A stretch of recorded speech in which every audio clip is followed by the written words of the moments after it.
Association and the Ad Council.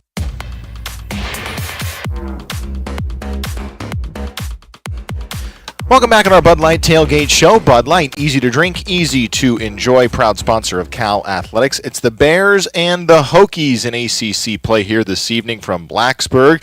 Time now to take a look back at this date in Cal football history. We go back to October 24th, 2009 at California Memorial Stadium. The Bears and the Washington State Cougars. This game started with the Jeremy Ross 54-yard kickoff return and the start of a big day for the Cal offense and start of a career day for Ross. Just 2 plays later, the first score of the game, Javid Best took it in from 27 yards out. 52 seconds into the game, the Bears lead 7-0. Cal defense then forces a 3 and out, and they get right back to work quickly. Shane Vereen this time and Best run it down the field. Then Kevin Riley connects to Marvin Jones for a 37-yard touchdown. Boom, 14-0. California leading. Another 3 and out forced by the Cal defense. Re-enter Jeremy Ross. He takes the punt 74 yards to the house, and 7 minutes into the game, it's 21-0 California. Following a Washington State field goal, the Bears move quickly again. They get their 4th touchdown of the quarter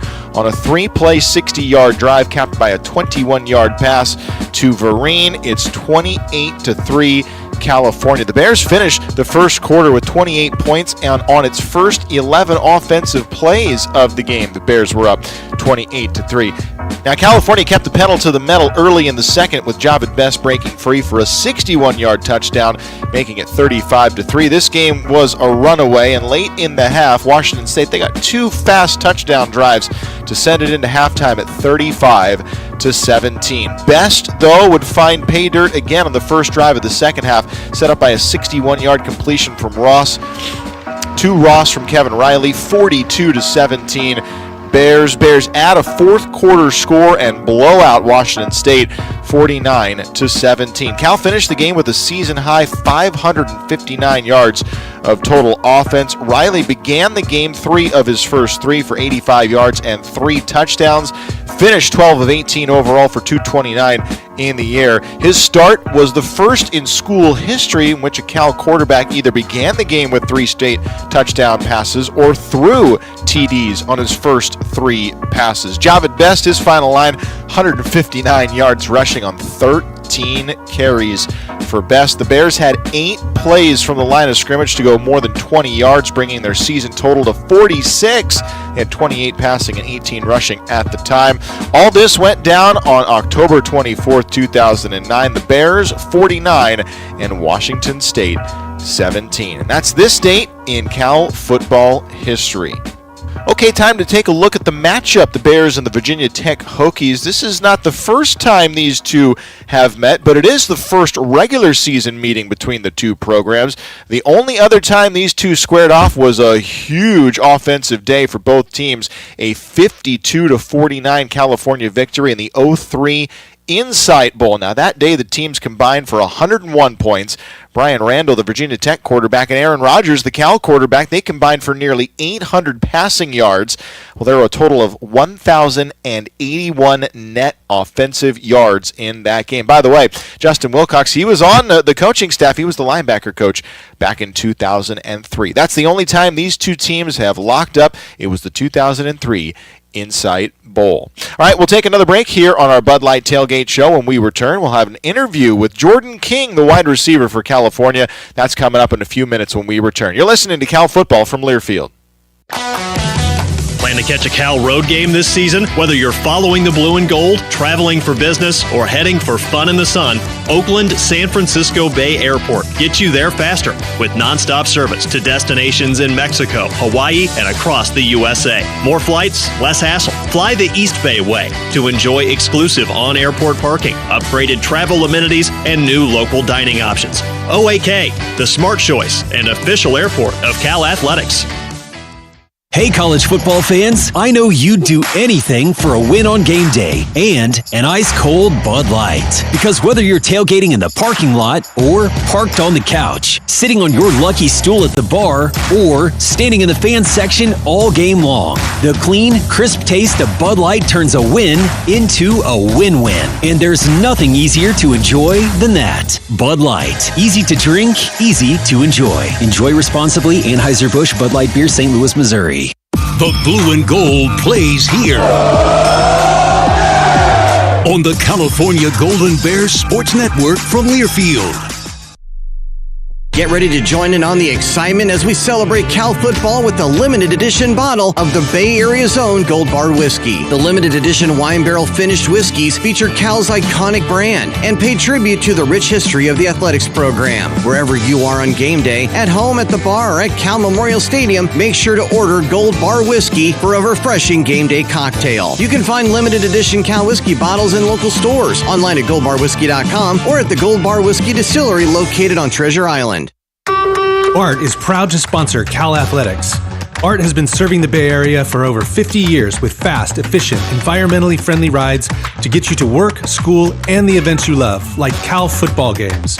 ART has made a commitment to a cleaner, safer ride by deep cleaning trains and stations more often and adding more police patrols on trains and in stations. So if you haven't ridden BART lately, now is the time. Plan your trip at art.gov and go Bears! ART, let's go. Is that the sound of an ooey gooey cheesy crunchy slice of P-I-Z-Z-A? Obviously, but as good as that sounds, we think it can get even better. Oh yeah, that's the sound of a freshly opened fizz-filled Pepsi. The only thing that can take this flavor medley of crunchy dough, mouth-watering cheese, and savory sauce to the next level. How about another bite? Pepsi and pizza sound like a match made in heaven and taste even better. Pizza, better with Pepsi. That's what I like. And here's Heather with the weather. Well, it's beautiful out there, sunny and 75, almost a little chilly in the shade. Now, let's get a read on the inside of your car. It is hot.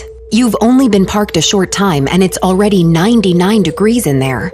Let's not leave children in the back seat while running errands. It only takes a few minutes for their body temperatures to rise, and that could be fatal. Cars get hot, fast, and can be deadly. Never leave a child in a car. A message from NHTSA and the Ad Council. Welcome back on the Bud Light Tailgate Show. Bud Light, easy to drink, easy to enjoy. Proud sponsor of Cal Athletics. The Bears on the road taking on Virginia Tech, the Hokies from Lane Stadium. We're now joined by wide receiver Jordan King before the Bears take on Virginia Tech. And I always like to ask for first-time interviews that we haven't had you on the pregame show before, your story about how you came to Cal, because I think it's a fun one, and obviously fans are still getting to know you, but how did you make your way to Cal?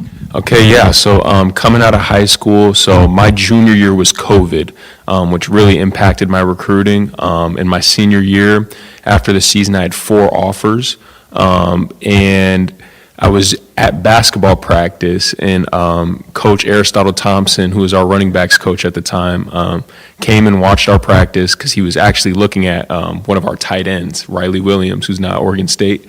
And he saw me. I talked to him a little bit, and then he got me on a Zoom call with Coach Burrow Toller, who was our receiver coach at the time, and then he was like, "Hey, Jordan, we really want you here. We're going to give you a preferred walk-on." And I thought about it that night, and I was like, "This is perfect for me. This is like I love school and taking my academics seriously, but I also want to play at the highest possible level I can." So, yeah, it really was a no-brainer, and glad I'm here now. And you were a tight end coming in, so when did you make that transition, and how was that like? Yeah, so it was interesting. The recruiting thing was very weird for me because of COVID. So they kind of had me listed as a tight end receiver just to maybe get some more looks possibly. But I was pretty much playing receiver all throughout high school. So didn't really have to make any huge transitions or anything like that. And you're coming on as, in the back of your mind, you're coming on as a preferred walk-on, but was there always the goal to earn a scholarship and try to be a player that was an impact player? And how did you set that goal for yourself and then ultimately achieve it? Yeah, absolutely. I mean, yeah, when I committed here, I definitely, in the back of my head, I was like, I can earn a scholarship here, and I know it's going to take a lot of hard work, but that's what I'm willing to put in, just because, I mean, I love football. I love my position. So, you know, it really wasn't a burden to put in that work. It was just like, this is going to be a process. It was a pretty long one, not going to lie, but shoot, I'm glad it all paid off. So. And when you think back about it, what were some of the elements to your game or the way you play that helped you improve to get to a point where you're getting some playing time? Yeah, so in the off season, I train back home from Beaverton, Oregon, but I go up to Vancouver, Washington, which is just over the river, and train with my guy Jamar Howard. So we've been training since COVID, and that's where I really fine tune my skills and my technique. But then outside of that, I think I spend a lot of time watching other professional receivers like Devontae Adams, Justin Jefferson, some of the guys who are at the top of their craft, and just try and take things from them to improve my game. So I feel like I still find things in my game to work on, but you know, just over the years, I feel like I've developed a lot of different aspects. I was also reading that your dad had some connections being at Nike. So you had access to maybe some players and people that normal athletes growing up in high school wouldn't have access to. What type of advice and recommendations were you getting from those guys? Yeah, no, I mean, I'd say Larry Fitzgerald and Ndamukong Suh are the two that stand out. Those are pretty good. Yeah, those guys definitely early on. Just because my dad had a relationship with them, I was definitely getting a lot of advice from them, especially when I was in high school, and just instilling that work ethic, and knowing that that's what it's going to take in order to succeed and get to the highest level. Anything in particular stand out? Yeah, well, you know, both of them are huge. Obviously, their impact on the field is, you know, tremendous, but off the field, I think those are like the two paramount examples of how to have success after your career is done playing football.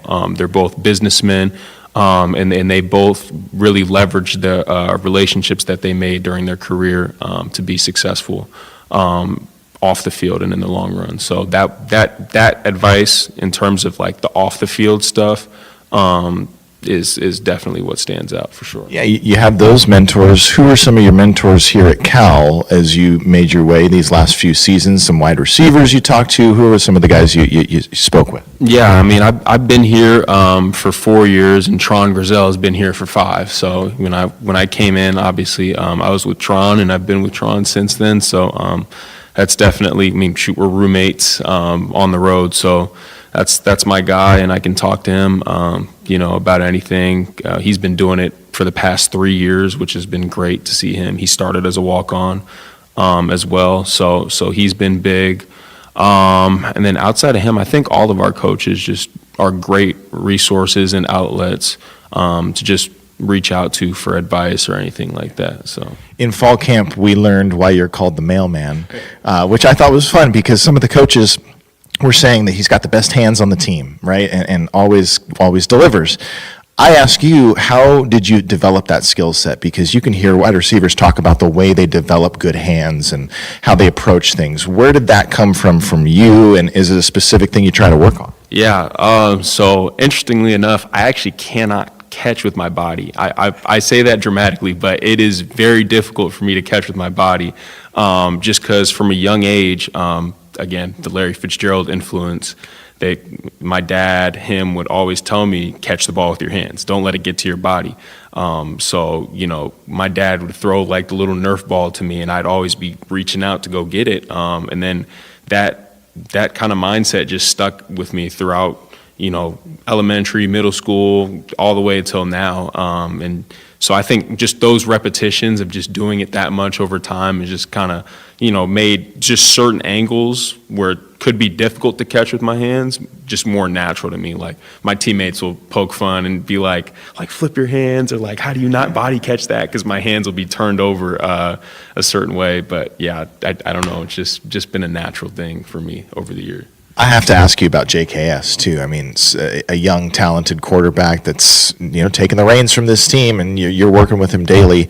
Just from your side and your perspective, what has it been like to work with him, and have you seen him develop too in the first 6 or 7 games? Yeah, it's been awesome. I mean, the biggest thing that stands out with him is just his confidence. He's just always supremely confident, and when we go out there on the field, he's a true freshman, and not once am I like, oh shoot, okay, I don't know how his energy is right now. No, he's calm, but he's got that confidence, and he's like, let's go guys, let's do this.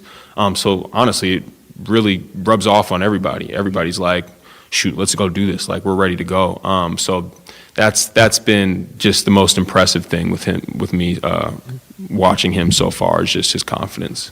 All right, that's Jordan King, wide receiver here at Cal. We appreciate your time, and also congrats on all the success. Yes, sir. Thank you. Appreciate you guys. All right, that was wide receiver Jordan King. We'll step aside on our Bud Light Tailgate Show. When we return, we'll have an interview with Traverse Family head football coach Justin Wilcox. That's coming up in a moment. You're listening to Cal Football from Learfield.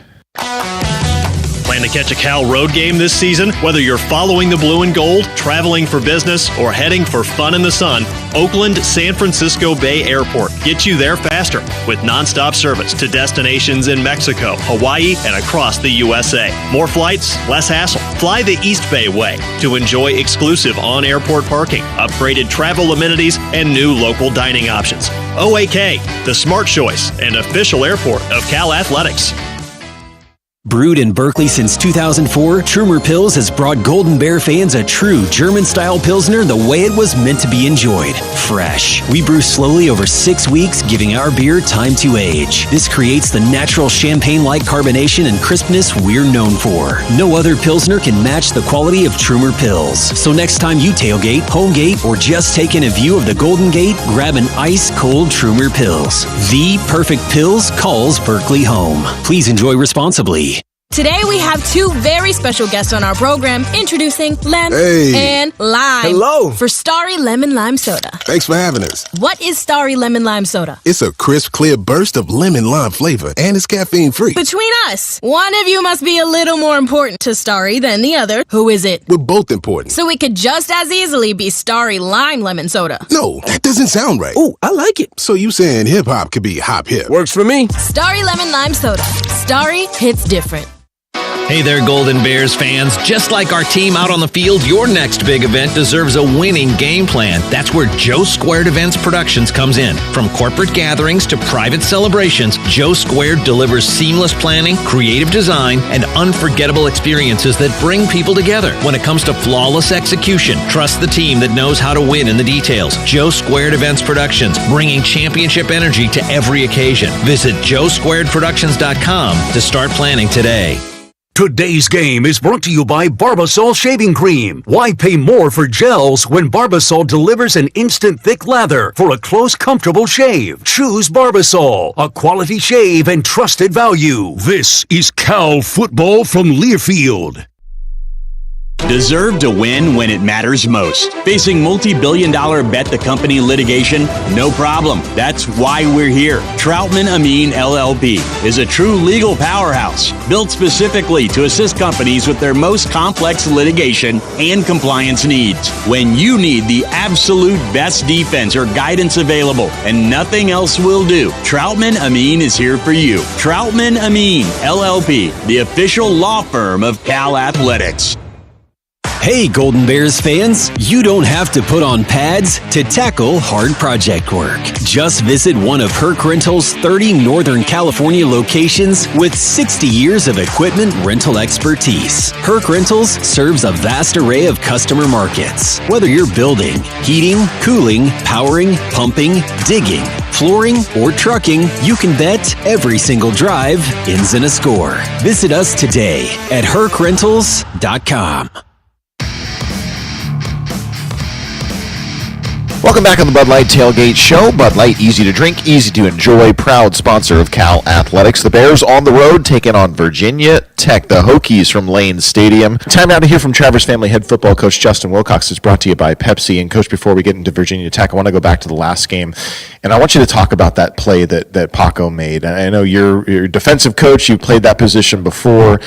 But just talk us through that time of the game and that play. Yeah, not only was it just an elite play technique-wise, I mean, he had no other opportunity to get the guy on the ground, but to see the ball be real deliberate with his right hand, punching it, getting the ball out. I mean, what a phenomenal play. I mean, really, it's going to be hard to top that from an individual effort this year. But just, I think the thing I really appreciate the most is he never quit on the play, and, the guy had a pretty clear path to the end zone, and he never gave up on the play. And so the mentality and the effort was the number one thing showing that play in the meeting, and then following it up with the technique to get it out. It seemed like the defense was flying around at least early in that game. What was your assessment of the defense? Yeah, I think the effort's been really good. There was a couple times where we didn't tackle well, at one of the positions, but overwhelmingly the guys' effort and tackling was much, much better. I thought our stop tackles rate was much improved, and our pass rush was better. We just had too many busts and unnecessary penalties. So on defense, it's the getting rid of those busts and those unnecessary penalties. We probably would have played much better. Offensive side, too, there were a lot of drop passes in this game. And you and I spoke a couple of weeks ago about the third down conversion rate percentage and where you guys kind of want that to be.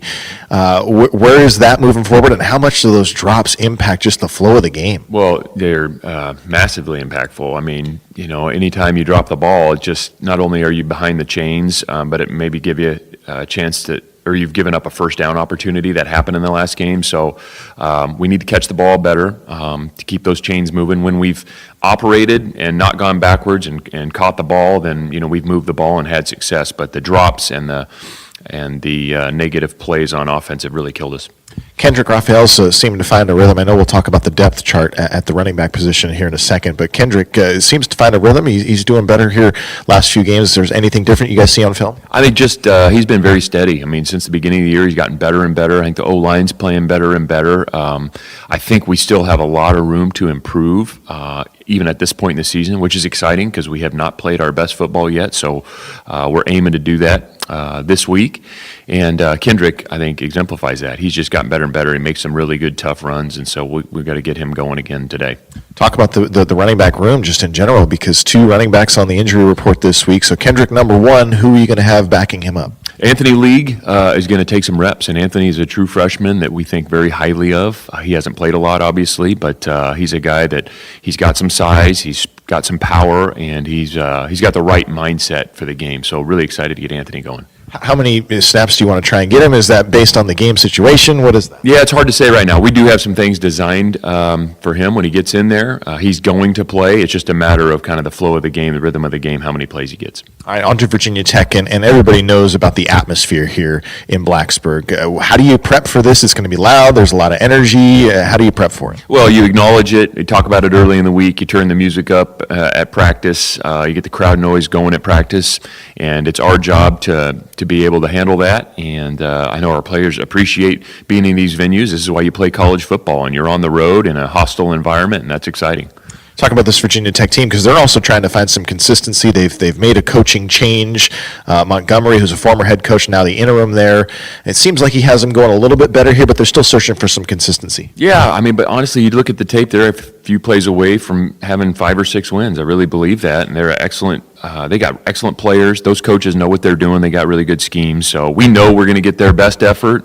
We got to be prepared to play our best football, but we got a ton of respect for them and their coaches. Every team, it starts with the quarterback, and this Virginia Tech team, it's a dual-threat quarterback that can do a lot of different things. Yeah, he's a great athlete.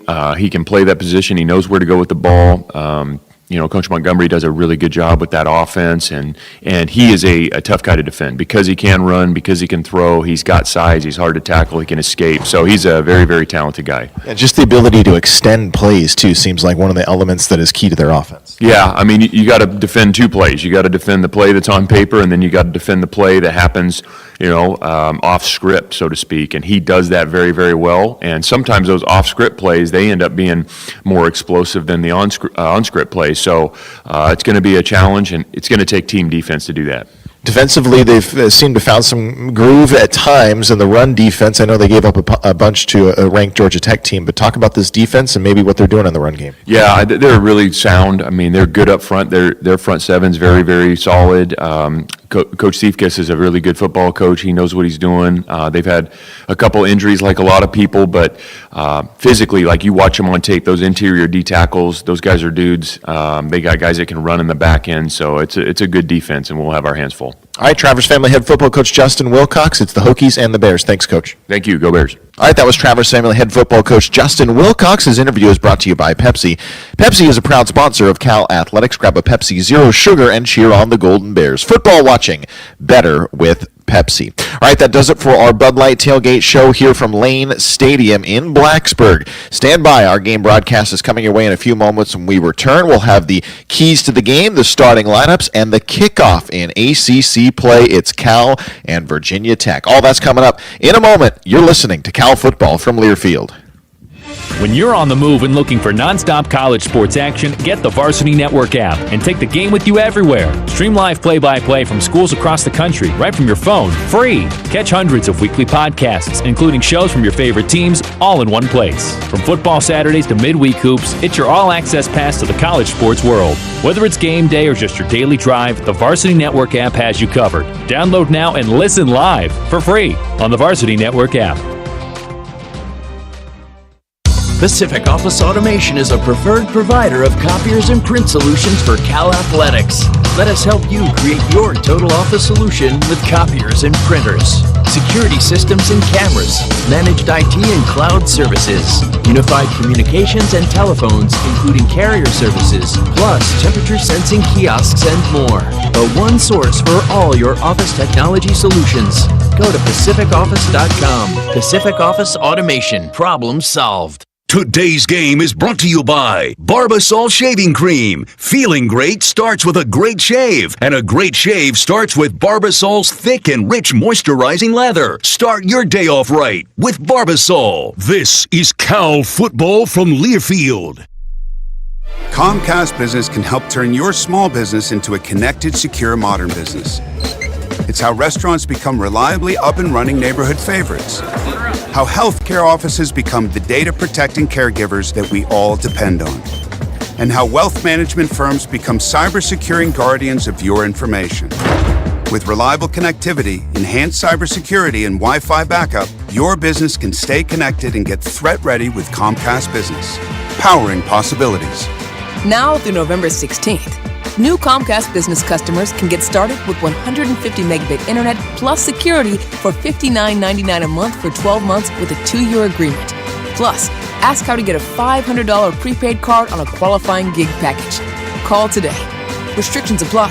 Requires enrollment in paperless billing and autopay with bank account. Early termination fee applies. Equipment, taxes, and fees extra. Cashback is not available on gas in New Jersey and Wisconsin. $5,000. That's the average amount of money people in the U.S. are now spending on gas in a year. $5,000. That's crazy. If you drive, you have to download Upside, the free app that gives you cash back every time you get gas. That's right. You can earn real cash back with Upside just by buying the gas you're already buying. You can literally start earning cash back today. I use Upside every time I fill up, and I've already made around $300. You're putting gas in your car anyway. Why not get real cash back? If you like free money, download Upside. I'm saving the cash I earn from using Upside to help pay for a vacation later this year. Download the free Upside app now to earn cash back every time you buy gas. Use promo code EARN to get an extra 25 cents per gallon on your first tank. You can cash out anytime right to your bank, PayPal, or a gift card for Amazon and other brands. Just download the free Upside app and use promo code EARN for a 25 cents per gallon bonus on your first tank. That's code EARN for a 25 cents per gallon bonus. On the California Golden Bears Sports Network from Learfield, this is your radio home for Cal Bears football. Turning on the Jets, and he is gone! You play with the guys in this room. Throws, and it is intercepted! And right now it's all football. Nothing else matters. Finally brought to the turf, and the Bear Blitz gets home. Goes toward the end zone, reaching out to make the catch in the end zone! Our best will win. Touchdown, California! The whole damn world is in Bear territory! Cal Bears football is on the air. Today's game is brought to you by Levon Tamp's Restaurant Group, proud partner of Cal Athletics. Trumer Pills, the world's most awarded Pilsner. And by Red Top Electric, powering what's next. Kickoff is just moments away. Now with the call of the game, here's Mike Pulaski and the voice of the Golden Bears, Justin Allegri. From Lane Stadium in Blacksburg, Virginia, a raucous crowd as the Virginia Tech Hokies are getting ready to take the field for the 25th year into Enter Sandman from Metallica. The entire crowd right now jumping, fireworks going off. And with it being one of the best intros in college football, we're going to join in now and see if we can listen on this great intro.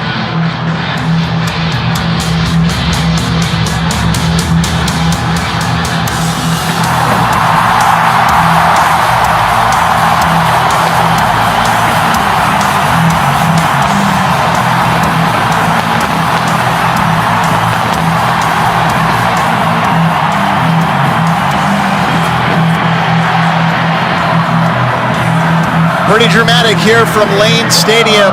Virginia Tech and California in ACC play. Justin Allegri, Mike Pulowski, and Ben Ross with you. We're going to get you the keys to the game in a moment, but first, time for our starting lineups. They're brought to you by Red Top Electric. Red Top Electric, powering what's next. Jared Calvis, Uncle freshman, quarterback, Evan Beach Boy. Kendra Raphael, junior, running back, Naples, Florida. Tron Grizel, redshirt senior, wide receiver, San Marino, California. Jordan King, redshirt junior, wide receiver, Beaverton, Oregon. Jacob De Jesus, receiver, Manteca, California. Mason Minnie, tight end, redshirt sophomore, Pacifica, California. Jeffrey Johnson, redshirt senior, tight end, Manhattan Beach, California. Nick Morrow, offensive line, Flagstaff, Arizona. Jordan Spazovic Moko, offensive line, Logan, Brisbane, Queensland, Australia. Tyson Ruffins, center, redshirt sophomore, Long Beach, California. Frederick Wins III, second year, offensive tackle, Los Angeles, California. Bastion Swinney, redshirt junior, offensive line, Minneapolis, Minnesota. TJ Bowlers, defensive line, Tiffin, Iowa. Aiden Kiana Aina, grad student, nose guard D lineman, hometown Brighton, Colorado. Chris Victor, grad, outside linebacker, Jacksonville, Florida. Luke Forelli, sophomore, inside linebacker, San Diego. Cade Uluwave, junior, inside linebacker, South Jordan, Utah. TJ Bush Jr., Woodbridge, Virginia, outside linebacker. Hezekiah Master, senior, corner, Deerfield Beach, Florida. Josiah Wagner, redshirt sophomore, cornerback, Seattle, Washington. Aiden Monotai, freshman, safety, Wapala Hawaii. Brandon Austin, senior, cornerback, San Bernardino, California. Those were the starting lineups. They're brought to you by Red Top Electric. Red Top Electric, powering what's next. All right, time now for our keys to the game. They're brought to you by Troutman Amin, the official law firm of the Golden Bears. And for the keys, here's Mike. Biggest key to this game is going to be whose offensive line plays better. The Hokies have a young offensive line. They have been error-prone. They do not make their quarterback, Kyron Drones, feel comfortable in the pocket. If you cannot pass from platform, it makes you speed up the game. And we talked about it with our own quarterback, Jaron Sangapolitelli. He is one of the best passers in the country, but if the offensive line doesn't give him time, then he can't be all that he can be. And so whichever offensive line plays better is going to give their team a great chance. Now, on top of that, no mistakes. We talked about this last week before the game. You can't go backwards as an offense. You can't shoot yourself in the foot. You can't get the pre-snap penalties. So if you don't make mistakes, and a lot of that's going to be on the offensive line, then you give yourself a chance as well on offense. Defensively, run fits, discipline, do your job. That's it, and that's both sides of the ball. They play a very similar defense, a lot of cover three, a lot of zone. Do your job. Don't do everybody else's job. Don't think you have to. Do yours, and do it well. And if you do that, you give your team a chance to win. But the least mistakes in this game and the best offensive line wins tonight. It's a loud atmosphere here from Lane Stadium, but we're going to check in with the third member of our broadcast team, Ben Ross, down in the madness at Lane Stadium. Thank you, Justin. Well, it is a great atmosphere for college football. A couple of injury updates, which you touched on for Cal. Brandon High and L.J. Johnson, as well as Jaden Parker, all out at the running back position. So it'll be Kendrick Raphael, and perhaps we'll see Anthony League, maybe Dean Taylor Chapman. How about a Cade Uluwave carry? Could be a chance for that. He was a running back in high school. And also Abram Murray in uniform. The Kickers missed the last 4 games for Cal. Looks like he will give it a go tonight, guys. Keanu Luave would love a carry. Oh, he would love a carry, absolutely. It's Kyle Lowe kicking off from left to right. We're underway from Virginia Tech as this one is sent out of the back of the end zone for a touchback. We are at a little bit of elevation here, to 2,500 so feet. Yep. So kicking may be aided. Should be better. It's like kicking in Tucson. You got a little less air underneath the ball, a little less pressure, and so you can kick it a little further. Our on-time kickoff is brought to you by Oakland San Francisco Bay Airport. Get to your destination quicker with nonstop flights to Mexico, Hawaii, and across the USA. More routes, less hassle. Fly the East Bay way. So it's JKS leading the Cal offense onto the field here with a single man to his right. It's a tight end in the backfield here. On first down from the 25-yard line, they'll clear out Mason Minnie. The shotgun snap, facing a four-man rush. He's flushed. He's hit in the backfield. He's going to go down at the 9-yard line. Just a four-man rush, but it gets home quickly to JKS, and it's a big loss back to the 10. Four-man rush, they call four-man weak. Bringing it to that weak side. It makes it hard. It means you got to get your slide over to pick that up. The Bears unable to pick it up, and you can't get beat clean off the outside. Both the left guard and the left tackle got beat clean off the snap. That does not bode well for the Bears tonight. They mark it at the 11-yard line, so officially a loss back to the 11, and the Bears going backward here. It's a second down and 24 from the 11-yard line. Deep drop now for JKS, has some more time, checks it over to the near sideline, and it's Kendrick Raphael making the catch, but immediately tackled, just a gain of a yard or so. A helmet comes off of Virginia Tech defender, so he'll have to take a seat here, but it'll bring up third down and long. Yeah, Isaiah Brown-Murray out there on that tackle, but you've got to complete the easy ones. You've got to protect your quarterback. JKS, a nice job of checking that ball down, getting it to the guy underneath, but the Bears can't keep themselves in these third and super long positions. The Hokies are going to bring pressure. They're going to zone it off behind it and make it hard for the young quarterback. Just three on the line now defensively for the Hokies. They'll send Jordan King in motion. Here's the snap taken. JKS pump fakes once. He's flushed. He's rolling, and he's hit toward the goal line as he throws out of bounds. And what a sequence to start this football game for the Virginia Tech defensive front, driving the Bears back and now forcing a punt from their own end zone. They were fired up. You know, they can smell blood in the water. Teams get to watch opposing film, and the Bears' offensive line has not played well. And so if you haven't played well and you have a defensive line, especially full of young guys who can get in there like Kevin Gilliam Jr., you give yourself a chance to really get the hype going, the energy early in the game. And if that becomes a trend, it's going to be a long night for JKS. It's Brooke Honoroy punting this one away. Virginia Tech's going to send two receivers back. Honoroy gets it away, and it's just a line drive kick that bounces at the Cal 40-yard line and rolls to the 46. Just no air underneath that ball at all. Maybe got 15, 20 feet high at its peak, and it's going to be on the California 47-yard line. Well, that is a pretty good turn of events for the Hokies here tonight. That is an awful punt, let's be honest. Not great to get that one out. You're starting in opposition field position. Now, that said, the Hokies have been really bad in the red zone this year. The last couple games, they have not been able to punch it in when they get down there. So the Bears have to apply the same kind of pressure up front, tackle the run, and get after the quarterback here if they want to stay in this one early with all the energy in the stadium. Coach Wilcox just mentioned in our pregame interview with him the field position battle, and this is critical now. You give them the first down at the 47, a handoff, and running off the right side, getting some positive yardage there is Stewart. And it'll be a gain of about 4 or 5 yards on the first down run. Going to see a lot of Terry and Stewart, a lot of Marcellus Hawkins in this game. And Kyron Drones, who is such a dual threat quarterback. He's in the shotgun, a single man to his left, stack receivers. Now they'll send one in motion. They fake the 5 sweep. It's a toss play out to Hawkins. Hawkins to the edge, has the first down. He's undercut there by the defensive back, Hezekiah Masses, but it's enough for a first down. So when you watch Virginia Tech on film, the first thing that pops is their athleticism. They are athletic. They've got some skill position guys who can run, who can move. But what they haven't been able to do is string together series of plays. They killed themselves on drives. Keith, the wide receiver, now moving from right to left, and a fake of a handoff. Drones runs the option play, hangs onto it himself. Paco Austin makes a hit, but he gains positive yards. It's an 8-yard gain down to the California 27. And they're going to go tempo right now. When you have a quarterback like Drones, he evens out the numbers. He takes the advantage away from the defense because he can run the ball. Drones quickly gets that shotgun snap, fakes the handoff, now looks to throw, throws the fade toward the end zone, reaching back to make the catch. Aiden Green right at the 1-yard line, lost his defender, and he's into the end zone. And what a start for the Hokies, forcing the 3 and out and then just marching straight into the end zone, making it 6-0 with 12:04 to go in the first.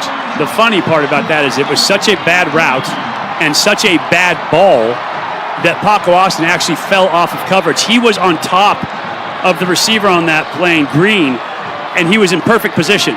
But because the ball was thrown so far inside that Paco Austin fell out of coverage. He fell to the side, they were hand fighting, and instead that ball was an easy catch for Green because Paco Austin took himself out of the play.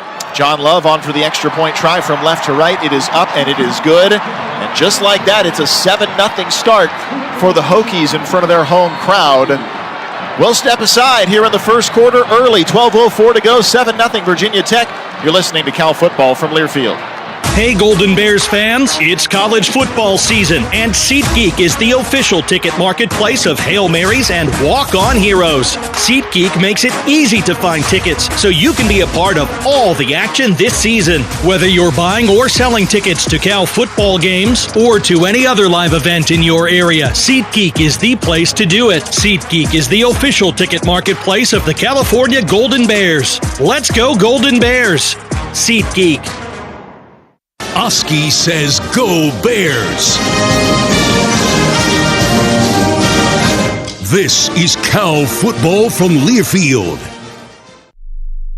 Nobody. Nobody. Nobody. Nobody. Nobody. Nobody beats Berkeley. They never have, and they never will. For unbeatable deals on new and used Toyotas, there's only one place to go. Toyota of Berkeley. Visit nobodybeatsberkeley.com.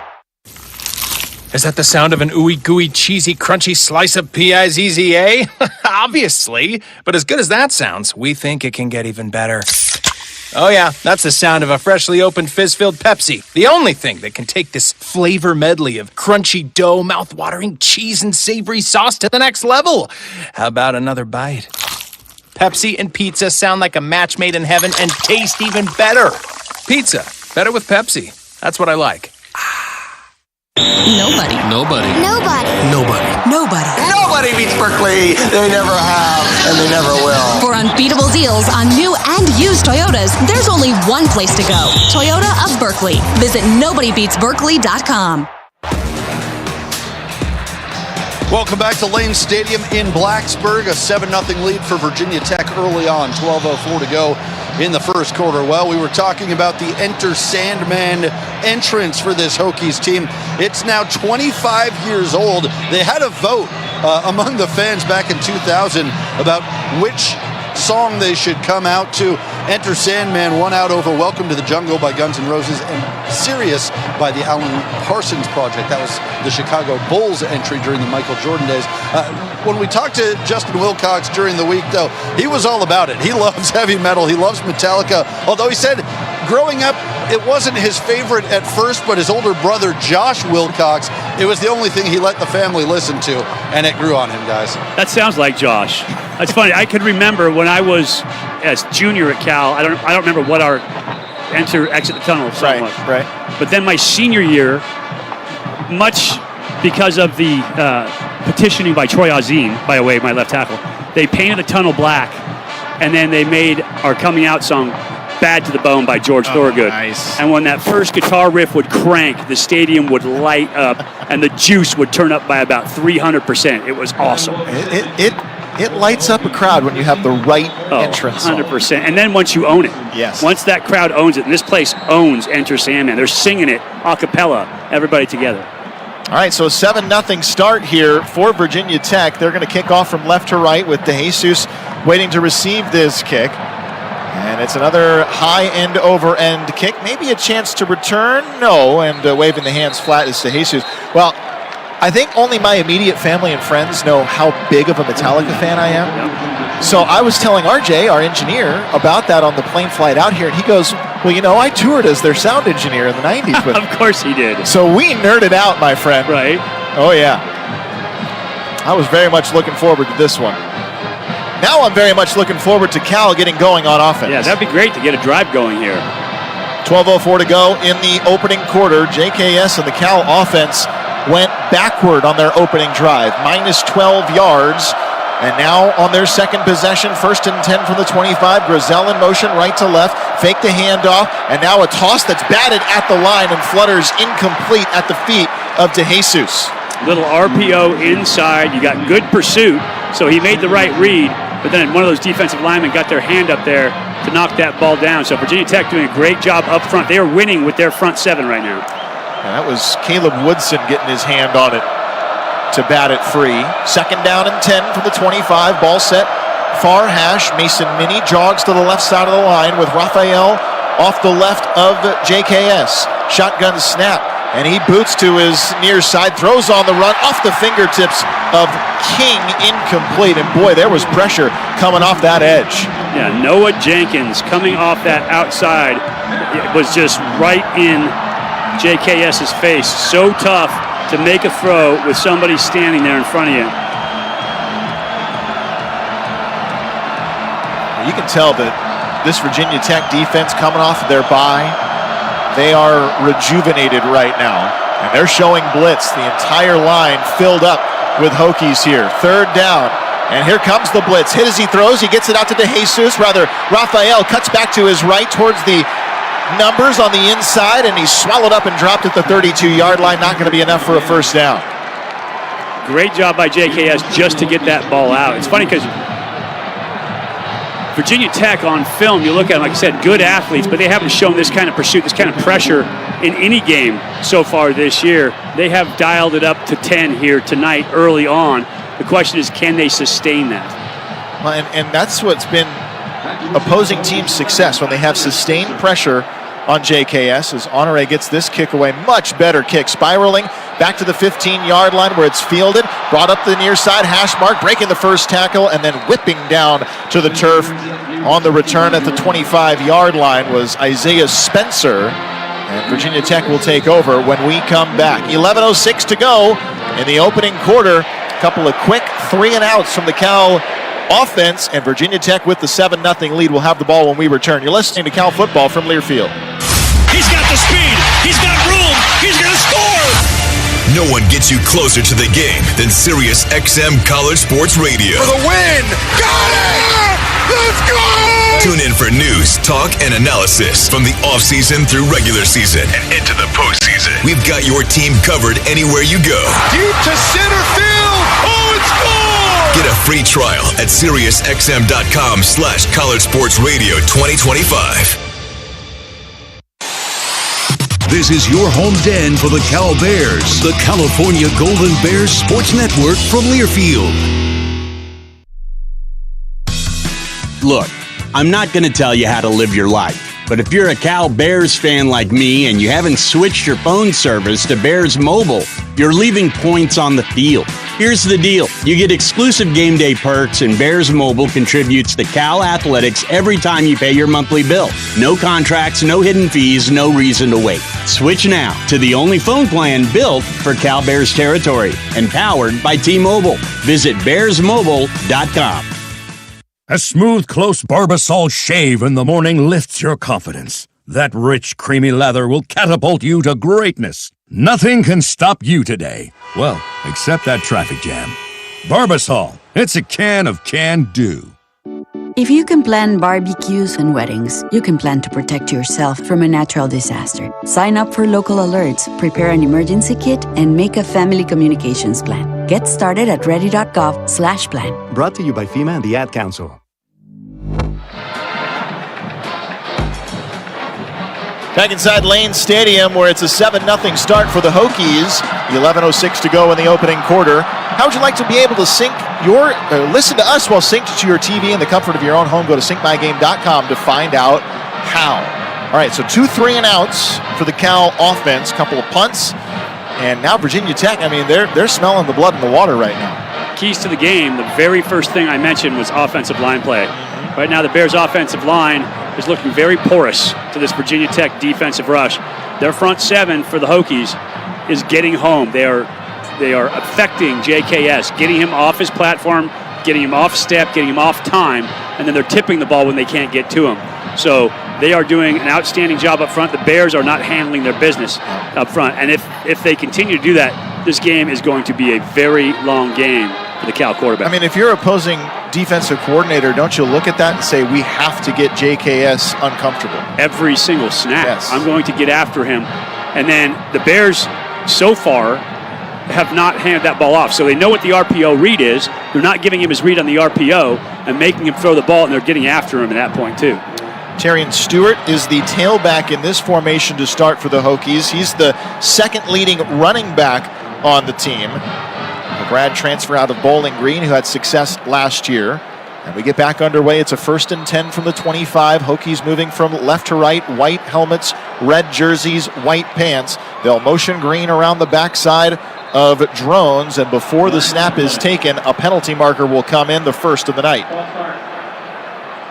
6. 5-yard penalty. Still first down. Tim Hedgepeth is the official for this game. And the first part of that was a false start. So, and we talked about it in the pregame, there have been a lot of mistakes like that for this Virginia Tech team this year, not unlike we've seen from Cal, but that will send him back 5 yards before the first down play, and it's a handoff cutting to his left side as Stewart tries to turn it upfield in the middle, and he gets about 5 yards on the play back to the original line of scrimmage. So think about the difference between 2nd and 5 now and 2nd and 10 because of the pre-snap penalty. Those things kill an offense. They kill drives, and so you have to be clean in your execution. You have to be clean in your snap count. That's what's killed the Hokies. It's also what killed the Bears this year. Rikus Harrison is a wide receiver, but he's a tight end. They fake the toss. Now it's a late toss, volleyed out to the near side. Breaking the tackle is Stewart along the near sideline, forcing his way toward the first down marker. He's going to be a yard shy, maybe, at the spot. We'll see if they decide to move it. No, they are moving the sticks. And Zeke Masses had that tackle behind the line of scrimmage, and instead of just forming up and tackling, he tried to dive for the shins. You cannot do that on this running back, on either one of these running backs, to be honest with you. But Terrion Stewart is physical. He has a great center of balance, and he runs hard. Yeah, Hawkins, great yards after contact. Stewart, yards per carry is close to 8 this season. Now he weaves his way off the left side of the line, tries to find a hole, not much there. Gets to the 36-yard line, just a gain of 1, and filling the gap was Jaden Wayne. Yeah, you talk about yards after contact. Both of these running backs really good. Terrion Stewart, 275 yards after contact. Hawkins, 284 after first contact. That's pretty solid. That's really, really good. And it's been much needed in the games that they've won and been close in this season. Hawkins now checks back in to the left side of Drones. 2nd down and 9. Drones to throw, pressured over the middle, and completes a sliding catch near the first down marker. This is Cameron Sheldon who makes the grab, who came back after injury, played the last 2 seasons at Tennessee. It's a first down and a gain of 10. And Tennessee actually had him at that running back position rather than a wide receiver, and so getting back to what he feels like is his normal position. He hasn't quite put it together yet, but they think he's an explosive and dynamic player. They keep moving the chains, too. It's 8:57 to go in the opening quarter, 7-0 the lead. Sheldon in motion to the left side. Hawkins the carry, breaks contact, gets to the edge, speeds to the 50, gets the block to the 40. Still on his feet to the 35-yard line, and he's pushed out of bounds by Drew Polidor. But that power run and breaking contact has another big gain for the Hokies. You have to have a contained man on the outside. That time the Bears allowed themselves to get pinned on the contain, get caught inside. That cannot happen, or else you get big explosive plays like that. Drones waiting here. They made some substitutions, so the Bears are countering as well. 4 on the line for California. Fake the handoff, and now trying to get into the backfield. Drones throws off balance, and he just gets rid of it as he was being lined up in the backfield by Josiah Wagner, who came off the edge untouched. A little RPO on the outside. Drones thought he was going to get the fake, keep him inside, but Josiah Wagner staying home, doing a good job in pursuit and not overselling. Remember, you can get beat by Drones if you're not careful. He's athletic. So a good job of slow playing that tackle, forcing him beat back and forcing him to throw that ball away. Coverage downfield and that type of a play is so imperative. 2nd down and 10. Sweeping handoff out to the right side now. More missed tackles here. Into the second level goes Stewart to the 30-yard line and is down at the 29 after a pickup of 5. And it brings up 3rd down and 5. If you're not tackling with light box numbers, then what do? You play man, and you put more people in the box, more hats around the ball. The Bears have decided they're going to go with straight man coverage, single high safety, and they're going to put people down in that box to stop the run, force Kyron Drones to beat them with the pass. Virginia Tech 42% converting on 3rd downs this season. Bears showing some blitz here. They rush the 4 and a drop back to throw for Drones. Heaves it near sideline and overshot his intended target. I don't think Isaiah Spencer ever had a chance to catch that ball. It was into the sideline, and here comes the field goal unit with John Love, who has been one of the best in college football. I think Drones that time just throwing that ball away. He threw it a couple rows deep. He just felt like he didn't have anything on the outside. So smart by a quarterback. You know that you're in field goal range. Just get rid of that ball. Let your kicker get it done. You've already got a lead. You're going to build on it with 3 points. 46-yard field goal attempt for John Love, who's 12 of 14 this season. This ball will be set almost near midfield, or in the middle of the field, rather. The kick coming from left to right. It's on its way. It is up, and it is good. So John Love, who was only missed twice this year, puts more points on the board for the Hokies. 10-0. They lead it with 7:27 to go in the opening quarter of play after a 9-play, 46-yard drive in 3 minutes and 26 seconds. 10-0. Virginia Tech on top. A break in the action. You're listening to Cal Football from Learfield. Today we have 2 very special guests on our program, introducing Lem and Lime. Hello. For Starry Lemon Lime Soda. Thanks for having us. What is Starry Lemon Lime Soda? It's a crisp, clear burst of lemon lime flavor, and it's caffeine-free. Between us, one of you must be a little more important to Starry than the other. Who is it? We're both important. So it could just as easily be Starry Lime Lemon Soda. No, that doesn't sound right. Oh, I like it. So you saying hip-hop could be hop-hip. Works for me. Starry Lemon Lime Soda. Starry hits different. Hey, college football fans, I know you'd do anything for a win on game day and an ice-cold Bud Light. Because whether you're tailgating in the parking lot or parked on the couch, sitting on your lucky stool at the bar, or standing in the fan section all game long, the clean, crisp taste of Bud Light turns a win into a win-win. And there's nothing easier to enjoy than that. Bud Light. Easy to drink, easy to enjoy. Enjoy responsibly. Anheuser-Busch Bud Light Beer, St. Louis, Missouri.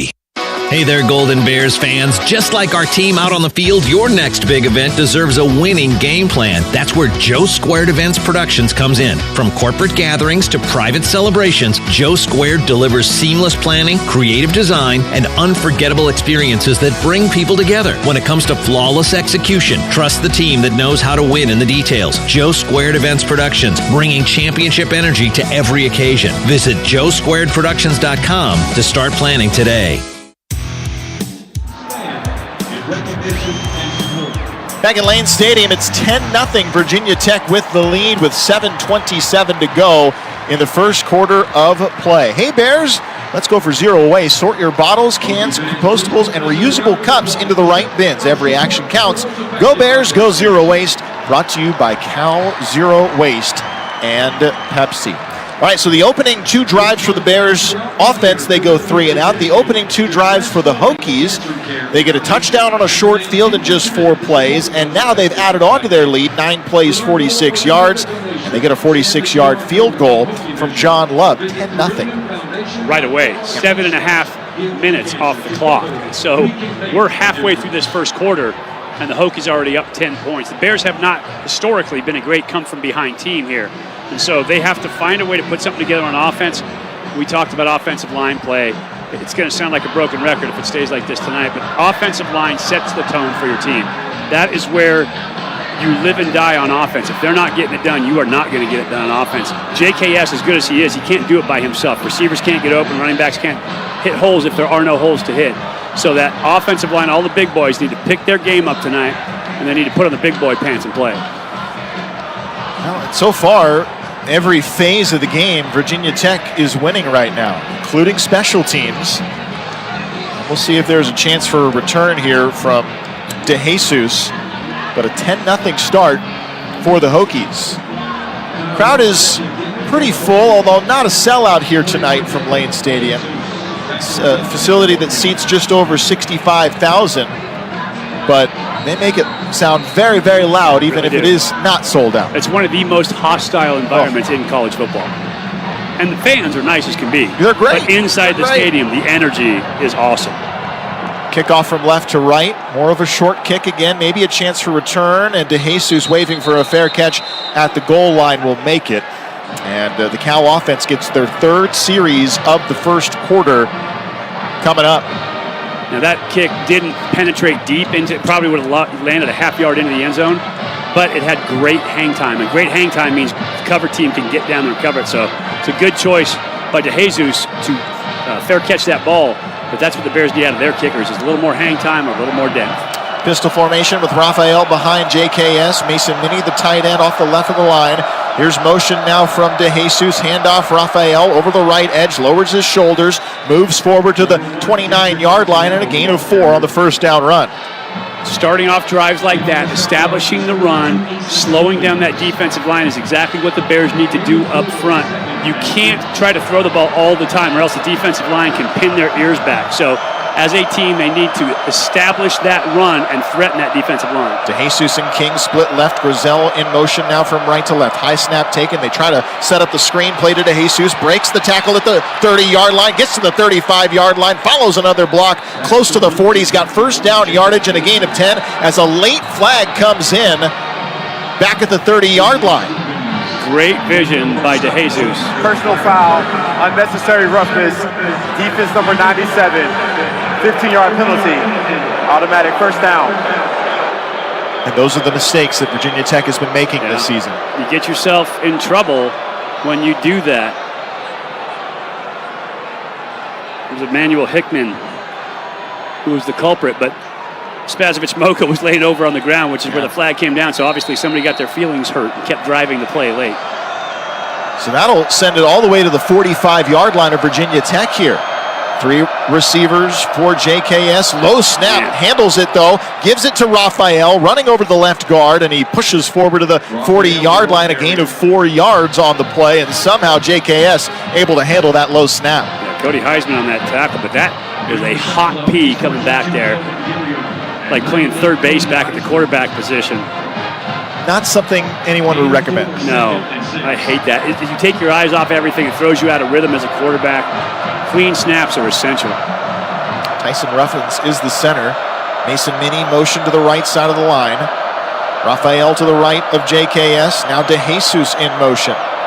Claps the hands, takes the snap, tries to get the sweeping handoff, cutting back to the middle of the field is Raphael, breaks the contact, stays on his feet, keeps him churning, gets a push now from behind by Fred Williams to get an extra couple of yards. Out to the 36, and it's close to first down yardage.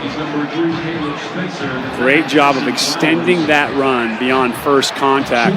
Now they're down to 3rd and 1, way easier to manage than 3rd and 7, which is where he was initially contacted in the backfield. And I think that's the confidence in the run game from Raphael that Coach Wilcox was talking about, that we didn't really see necessarily early in the season from him. 3rd and 1 from the 36-yard line. Raphael stays into the right, bunched formation right, fake the handoff, toss to the far side. DeJesus gets a couple of blocks to the 30, into the second level, spin move at the 25, and he's brought down at the 22. Boy, Tron Grizel with a huge block on the outside over there. He had Tyler Mason over the top of him, and he had to get out in front of him to make that cut, make that block. He did it just in time and didn't get the block in the back. Grizel with the good block. Also, Jordan King was downfield setting that up too. It's another first down for the Bears. 1st and 10 from the 22 of Virginia Tech. California trailing 10-0. Hamper jogging to the left. High snap, they fake the sweeping handoff. Now a toss gliding underneath. DeJesus has got it at the 20-yard line. He's into the 15, pushed out of bounds, and another penalty marker comes in as that play was cleaned up. That's going to be a hold. It's Mason Minnie out in front. He was holding his hands. As soon as your hands get outside the frame. Offense number 85, 10-yard penalty. Yeah, as soon as your hands get outside the frame, the officials see that. Man, that was a long. He almost gave a dictation for his call, didn't he? Your hands get outside the frame, and then the guy turns, and it looks like you're hugging them from behind. And the officials can clearly see that it was right at the point of contact. Again, those penalties, the simple ones that get you in trouble, that set you back behind the chains, you cannot have those. Especially after given good field position on the penalty from Virginia Tech. And a big play. Big play. You spring it with or without that hold. Just make a block, make contact, and let your guy make a move off of you. So after the yardage, it makes it a 1st and 14 here from the 26. Pistol formation. Single tight end is Mini.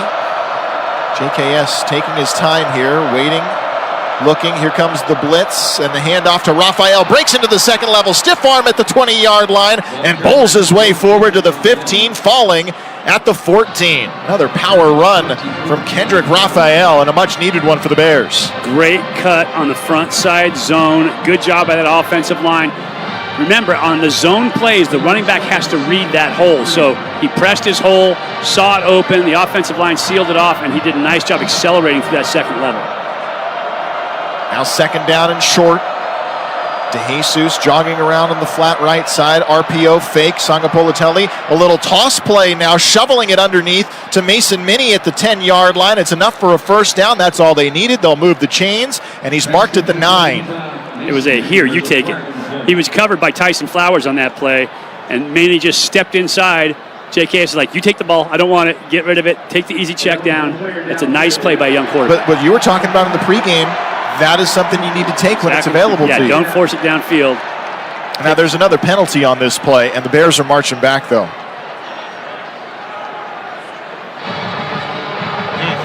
So it was only a 5-yarder. Ineligible downfield. Of course.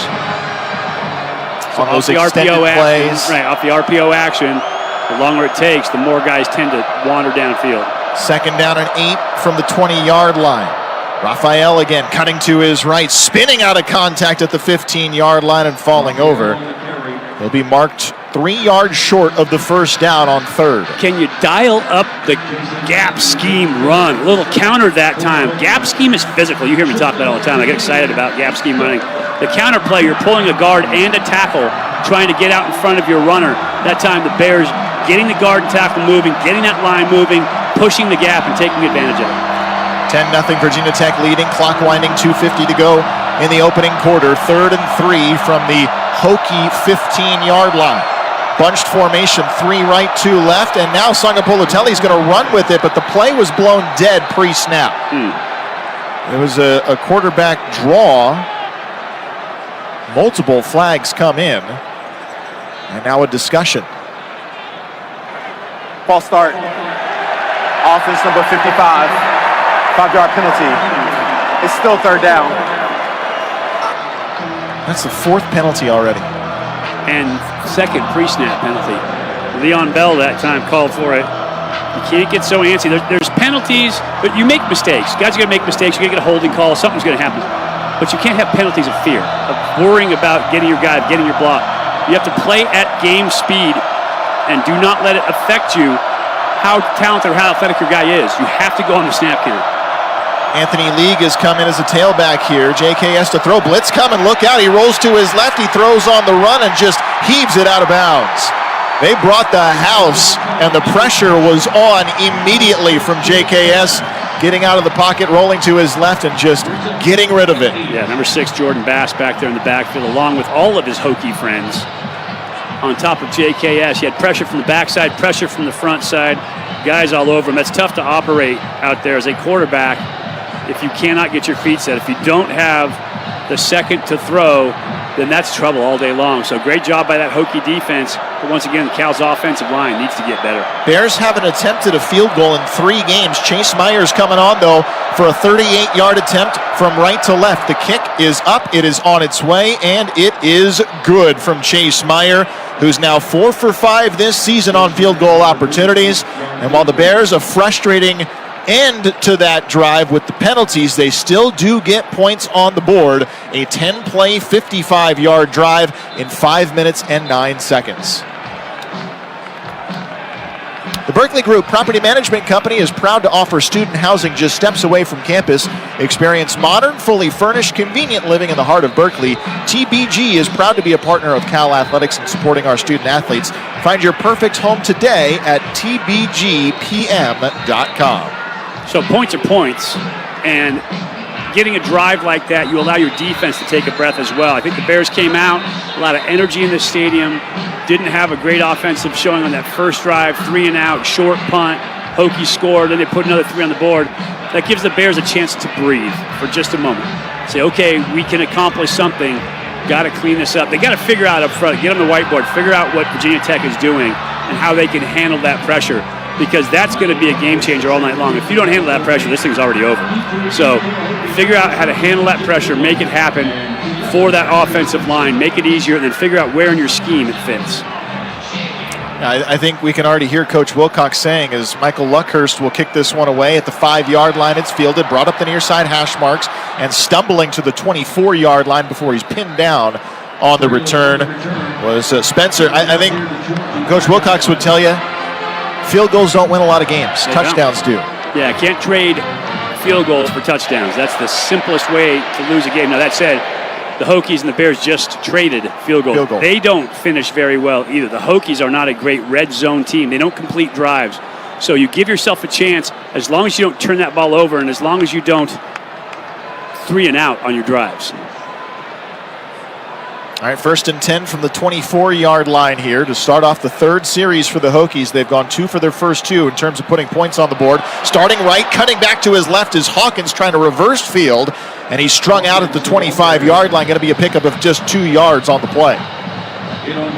He is scary when he gets in some space, isn't he? He is. I was going to say, both those backs are small, 5'8 and 5'9", but they have explosive lateral movement. So they'll commit to a hole and then jump cut out of it and make a move to the outside. That time, he almost escaped off the edge. He is the transfer from Central Missouri, as now they fake to him. Blitz coming from Sidney, almost gets home. The ball is thrown toward the sideline and out of bounds. Cam Sidney came off the edge in hot pursuit of Drones, who just got rid of it before Sidney hit him.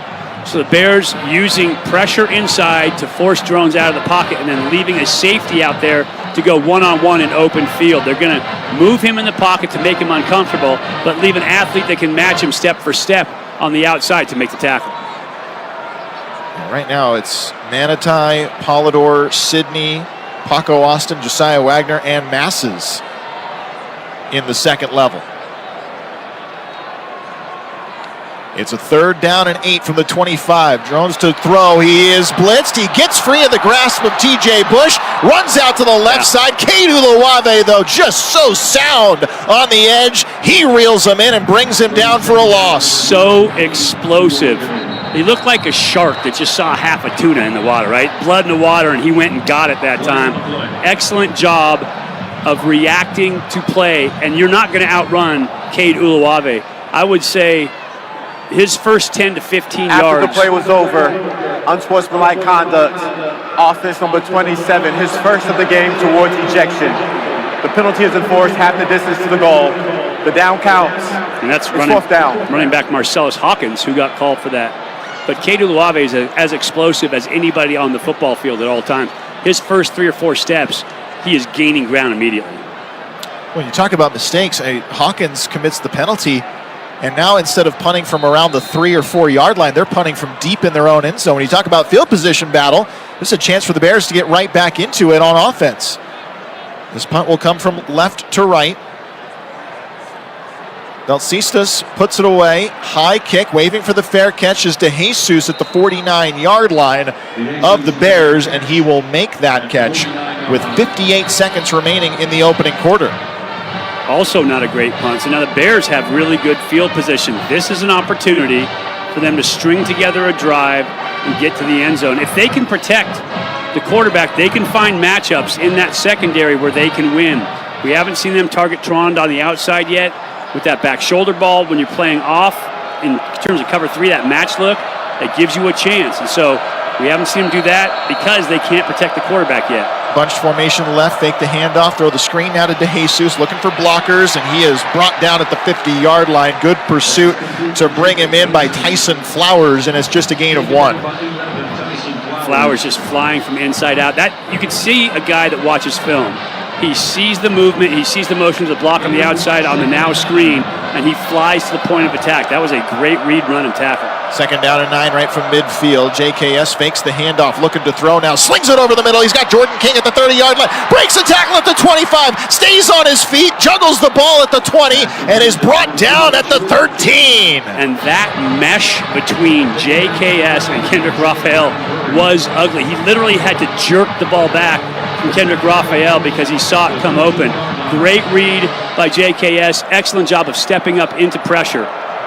They're right back in business. They're into the red zone here. 1st and 10. Handoff. Raphael bounces left. Gets a couple of blocks. Down to the 5. Still on his feet. And he bowls his way forward for a first down to the 2-yard line. And that'll bring us to the end of the opening quarter here from Lane Stadium.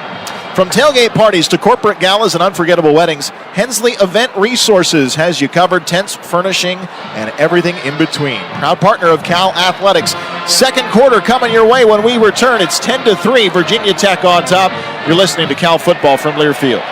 Brewed in Berkeley since 2004, Trumer Pils has brought Golden Bear fans a true German-style Pilsner the way it was meant to be enjoyed. Fresh. We brew slowly over 6 weeks, giving our beer time to age. This creates the natural champagne-like carbonation and crispness we're known for. No other Pilsner can match the quality of Trumer Pils. So next time you tailgate, homegate, or just take in a view of the Golden Gate, grab an ice-cold Trumer Pils. The perfect Pils calls Berkeley home. Please enjoy responsibly.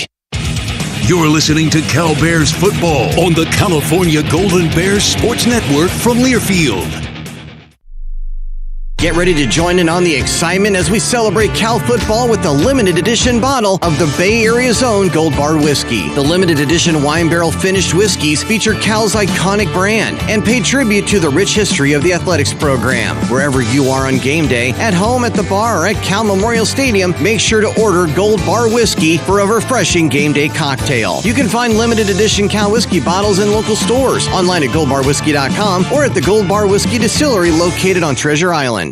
Hey, Golden Bears fans, you don't have to put on pads to tackle hard project work. Just visit one of Herc Rental's 30 Northern California locations with 60 years of equipment rental expertise. Herc Rentals serves a vast array of customer markets. Whether you're building, heating, cooling, powering, pumping, digging, flooring, or trucking, you can bet every single drive ends in a score. Visit us today at hercrentals.com. Welcome back to Lane Stadium in Blacksburg, Virginia. Ben Ross alongside Justin Allegri and Mike Pulaski. Start of the second quarter, 10-3 Virginia Tech, but first and goal, Cal. Well, I'll tell you what, guys, Jacob DeJesus off to another great start tonight. 4 catches for 33 yards in that first quarter. Of course, coming off a career-high 13 receptions last week for 105 yards. He was named to a couple of watch lists. The Week 8 Paul Hornung Award honor roll. That award given annually to the most versatile player in college football. And also the Jet Award watch list, which that award to the most outstanding return specialist in college football. It feels like, guys, Jacob DeJesus is gaining more confidence every week, and he has turned into a really explosive weapon. Yeah, last week was impressive, and we kind of were joking, and DeJesus was making the joke too. It was great to get all those catches, but I dropped a couple too. That's right. Yeah, and I love him as a player because he brings that intensity with him. Yeah, he does. But he's like the nicest guy you ever want to meet. Really personable, but he's really particular about his game. He wants to make every play. He wants to make those big catches. He knows as a smaller guy that every aspect of his game counts. That said, you notice that even with 13 catches, it's not a ton of yards off the top because you get him a ton of balls on screen. You get him a ton of balls out of the backfield. You move him around the field because he's such a weapon. He's so explosive, and he's so hard to bring down that you want to get your athletes who are so dynamic the ball in space, and he's that guy. If you have cracks on your home's walls or bouncy floors, the names to know is Groundworks, the official foundation repair company of Cal Athletics. Bears first and goal from the 2-yard line coming out of the quarter break. 10-3, Virginia Tech with the lead. As we start the second quarter with a chance for the Bears to try and tie this game after going down 10-0 really, really quickly here this evening. California offense is on good field position, gone just 3 plays for the 48 yards on this particular drive. And overall now 102 yards of total offense with 79 of them in the air. Hokies with a late sub out, trying to match personnel up front with the Bears, who are in a heavy package. Yeah, they've got a bunch formation off the left side of the line. Now JKS will adjust them. 3 tight ends here, and he goes under center. JKS, the turn, the handoff to Raphael. Raphael trying to follow those 2 tight end blocks is not going to have any room here as a penalty marker comes in. I believe that's going to be a formation penalty because the line judge threw it on the far side. So with that big shift, oftentimes guys don't get set in the right position when they reset. And although you practice it all week long, the nerves of game day come up. Offside, defense. Oh, that's the much penalty better. is enforced half the distance to the goal and results in a first down. So that would have been just pre-snap, somebody getting off before the ball moves.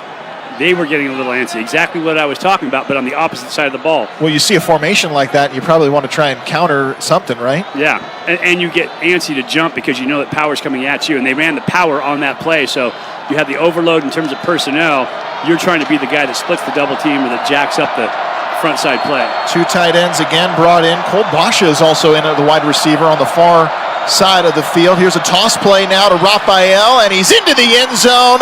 Touchdown, California. Mason Minnie opening up a hole on the far side with the block, followed by Raphael, who's now had touchdowns in 4 straight games, and the Bears are an extra point away from tying it up. Lots of fun window dressing that time to, in the end, run the pin and pull off the outside, or what's called the outside G. It's a gap scheme run to the outside, being physical, clearing that D gap. So an excellent job blocking by Mason Minnie to pin that end, and then you pull guys around to lead. So a great play call down that low. Extra point from Chase Meyer. From left to right, it's on its way, and it is good. And we are all tied up at 10 apiece with 14:46 to go. Cal Bears touchdowns are brought to you by Newmark Northern California Capital Markets, your trusted partner in real estate investment solutions. A 4-play, 51-yard drive for the Bears. Just takes 1:12 off the clock, and we're back at square one, tied up at 10. That's when the coaches are always looking at you saying, it's 0-0. You don't look at the scoreboard. Well, the Bears have knotted it back up, and they give themselves a chance going back in. 3 quarters now to reestablish yourself as an offense. I told you early on that Virginia Tech has a hard time finishing drives, and that is a big deal for them. They weren't able to finish the last drive. They had some bad special teams in terms of the punt, and so now they have traded mistakes back and forth.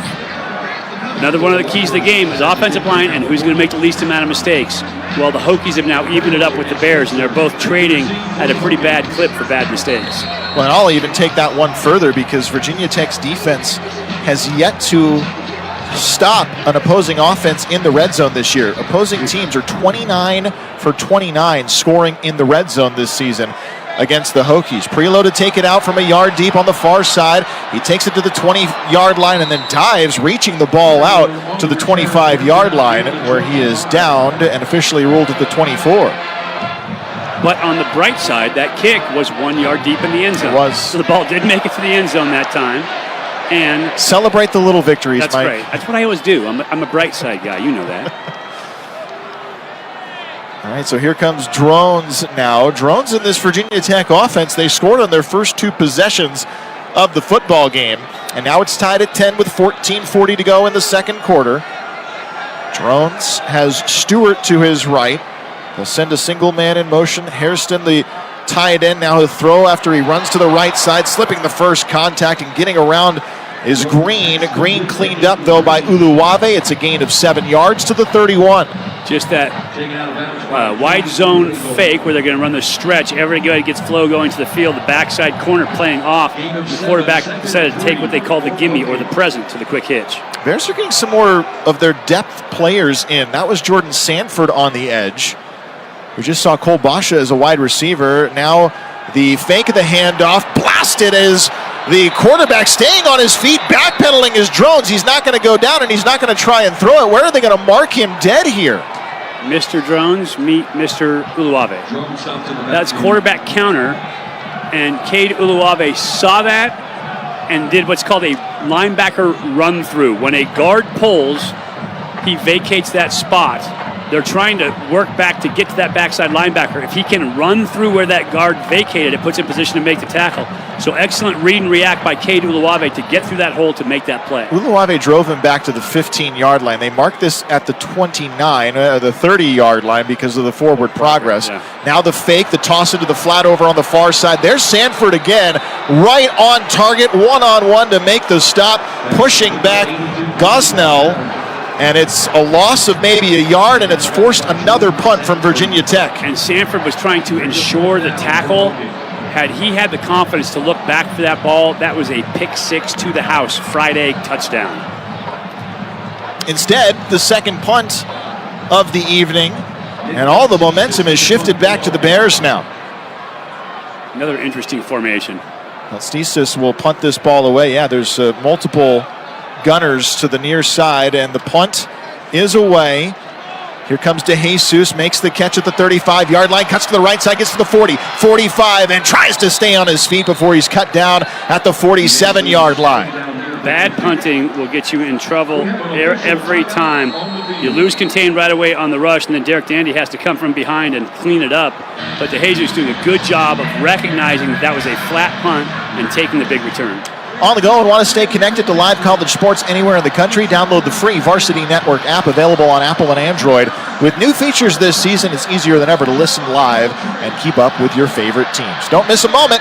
Get the Varsity Network app now. It's tied at 10 with 12:35 to go in the second quarter. We'll take the break. You're listening to Cal Football from Learfield. Pacific Office Automation is a preferred provider of copiers and print solutions for Cal Athletics. Let us help you create your total office solution with copiers and printers, security systems and cameras, managed IT and cloud services, unified communications and telephones, including carrier services, plus temperature sensing kiosks and more. The one source for all your office technology solutions.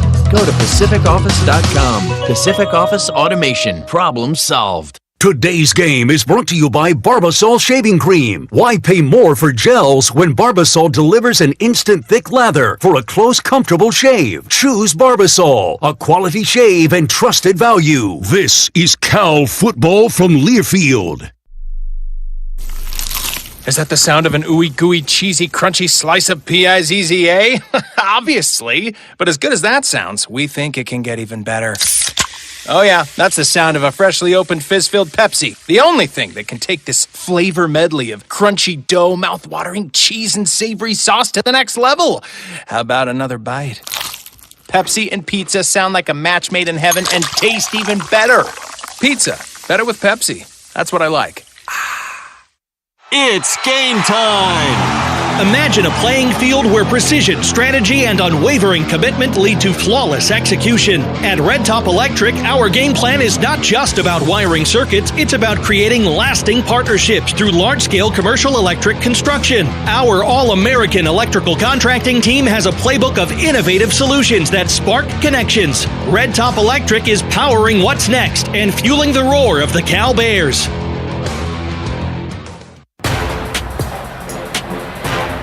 Tied at 10 with 12:35 to go in the second quarter here from Lane Stadium in Blacksburg, Virginia. As the Bears back on the football with an opportunity to try and take their first lead of the game. You know, we were talking to the visiting radio crew here. Bill Roth has been here for a long, long time. Everybody in town, I think, felt like Californians don't know what cold weather is. So funny. And it's cold. It's not really cold. It's a chilly night. Yeah, but we get this in November in the Bay Area. They're bringing hand warmers to us and telling us to bring third and fourth layers. Right, you want your electric blanket. Maybe they don't understand what cold is like. They are in the Blue Mountains, though, right? So they know the cold. I mean, I imagine it gets very cold here in the winter. But everybody thinks of California as L.A. Yeah. And you know, it never rains in L.A. No, never. Never. It's just palm trees and sunshine. All 365, 24/7. First and 10 from the 48-yard line of the Bears. Coming out of the timeout, tied at 10. Raphael off the left side. JKS gives to him, cuts to his left, and then turns it back upfield. Another good run here from Raphael. And if he can continue to do things like that in early down situations, the Bears offense is going to start to roll. That's a gain of 6. Yeah, Raphael doing a good job reading the hole, putting a nice jump cut together to his left and then accelerating to get all the yards in that play. He's really come into his own in this running game for the Bears, understanding where the cut is, where the hole is, and how much he can get out of a play. Averaging 89 yards per game over the last 3, and he's scored already here tonight. Late movement from the Cal receivers. They bunch to the right side of the line. Blitz being shown, and now another pre-snap flag comes in. Well, and you can get your left guard and your tight end, Mason Minnie, both moved. Something was going on with the snap count that time. Offense number 82, 5-yard penalty. It's still second down. And you could tell because both guys were hesitating, trying to get off. And so they were expecting the snap count. They weren't. And immediately Mason Minnie went back and talked to his young quarterback. Sometimes the quarterback's at fault for some of that too. Second false start penalty of this game, so it makes it second down and 9. Minnie off the right of the line, shotgun snap, handoff Raphael left side. This time he's speared from his side by Kamari Copeland. His gain of just a couple of yards to the 50-yard line brings up third down and 8. Yeah, Noah Chambers that time on the tackle. He is the true freshman linebacker that the coaches here love. Very athletic. He can run sideline to sideline, and just a true freshman. He has a bright future ahead of him. Bears are 1 of 4 on third down conversions in this game so far. It's third and 8. Empty backfield for JKS. 3 right, 2 left. Now they split Grizel even further toward the far sideline. Shotgun snap to JKS. Drops to throw, has some time up into the pocket, throws downfield. He's got DeJesus spinning around at the 25, cuts back at the 20, now to the 15, fighting his way forward, and he's brought down at the 11-yard line on the near side. That was just a straight cover 3 look by Virginia Tech. How do you beat cover 3? You run 4 vert. That time you ran DeJesus up the seam with Mason Minnie underneath to hold the linebacker. Great read by JKS, great throw, and an excellent job by DeJesus of finishing. Boy, DeJesus can break some ankles, can't he, in some open space. Mason Minnie motion now. Raphael cutting to his right, puts his foot into the ground, turns to his right a bit further, and just gets a yard on the play. He's strung out and dropped. That's one of those times where he should have just hit the hole immediately, taken what he had in it. But he was indecisive in the hole, kind of hesitating and stuttering, and as a result allowed the Hokies to rally on defense. Getting back to that last play with DeJesus, the key to that is the fact that they kept the quarterback clean. He was upright in the pocket on rhythm, able to throw an accurate pass. If they can do that for JKS, he is a special talent. 2 tight ends right side of the line. Raphael to JKS's left. Now he'll clear out. Split as a receiver right. Ball set near hash, shotgun snap. Just a rush of 3. JKS to throw into the end zone. He's got Grizel reaching back to his right, but he dropped it. Oh. Grizel was all alone, had to reach back to his right shoulder, but had 2 hands on the ball and juggled it and dropped it. Nice job of Williams of punching that ball out. It was a hard back shoulder catch that time. And Williams just ripped at it as Grizel tried to tuck that ball away. A little better ball, and that's a touchdown for Grizel. Tron Grizel, last week was his first game without a reception this season. It was odd to see that from Tron. And here a rare drop. So it makes it third down and 9 from the 11-yard line. JKS, another empty backfield, 4-man rush. He's got time to throw again. He throws to the end zone, and Mark Hamper has that ball come off of his hand, incomplete. It was over the corner, but right into Hamper, and he couldn't make the catch. I think Williams may have tipped that ball at the top of it, because when he threw that, I thought that was going to be an interception. Yeah, 23 tipped it right before it got to Hamper, so that's not on Hamper. That was a really, really risky throw by JKS. He's lucky that Williams is a DB and plays it like a DB. So if he played that like a receiver, he would have taken that ball home with him. 29-yard field goal opportunity here from Chase Meyer from left to right, ball set near hash. Meyer is already hit in this game. The kick on its way. It is up, and it is good. Now the Bears get more points on the board. They're 3 for 3 from within the red zone here tonight, and they take their first lead of the contest. It's 13-10. California on top with 9:36 to go in the second quarter.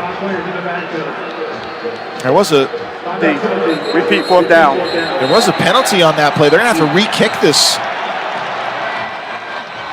ball. illegal formation on Cal. So they erase that 29-yard field goal. So another pre-snap penalty, because it becomes a penalty once you snap the ball in that formation. Well, and now it's a little longer. 34-yard attempt. Try and redo this one if you're Chase Meyer. Mistakes. Lots of them. Lots of them. 5 penalties already. And hopefully it doesn't cost the Bears 3 points. Snap, good. Kick is up from left to right on its way. Second verse, same as the first for Chase Meyer. It's 13-10, California with the lead, 9:31 to go in the first half. No flags on this play, and the Bears have their first lead of the game. We'll step aside after a 7-play, 38-yard drive and 2 minutes and 50 seconds taken off the clock. 13-10, California. You're listening to Cal Football from Learfield. Hey there, Golden Bears fans. Just like our team out on the field, your next big event deserves a winning game plan. That's where Joe Squared Events Productions comes in. From corporate gatherings to private celebrations, Joe Squared delivers seamless planning, creative design, and unforgettable experiences that bring people together. When it comes to flawless execution, trust the team that knows how to win in the details. Joe Squared Events Productions, bringing championship energy to every occasion. Visit joesquaredproductions.com to start planning today. Brewed in Berkeley since 2004, Trumer Pils has brought Golden Bear fans a true German-style Pilsner the way it was meant to be enjoyed. Fresh. We brew slowly over 6 weeks, giving our beer time to age. This creates the natural champagne-like carbonation and crispness we're known for. No other Pilsner can match the quality of Trumer Pils. So next time you tailgate, homegate, or just take in a view of the Golden Gate, grab an ice-cold Trumer Pils. The perfect Pils calls Berkeley home. Please enjoy responsibly. Plan to catch a Cal road game this season? Whether you're following the blue and gold, traveling for business, or heading for fun in the sun, Oakland San Francisco Bay Airport gets you there faster with nonstop service to destinations in Mexico, Hawaii, and across the USA. More flights, less hassle. Fly the East Bay way to enjoy exclusive on-airport parking, upgraded travel amenities, and new local dining options. OAK, the smart choice and official airport of Cal Athletics. Welcome back to Blacksburg. 13-10, Cal leading Virginia Tech, 9:31 to go in the first half. Hey, we've got 2 sideline reporters here, guys. Scott Butler is with me on the sideline. Of course, he has done some games this year. Scott, you got a chance to talk to Virginia Tech's president. He's got some Cal ties, right? Yes, he does, and it was a very special call. President Sands has 3 degrees from Cal. He has a bachelor's, he has a master's, and a doctorate in electrical engineering. And he's been serving in his role as president for many years at Virginia Tech. I spoke to him about his experiences at Cal. His number one experience above all others, it was the big game 1982 in the play. He was with his future wife, also with him, also a professor here at the university. And he said it's so memorable, and it was an incredible event for him and his future wife. He loves the fact that it was very supportive of Cal, SMU, and Stanford getting to the ACC. In fact, he was a pivotal part of getting Cal, Stanford, and SMU in. And he said the best part of those 3 schools is they're true to their mottos. Great time talking with President Sands. And I guess it's a win-win for him tonight. Virginia Tech's president, a lot of Cal ties as well, guys. And maybe he's wearing a Cal shirt under his coat and tie. It's like a Superman outfit underneath. I love the fact that we are so professional. We bring a backup sideline reporter just in case. And even our backup is getting the interview with the opposing school's president. He gets some airtime, right? Love it. Michael Luckhurst will kick off from left to right. Well, Ben Ross had quite the journey to get here today. Kickoff from left to right, and maybe a chance to return. Catching it at the 1-yard line, then going out of bounds. Oh, what a mistake from Selden, who could have tried to straddle the out-of-bounds line and make the catch, or just let that ball go. Instead, he makes the catch and goes out of bounds at the 1. Yeah, to your point, if you catch it with a foot out of bounds, that's an out-of-bounds kickoff, which becomes a penalty. Ball is placed at the 1-yard line. First down, Virginia Tech. That's a very heads-up play, as opposed to what we just saw. If he just lets that ball go, it goes into the end zone, or it goes out of bounds. I feel like if you have to run laterally 30 yards to make a catch, you probably don't want to make a catch. Let that go. Yeah. Instead, California, with a 13-10 lead, now will have Virginia Tech at their own 1 yard line here. Now's the time to crank it up on defense. Drones in the shotgun. Motions his tight end. He turns. He hands off. Cade Uluwave had the hit in the end zone. Missed on it, though. And then Luke Farrelly cleans things up to bring Stewart down. Cade Uluwave nearly had a safety. I believe that was Josiah Wagner, not Cade in the back. Excuse me. Yeah, he came off the edge. Cade was on the inside, I believe. Josiah Wagner was in the back. I got my 8 and my 0 confused. And it's easy to do because the numbers are so close. Well, see, now I have to apologize to Cade, because Cade, I don't see missed tackles from Cade. He'll smile and laugh about it. All right, so 2nd down and 10 from the 1 yard line. Handoff here to Hawkins. Hawkins up the middle. He is stuffed right at the line of scrimmage. And that was Cade Uluwave. That was Cade Uluwave, exactly. Like a heat-seeking missile right into the pile that time. Sniffed it out and literally drove everybody else back as he struck the running back in the face. So 2 plays and no positive yardage here from Virginia Tech. And this is when you start getting concerned as a coach about punt safe. You want to get that ball out past the 5 yard line because then special teams becomes very precarious.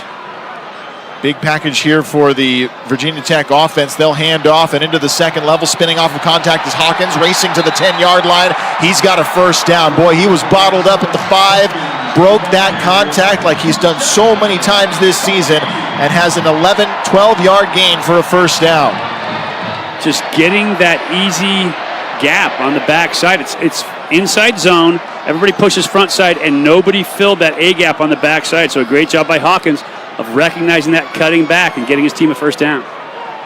1st and 10 from the 13-yard line now. Blitz being shown. They bring the pressure off the edge. Hawkins into the second level again and brought down by his ankles here as he bursts forward to the 20-yard line. Luke Farrelly gets him. Yeah, Aiden Manitai had a chance to make that tackle in the backfield. He was coming on the free safety fire, and he was therefore trying to wrap up Hawkins by the ankles. But we talked about Hawkins and how physical he is as a runner. He would not be brought down from an ankle tackle. 13-10 Cal leading, 7:17 to go in the first half. Here from Virginia Tech. Delayed handoff now, sweeping to the edge, breaking the contact again at the 20-yard line as Hawkins stays on his feet. And that was Manitai just unable to ankle tackle there. And it's a first down to the 26.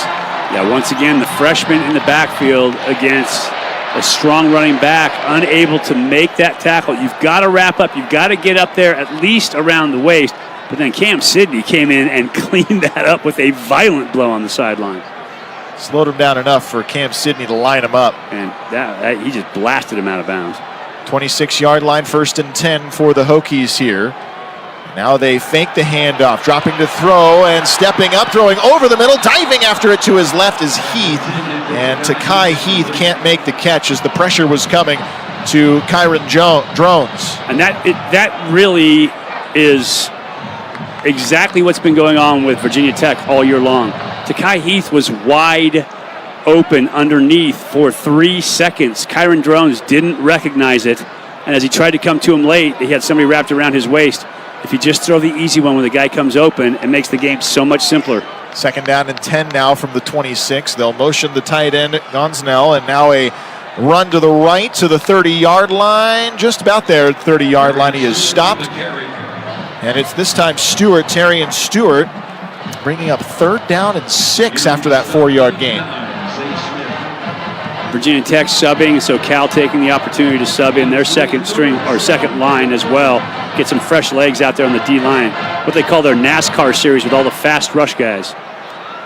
It's appropriate with all the racetracks in the area. That's right. We actually saw some of the NASCAR trucks yesterday in town. Now Bears showing blitz. They almost jumped there. Drones takes the shotgun snap. Pressured in the backfield. He's wrapped up. He's brought down by Jaden Wayne. All the way back at the 25-yard line. Yeah, Chris Victor actually jumped off sides but got back in time before the snap, which you're allowed to do as a defensive player. Jaden Wayne doing a great job of continuing the fight inside. Kyron Drones having a hard time reading downfield. The Bears only brought 3. which means you drop 8 into coverage, which means those windows get a lot tighter. As a quarterback, you've got to be really clean in your reads. Jaden Wayne had his first career sack a couple weeks ago and now has another one as the punt unit comes on for the third time in this game. DeJesus waiting to receive, and a flag will come in here before the snap. For the best punt of the day for Virginia Tech. Was a good one, wasn't it? Ball start. Offense number 23. 5-yard penalty. This is a sloppy football game. Yeah. That is penalty number 5 on Virginia Tech after the Bears have already committed 5 of their own in this game. Beltsistas will punt this ball away again. And DeJesus standing at the 35-yard line waiting for this one. Punt is blocked! High into the air it goes at the 20-yard line where it's grabbed by Virginia Tech and it will fall to the 27-yard line. The Bears get home after the penalty and now will have glorious field position at the Virginia Tech 27 following the block. Cole Basha making a play on special teams. Justin Wilcox told us you have to make the plays where you have the opportunity.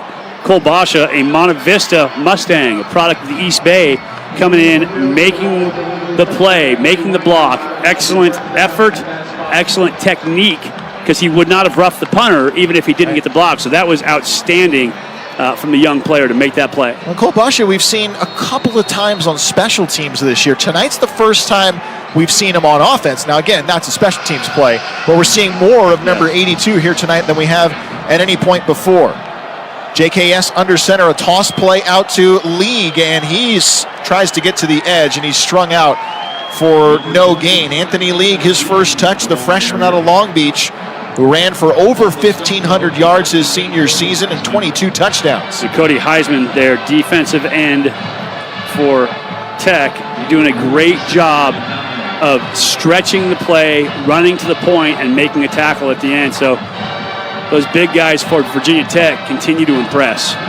League stays in, offset to the right here of JKS in the shotgun.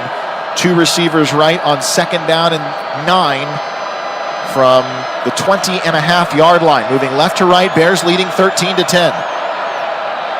JKS surveying here, and something's not right. Justin Wilcox wants a timeout, so he uses the first of the first half. Tron Grizel stepped up to get on the line of scrimmage. And I think Justin Wilcox wasn't sure about formation, if they had enough guys in the backfield. And so he called that timeout to make sure they didn't get a penalty this close to kill a drive. Cal fans want to support the team by just paying your phone bill. Switch to Bears Mobile today at bearsmobile.com, powered by T-Mobile. 13-10, California leading with 4:03 to go in the first half. We'll take the break from Lane Stadium. You're listening to Cal Football from Learfield.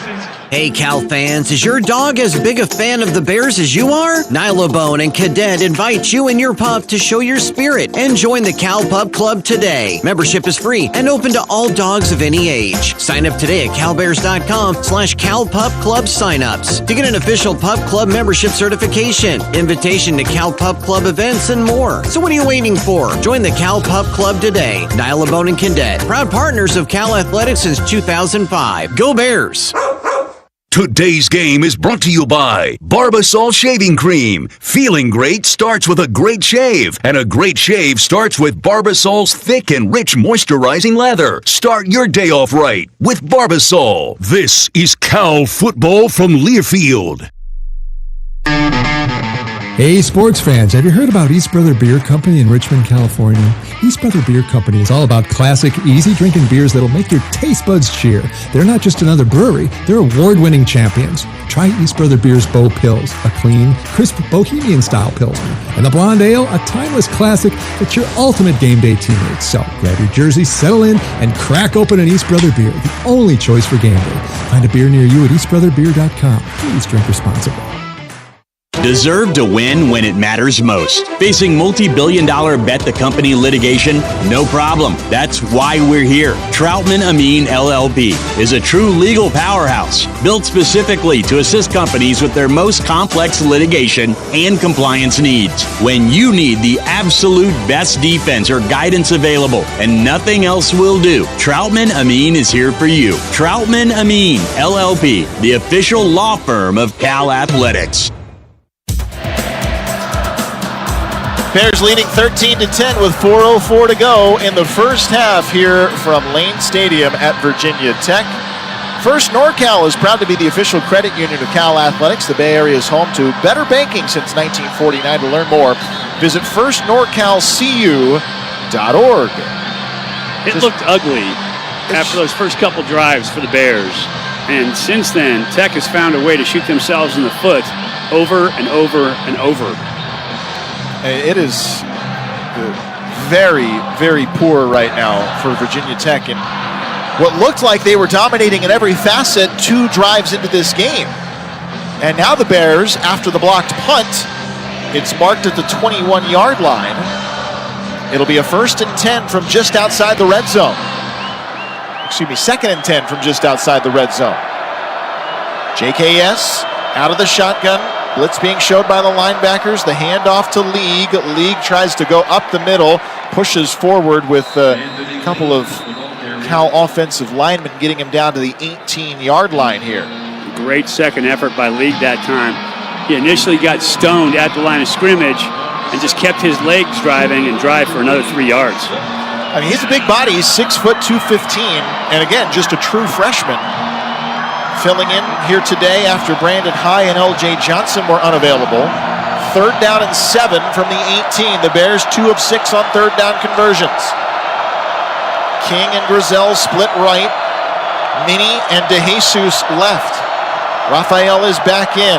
Here comes the 5-man rush. JKS with some time, checks it underneath and over the middle. Raphael makes the catch near the 11-yard line, gets a second effort for just enough to move the chains to the 10 on the forward progress. Check downs equal first downs. It's so key and so fundamental. JKS wanted to drive that ball downfield. Instead, checked down, brought his eyes down when he felt pressure. You get that ball underneath your backs and good things happen. So excellent job. The play is under further review.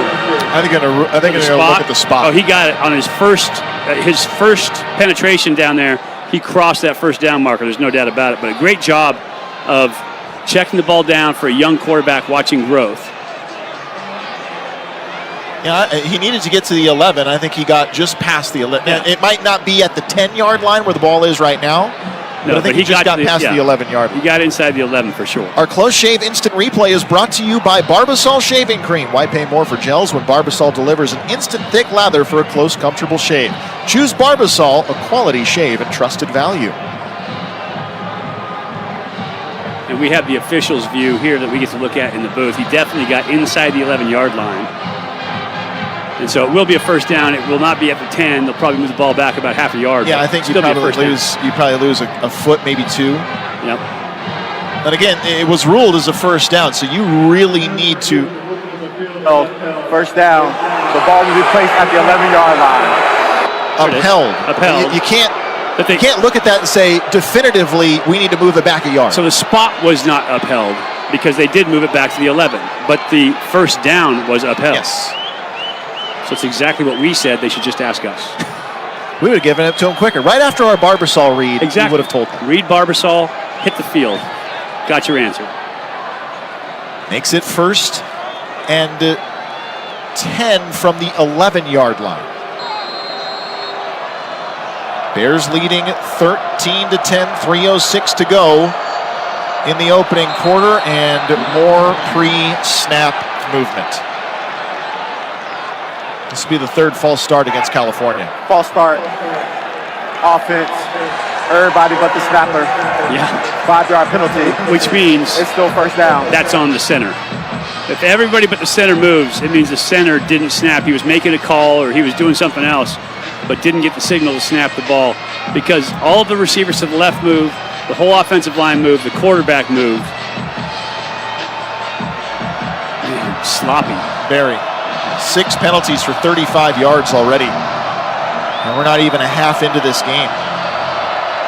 So instead, it's a 1st and 15 from the 16-yard line.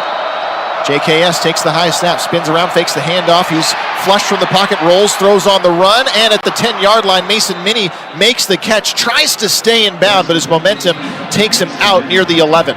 Boy, if he had the opportunity to sit in the pocket, Jaden Dixon-Veal shook his man at the line of scrimmage and was wide open on the deep crosser for the touchdown. That would have been stealing. But once again, offensive line has to get it done if you expect the quarterback to play the position right. We were hearing that the Bears are going to play a lot of wide receivers tonight, and they have. Jaden Dixon-Veal, as you mentioned, we haven't seen a ton of this year. Brings up 2nd down and 10 from the 11-yard line. JKS motions Jordan King, sprints to his right. Here's the snap now. He throws to the near sideline. King makes the catch, and a good one-on-one tackle is made right after he makes that grab to bring him down. Just a couple of yards. Joseph Reddish gets to him at the 9. Nice job trying to turn that back inside. Excellent job securing that catch by Jordan King. He had a couple of big-time catches last week to move the chains for first downs. That was a big one for the Bears as they hit the 2-minute mark. And he had 3 catches for 54 yards last week for the Bears. Our 2-minute warning is presented by Herc Rentals. Herc Rentals, we equip our customers and communities to build a brighter future. 13-10, California leading with 2 minutes to go in the first half. Trying to add on to their lead when we come back. You're listening to Cal Football from Learfield. Plan to catch a Cal road game this season? Whether you're following the blue and gold, traveling for business, or heading for fun in the sun, Oakland San Francisco Bay Airport gets you there faster with nonstop service to destinations in Mexico, Hawaii, and across the USA. More flights, less hassle. Fly the East Bay way to enjoy exclusive on-airport parking, upgraded travel amenities, and new local dining options. OAK, the smart choice and official airport of Cal Athletics. Today's game is brought to you by Barbasol Shaving Cream. Why pay more for gels when Barbasol delivers an instant thick lather for a close, comfortable shave? Choose Barbasol, a quality shave and trusted value. This is Cal Football from Learfield. Adoption of teens from foster care is a topic not enough people know about, and we're here to change that. I'm April Dinwiddie, host of the new podcast, Navigating Adoption, presented by Adopt US Kids. Each episode brings you compelling real-life adoption stories told by the families that live them with commentary from experts. Visit adoptuskids.org/podcast or subscribe to Navigating Adoption, presented by Adopt US Kids. Brought to you by the U.S. Department of Health and Human Services Administration for Children and Families and the Ad Council. My mom has taken up going to the park to practice yoga. My dad's going to a club, but not a book club, a salsa club. Finding new hobbies comes with age. My mom has started getting lost and not knowing where she's going. Becoming lost or disoriented doesn't. Confusion with time or place may be a sign of Alzheimer's. An early diagnosis can help improve the quality of life for your loved one. Learn the warning signs of Alzheimer's at 10signs.org. Brought to you by the Alzheimer's Association and the Ad Council. 13-10, Cal with the lead. 2 minutes to go in the first half here from Virginia Tech. Before we continue, let's pause 10 seconds for station identification. This is Cal Football from Learfield. Talk Radio 810 AM KSFO San Francisco and KSAN HD2 San Mateo, a Cumulus media station. Justin Allegri with Mike Pulowski and Ben Ross, our producer-engineer here on site, RJ DeSanto, back at our flagship station, Danny Dunn, and helping us out tonight with stats and spotting, Rich and Jack Formato from our broadcast booth. Good to be with you from Virginia Tech. Bears, a 13-10 lead with 2 minutes to go, and a 3rd and 7 from the 8 coming out of the 2-minute warning with a chance to add on here. Yeah, the Formatos are the pride of Wytheville, Virginia, just down the road here. That's right. And Rich was just pointing out to me that the crowd is actually thinned out a little bit. Now, either everybody is going for an early bathroom break before halftime, or some Virginia Tech fans have lost interest in this game. Or maybe there's some Virginia Tech people that think it's colder than the Californians think it is. That's a possibility as well. I'm going to go with that. All right, so the Bears come out of the 2-minute warning. I love the gobble that you hear on the 3rd down alarm here. Got a lot of different traditions here. The cannon scared both of us pregame. Yes, that's a loud Echoed cannon. throughout the stadium. The cannon in Memorial was loud. All right, here's JKS on a 3rd and 7 from the 8-yard line. DeJesus motions from right to left. Claps the hands, takes the shotgun snap, rolls to his left, throws on the run, has DeJesus at the 5-yard line. He is double-teamed and pushed out of bounds near the 3-yard line.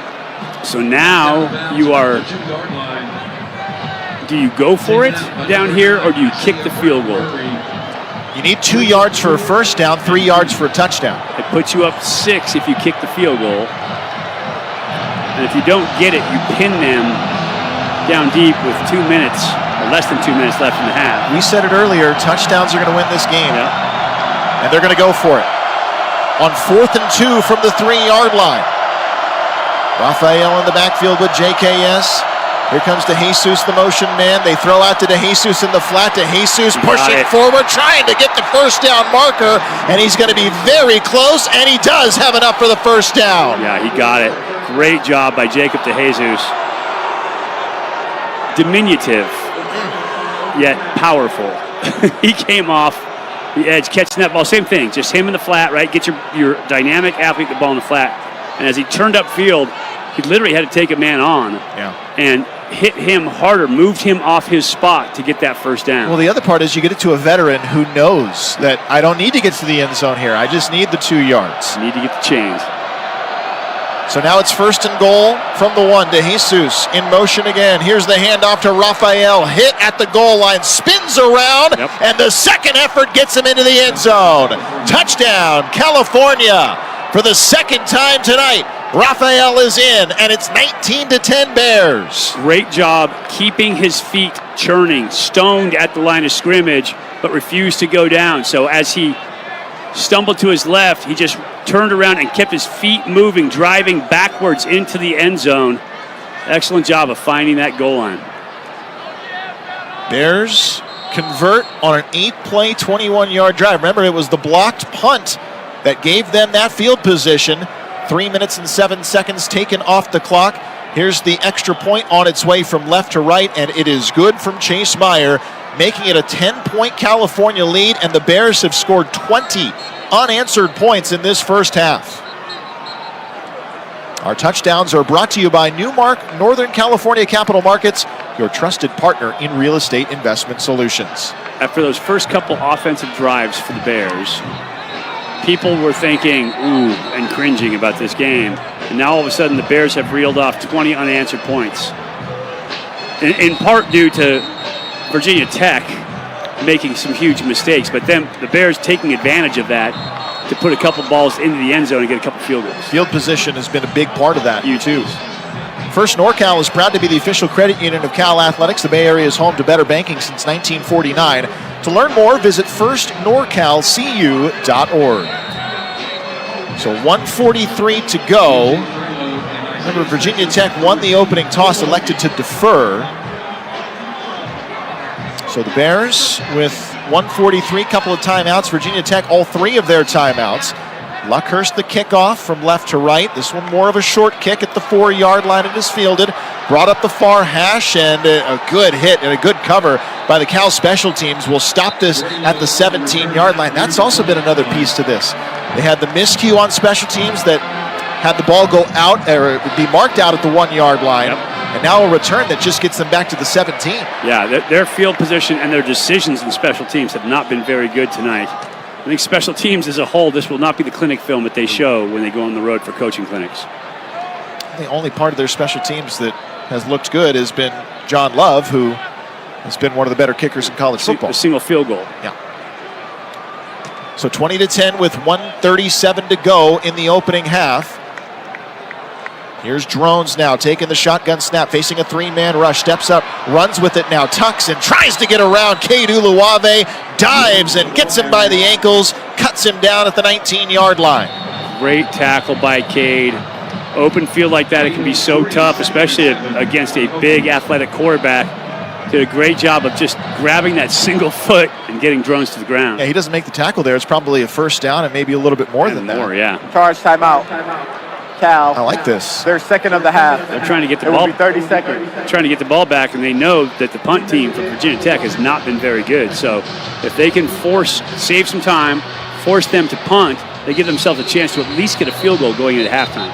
Come out to historic California Memorial Stadium and watch the Golden Bears this season. Head to calbears.com for more information and to secure your seats today. Just a couple of home games remaining for the Bears. One of them coming up next week against, right now, what is a ranked Virginia team in town.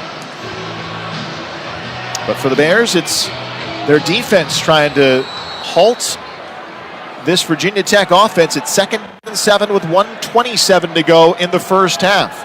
Cal leading by 10. RPO, the handoff, and right into the arms of Aiden Kiana-Ina goes Hawkins, and it's maybe a yard or two, and immediately Justin Wilcox calls for his final timeout. That is a big dude right there, Aiden Kiana-Ina. You do not want to get swallowed up by him. Excellent job of getting that tackle inside along with TJ Bush. Well, and this is where the momentum on the side of the Bears, you're feeling confident about the way your defense is playing right now. You're feeling confident in your ability to score.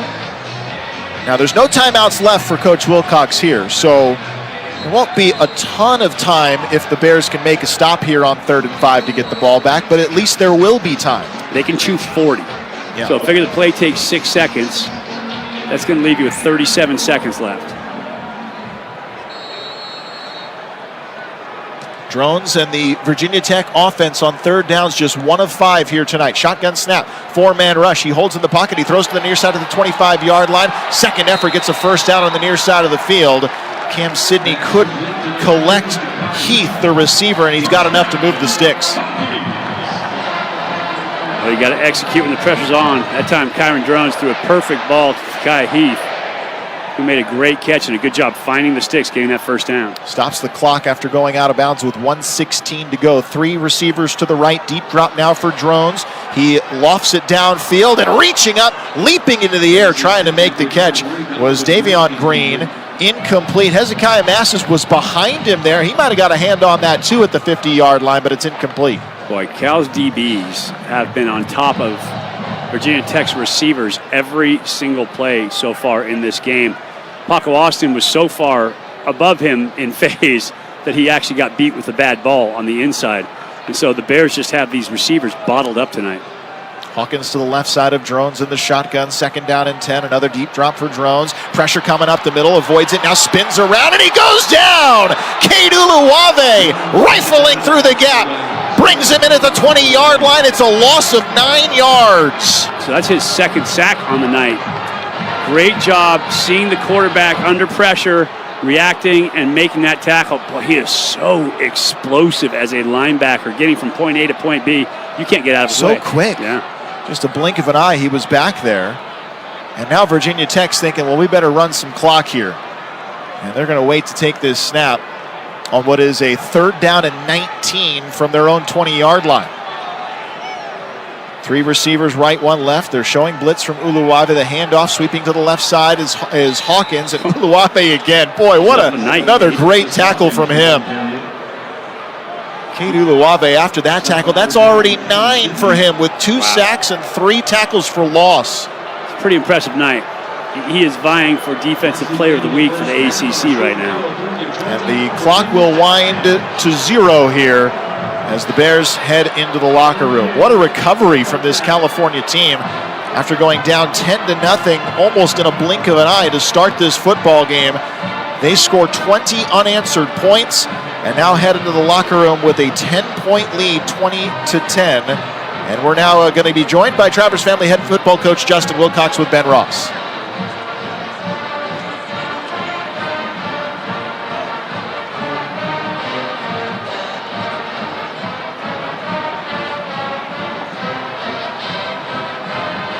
I think we're having an issue with Ben getting connected down there.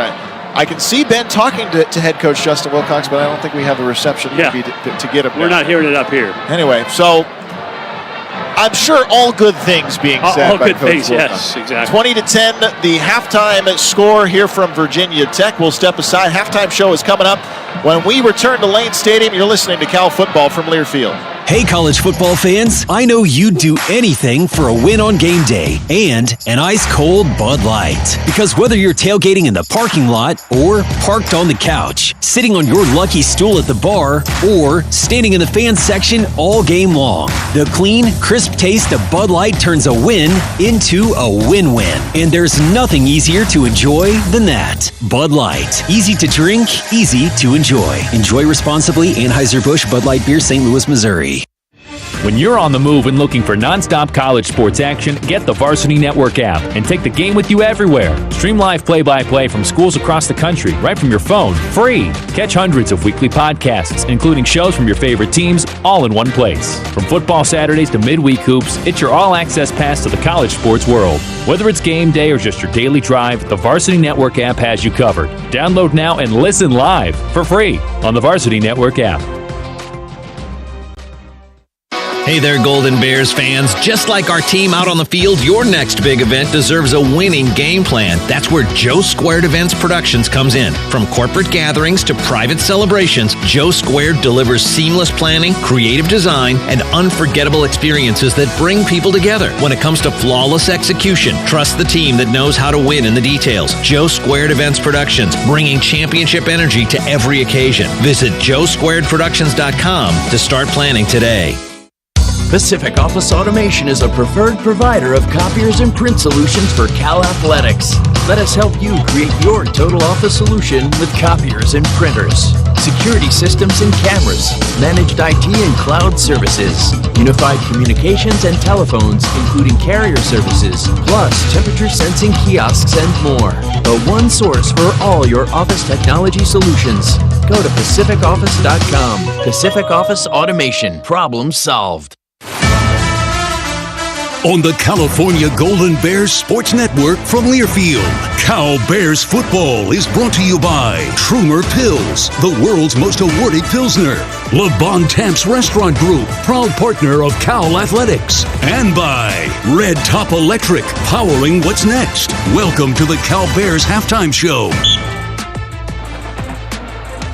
Here at halftime from Lane Stadium at Virginia Tech, the Bears 20, the Hokies 10. Justin Allegri with you. We're now joined by the general manager, Ron Rivera.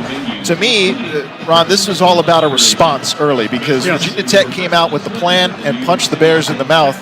20 unanswered points later, the Bears are up by 10. Yes, and that's exactly what happened. Justin, you go back and look at the very first drive. As far as our offense is concerned, we actually had a play, but we didn't block. We missed the block on the right defensive end. He was able to make the sack. We had a receiver wide open downfield. It was a great play call. We just didn't execute. Yeah, and execution is what we've been talking a lot about, especially with that offensive line this year. Coach Wilcox and I go back and forth almost weekly about that. What do you think the adjustments need to be made? Well, really, the truth of the matter is, again, it's about the mindset of getting ready to play, being ready to play, and then playing. Yeah. That's the thing that I struggle with.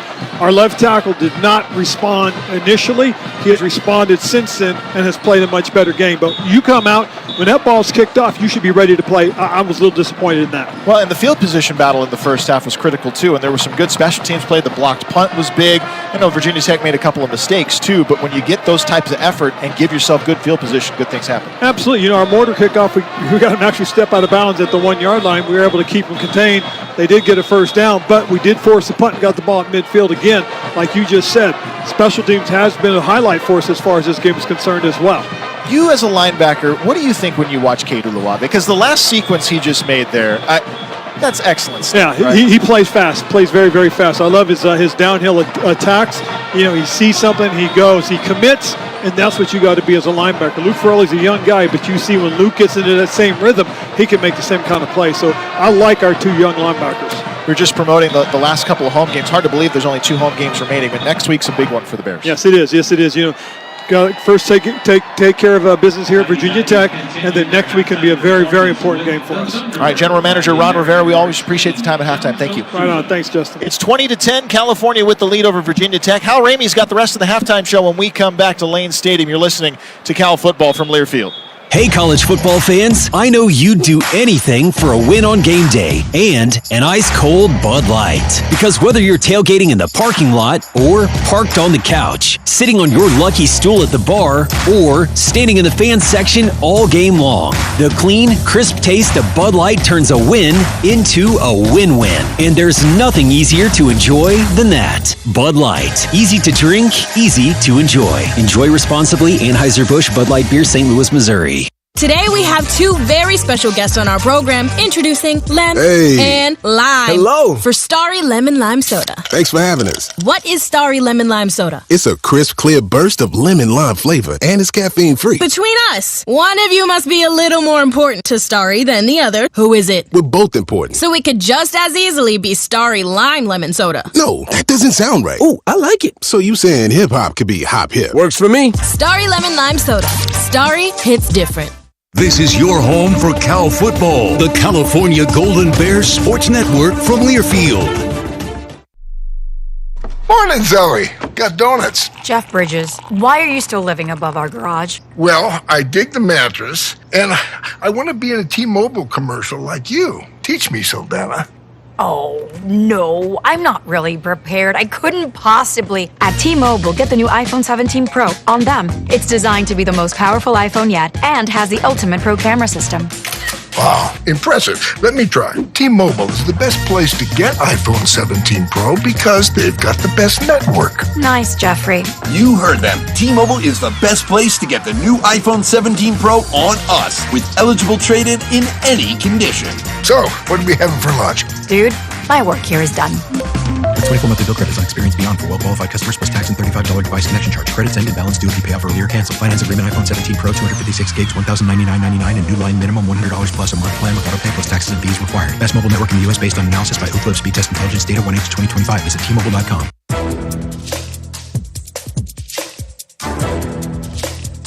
This copyrighted broadcast is an exclusive presentation of Learfield under the broadcasting rights granted by the University of California, Berkeley. Reuse of this presentation is prohibited without the expressed written consent of the university and Learfield. Announcers are provided by Learfield and approved by the university. And welcome into Golden Bears Central. Hal Ramey joining you now. It is halftime back at Lane Stadium in Blacksburg, Virginia, with Cal leading Virginia Tech by a score of 20-10. If you tuned in late, the Bears got off to an ugly start. 2 3-and-outs for the offense to start the game and a short punt. And the Hokies quickly had a 10-0 lead. Needed just a 47-yard drive after a short punt to take a 7-0 advantage, then tacked on a field goal, a 46-yard drive. And it was 10-0 after just 7 minutes and 33 seconds of play. But the Bears came back, got a Chase Meyer field goal, a 38-yarder, and then picked up a Kendrick Raphael 1-yard scoring run. That tied the game at 10-10. Meyer added a second field goal from 34 yards, and then after the block punt, Kendrick Raphael scoring on another 1-yard TD run, and the Bears on top 20-10 at the intermission back at Virginia Tech. Today's AT&T and Top 25 Scoreboard Report is presented by First NorCal Credit Union. First NorCal, proud to be the official credit union of Cal Athletics. As you might expect, a very limited scoreboard on a Friday night. We can report one final. That was in the Ivy League. And Dartmouth playing at home put a real whooping on Columbia. Dartmouth winning that one 49-3. The Big Green, I think they're called now, they go to 5-1 on the season, and Columbia drops to 1-5. It's a game in progress in Charlotte, and North Texas has gone ahead of Charlotte. It's 24-20. The Mean Green leading that one late in the third quarter. Later tonight, it'll be Boise State at Nevada. The Boise State Broncos off to a 5-2 start. And also this evening, Sacramento State is at home against Montana. The Grizzlies are 7-0 to start the 7th spot nationally with a record of 7-0. The Jackets will be at home against Syracuse. The Cuse now 3-4 since losing their quarterback. Cal's next opponent is Virginia. The 16th-ranked Cavaliers off to a 6-1 start. They will visit North Carolina. That's a 9 o'clock start, our time tomorrow. SMU, which will be Cal's final opponent of the regular season, they're on the road at Wake Forest tomorrow. NC State visits Pitt, and Stanford, after its big win over Florida State, will visit the University of Miami. That's a 4 o'clock start tomorrow. And then Boston College plays at Louisville. The Louisville Cardinals, now ranked 19th after their big win last week over Miami. They're at home with BC, a 4:30 start for us. Rest of the top 25 schedule. Number 1, Ohio State is idle. Number 2, Indiana hosts UCLA. Number 3, Texas A&M visits number 20, LSU. Number 4, Alabama is at South Carolina. Number 6, Oregon hosting Wisconsin. Big matchup, number 8, Ole Miss at number 13, Oklahoma. Number 10, Vanderbilt as at home against number 15, Missouri. So that highlights the top 10 action. 11th ranked BYU will be at Iowa State. Number 14, Texas Tech at Oklahoma State. Number 17, Tennessee's at Kentucky. Number 18, South Florida at Memphis. Number 21, Cincinnati will be at home to Baylor. Number 22, Texas will play at Mississippi State. Number 23, Illinois is at Washington. Number 24, Arizona State home to face Houston. And number 25, Michigan at Michigan State. Again, the important score. It's Cal 20, Virginia Tech 10 at the half. We'll be back with a look at the stats in a moment. This is Cal football from Learfield. Brewed in Berkeley since 2004, Trumer Pils has brought Golden Bear fans a true German-style Pilsner the way it was meant to be enjoyed. Fresh. We brew slowly over 6 weeks, giving our beer time to age. This creates the natural champagne-like carbonation and crispness we're known for. No other Pilsner can match the quality of Trumer Pils. So next time you tailgate, homegate, or just take in a view of the Golden Gate, grab an ice-cold Trumer Pils. The perfect Pils calls Berkeley home. Please enjoy responsibly. Pacific Office Automation is a preferred provider of copiers and print solutions for Cal Athletics. Let us help you create your total office solution with copiers and printers, security systems and cameras, managed IT and cloud services, unified communications and telephones, including carrier services, plus temperature sensing kiosks and more. The one source for all your office technology solutions. Go to PacificOffice.com. Pacific Office Automation. Problem solved. Today's game is brought to you by Barbasol Shaving Cream. Feeling great starts with a great shave, and a great shave starts with Barbasol's thick and rich moisturizing lather. Start your day off right with Barbasol. This is Cal football from Learfield. Nobody. Nobody. Nobody. Nobody. Nobody. Nobody beats Berkeley. They never have, and they never will. For unbeatable deals on new and used Toyotas, there's only one place to go. Toyota of Berkeley. Visit nobodybeatsberkeley.com. Nobody. Nobody. Nobody. Nobody. Nobody. Nobody beats Berkeley. They never have, and they never will. For unbeatable deals on new and used Toyotas, there's only one place to go. Toyota of Berkeley. Visit nobodybeatsberkeley.com. Get ready to join in on the excitement as we celebrate Cal football with the limited edition bottle of the Bay Area's own Gold Bar Whiskey. The limited edition wine barrel finished whiskeys feature Cal's iconic brand and pay tribute to the rich history of the athletics program. Wherever you are on game day, at home, at the bar, or at Cal Memorial Stadium, make sure to order Gold Bar Whiskey for a refreshing game day cocktail. You can find limited edition Cal whiskey bottles in local stores, online at goldbarwhiskey.com, or at the Gold Bar Whiskey Distillery located on Treasure Island. And welcome back to Golden Bear Central. Let's take a quick look at the first half statistics here as Cal leads at Virginia Tech by a score of 20-10. Total offense, Cal, after their slow start, has taken a 175 to 133 yard lead in total offense. Passing yardage, the Bears with a big edge, 139 to 51. Rushing yardage, Virginia Tech, 82 to 36, the lead over Cal. There's plenty of penalties in the first half. The Bears had 6 for 35 yards. The Hokies 5 for 37. First downs, each team had 8 over the first 30 minutes. Third downs, Cal was 3 of 8. Virginia Tech 2 of 7. The Bears also came up with their only fourth down opportunity, which set up the second touchdown. Total play is very close. Cal 33, Virginia Tech 32. Yards per play, Cal at 5.3 to 4.2 for the Hokies.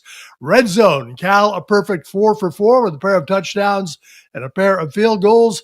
Time of possession extremely close.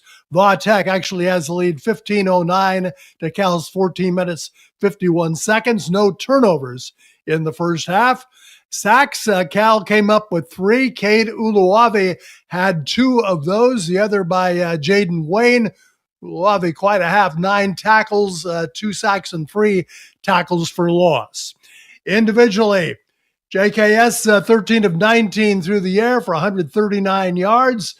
For Virginia Tech, Drones was 5 of 10 for just 51 yards. Did have the 1 touchdown in that early scoring pass to Aiden Green, a 27-yarder. Rushing, Hawkins 10 carries for 66 to lead the Hokies.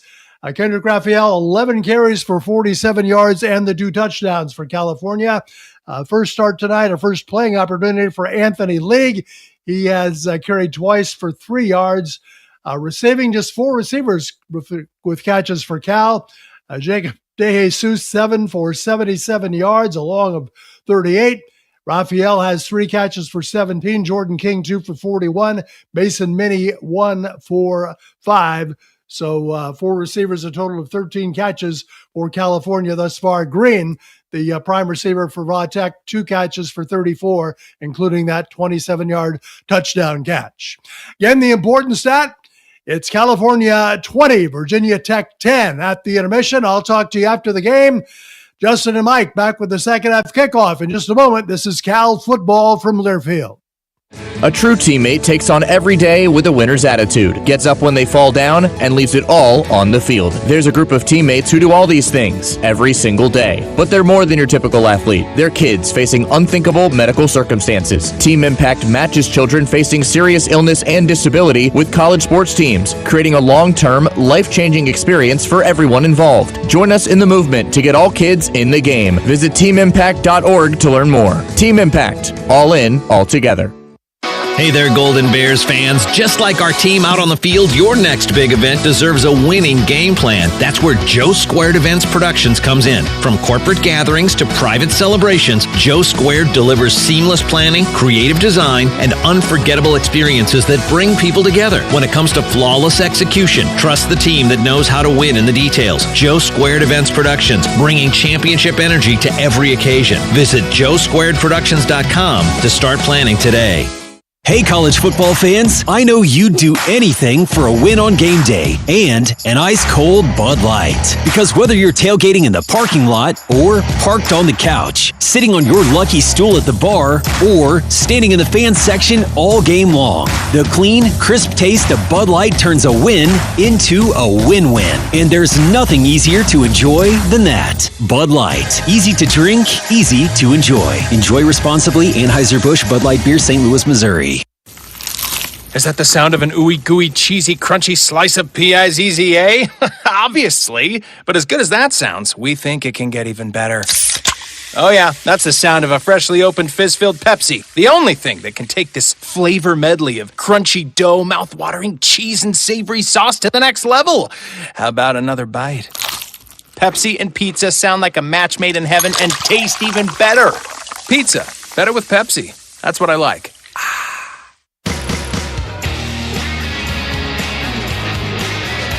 Back here at Lane Stadium at Virginia Tech, it's the Bears 20 and the Hokies 10. Justin Allegri, Mike Pawlowski, and Ben Ross with you as we get ready for the start of the second half. And after the start of that first half, the Bears have to feel very good about the way they ended the half. 20 unanswered points. Yeah, that was an ugly start. There's Very no doubt ugly about start. it. And then they were able to rally back in part based on the mistakes by Virginia Tech, making a bunch of mistakes in special teams, on offense, on defense. And so the Bears now need to find a way just to get level. Must have been a fun conversation with Coach Rivera at half. Whenever he comes in our booth, he's Coach Rivera. Yes, he is. Because he's watching the game, he's actually been in the coach's booth here tonight to make sure that he's watching the game. I feel like he vents sometimes to us. He does. Before he goes on the air. So we really get what the thoughts are. Gotta clean it out. Gotta get rid of it. Yeah. But always good. And his insights. He always has such great insights when he comes in here. That's what happens when you're, 20-some-odd year NFL coach and head coach. and a phenomenal player on top of that. It's funny because I didn't really think of this area of the country being a specific NFL fandom, but I saw a lot of Washington Commanders stuff, Exactly. flags and signs. So I'm kind of wondering if a lot of people in this area know that Coach Rivera was their head coach for a while. They probably have a lot of memories with that too. But yeah, that's probably the closest NFL team. Yeah, I think. Maybe Tennessee, Carolina. 20-10, California with the lead. The kickoff now from left to right from Luckhurst. And this one is blasted 7 or 8 yards deep into the end zone for a touchback. And Luckhurst threw his hands up like victory. There it is. It is possible. I can do it. How about that? He's getting high fives on the side. All the coaching staff. I realized we didn't connect with Danny Dunn for our bold play of the half, so I don't know if we have a highlight. But do you have a bold play of the half in your mind? The bold play of the half for me would be the DeJesus catch for that first down that he made down near the end zone to get the first down and to go head-to-head with somebody to get it. It's sponsored by Pete's Coffee, born here in Berkeley, committed to handcrafted, bolder, better, fresher coffee. Proud local partner of the Cal Golden Bears. On first down to throw, and one that is just 5 or 6 feet in front of the receiver, incomplete. And that was just a scud thrown by Drones. That was awful. And the Boo Birds are coming out here at Virginia Tech because he had an open receiver and just flat out missed him. Threw a ball that skipped 5 yards in front of him. That's a 7-yard gain. It's the college quarterback making $1.5 million a year. Oof. I'll take it. That would be frustrating. 2nd down and 10. And now the jet sweep handoff to Green. Gets to the edge. Gets hit hard by Manitai at the 30-yard line. Going to be marked out of bounds at the 30 where Manitai hits Selden. And it's a gain of about 5 yards, maybe 6 on the play. 3rd down coming up. Well, you said the Boo Birds. I'd probably say the stadium's maybe 85% full, 90% full when we started. It's maybe down to 50 now. Oh, maybe 50. I'd say it's less than that.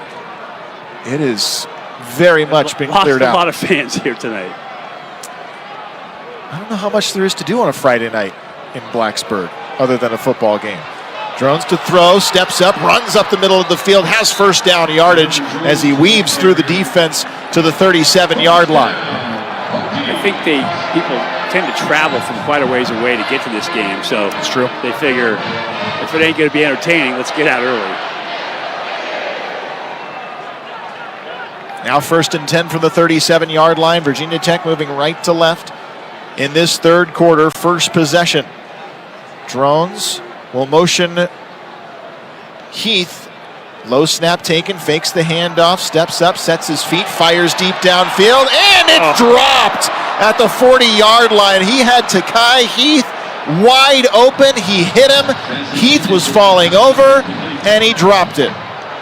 And that is a prime example of what this Virginia Tech team has gone through all season. If Takai Heath was a vampire and that was a spike, he would be dead. It hit him square in the center of his chest, and he dropped it. That is unacceptable right there. That is ugly. Some early Halloween humor. Here's a toss play now to Hawkins to the outside. Hawkins into the 2nd level at the 45-yard line, gets speared from his side and picks up 9-10 yards. They're going to rule it a first down. Yeah. So you make one awful play, and then you come back and make a great play on offense. And I think that's really the story of this Virginia Tech season, and that they make a great play, and then they come back and they make it bad, and then they compound it with a penalty. And so I said it a couple times so far. It's not the fact that they can't make great plays, it's the fact that they can't string them together to complete drives. Well, and the good plays and the great plays oftentimes have been made by Hawkins on the ground. Now he cuts to his right, slips the first contact, gets past the 50-yard line. He's into Cal territory and down at the 47. Well, those jump cuts that he makes, that is high level. Marcellus Hawkins played at Central Missouri the last couple of seasons. And with moves like that, you can understand why Virginia Tech wanted to bring him in. And a guy like that ends up at a place like Central Missouri because of his size, right? He's 5'8", he's not a tall guy, but he can move so well that you have to show up in college to finally get the big offers. Sweeping handoff to Hawkins, looking for a hole here, and Uluwave from his side brings him down. No gain, maybe a half yard in total It brings up third down. That's Uluwabe's 10th tackle of the game. Yeah, and it's a great job by Cam Sidney of being the contained guy on the outside, forcing that ball back inside to where Cade is coming through. So an excellent job of team defense. Again, you don't have to do every job. Cam Sidney didn't have to make that tackle, but he cut him off. He kept contained on the outside, which forced it back inside, which allowed Cade Uluwabe to make the tackle.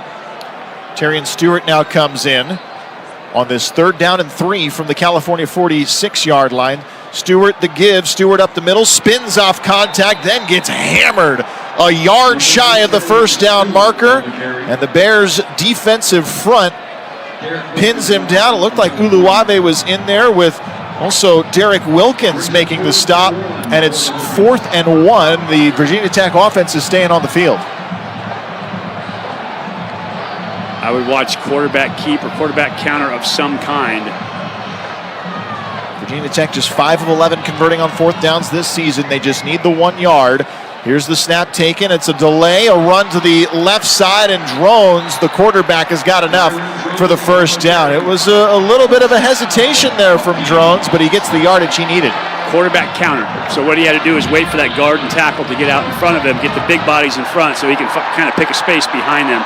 So whenever they have that short yardage, they're going to try to run him so they can even out the numbers on defense and get more bodies in front. Worked this time to move the chains, keep the drive going. A drive that's taken them 9 plays, 33 yards, and just over 4.5 minutes so far. 20-10, California leading. Drones takes the snap. Stewart, they fake to him. Now a drop to throw for Drones. He's going to air it out deep downfield toward the goal line, and diving in the end zone to make the catch for a touchdown is Isaiah Spencer. It's a 42-yard strike from Drones, and it gets Virginia Tech right back into it, 20-16.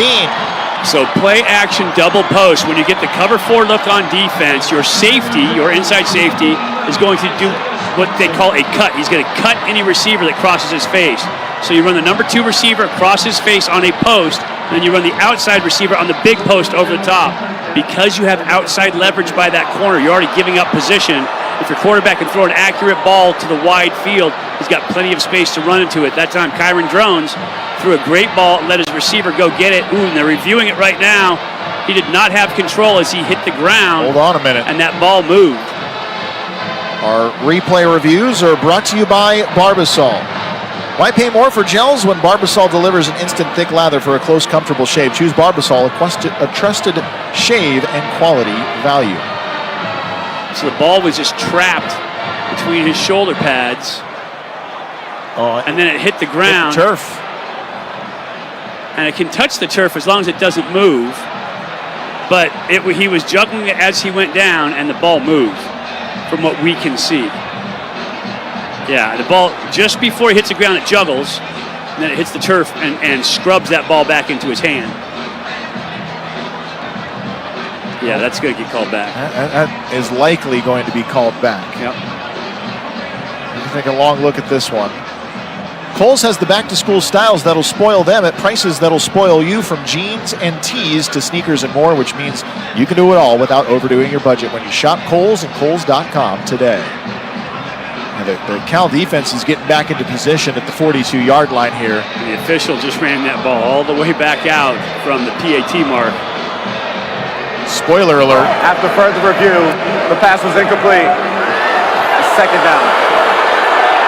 That's 2 big drops on this series. This series, not just of the game, on this series. On 2 explosive plays, one of them would have made it a 4-point game with an extra point to come. Kyron Drones couldn't have thrown that ball much better. The problem is receiver's trying to catch with his body, not with his hands. And when you do that, that ball juggles around. If you're going to the ground, it makes it tough to lock that ball in to show possession. And the ball ended up hitting the ground. The officials made the right call. All right, so instead of the touchdown from 42 yards, it's now a 2nd and 10 from the 42-yard line. The swing and momentum in this game is still drastic, and it has been from play to play and from quarter to quarter. Well, that's an emotional blow right there for the Hokies. Shotgun formation for Drones. Sweeping handoff now to the edge, spinning around is Stewart. He's not going to get much there, just to the 41-yard line. You think about that play, And the play earlier in the first half where they had a good punt called back because of the penalty, and then it was blocked. Yes. Those are just two really, really gut punches that Virginia Tech has had to deal with in this game. 4 receivers now on a 3rd and 9. Drones looking to the sideline here. 11 plays, 34 yards. And they're 3 of 9 on 3rd down conversions in this game. And there's confusion here. Still a long look at the sideline before they try to get set. Game clock, or play clock down to 1, and they're going to have to waste a timeout. Charge timeout. Virginia Tech. Philip Montgomery, the interim head coach, he just had to. They were not going to get that play off on 3rd and 9. And with that, we'll step aside. 9:33 to go, 3rd quarter, 20-10, California with the lead. You're listening to Cal Football from Learfield. Pacific Office Automation is a preferred provider of copiers and print solutions for Cal Athletics.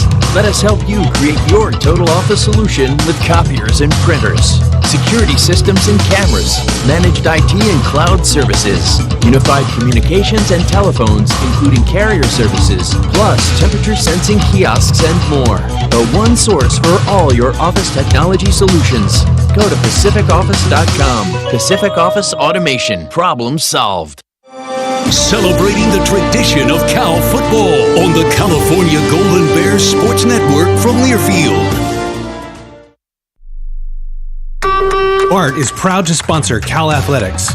ART has been serving the Bay Area for over 50 years with fast, efficient, environmentally friendly rides to get you to work, school, and the events you love, like Cal football games.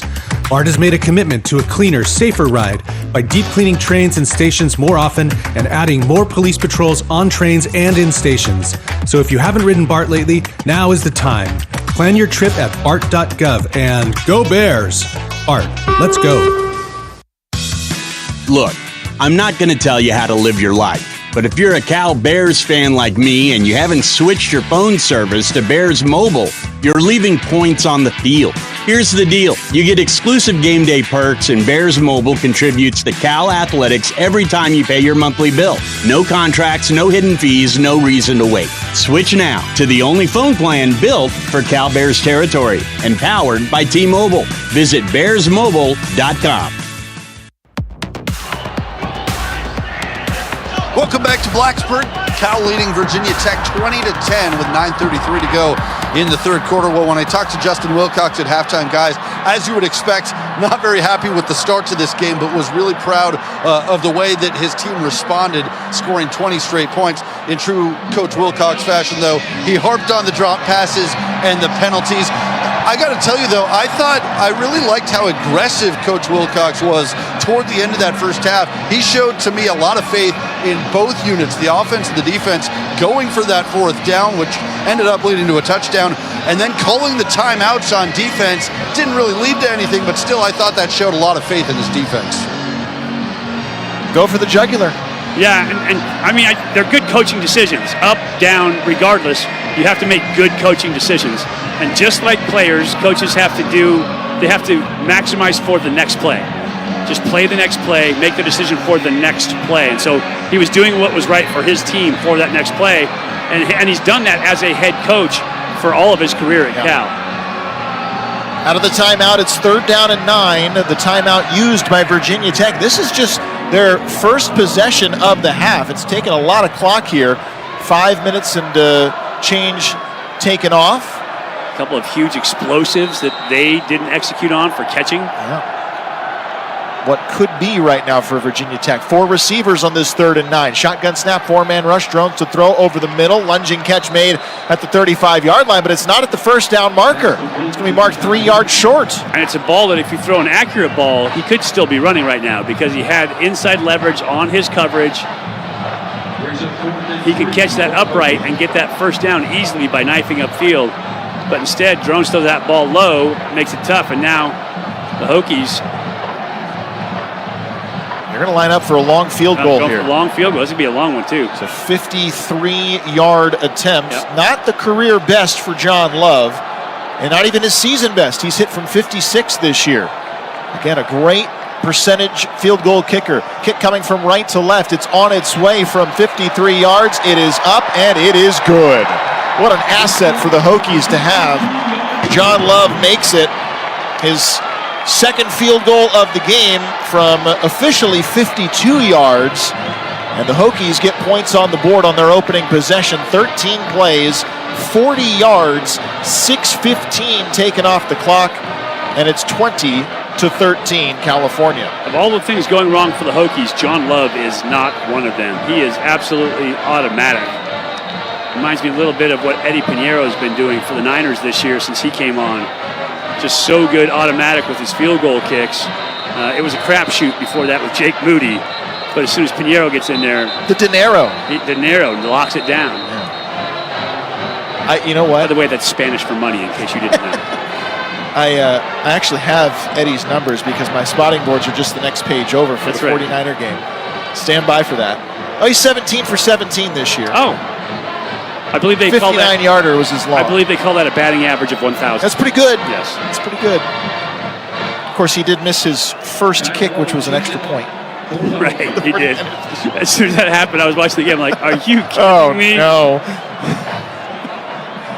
Had to break it in right. Set That's expectation. Right, Just get it out of the way early. All right, 20-13, California with the lead. Here's the kickoff into the end zone for another touchback. Attention, Bears.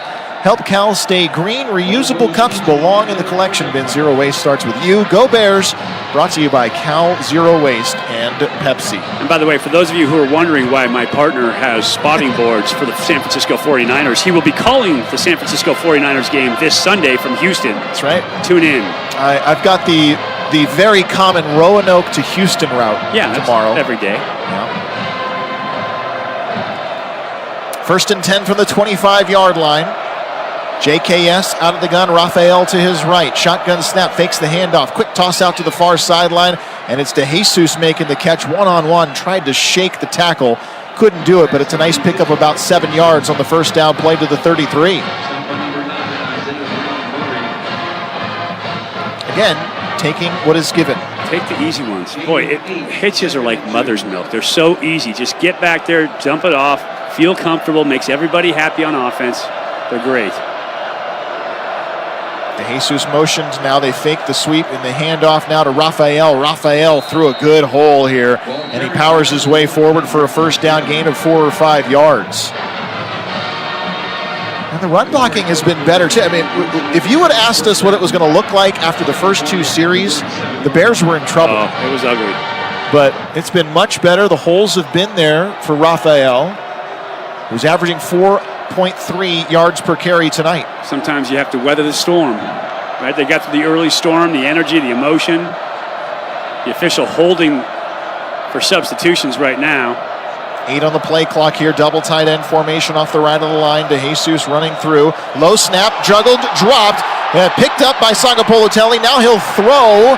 And is this going to be grounding here? It's behind the line of scrimmage, no receiver in the area. It's definitely going to be grounding. There's no flag yet, but now they're going to have a discussion about it. He was outside of the pocket, but it didn't make it to the line of scrimmage. They are going to throw the flag.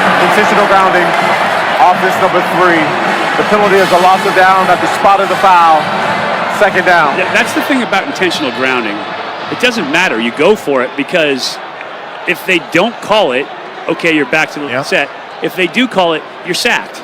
It's where it was going to be. You might as well do it. Yeah, throw it away, take the chance. As long as you're not throwing it into coverage somewhere, throw the ball away, make them make the call. 2nd and 21. As long as it's not a dangerous throw. That's right. That's what I'm saying. Don't throw into coverage. But it is now 2nd and 21 after the 11-yard loss officially. Got to catch the snap.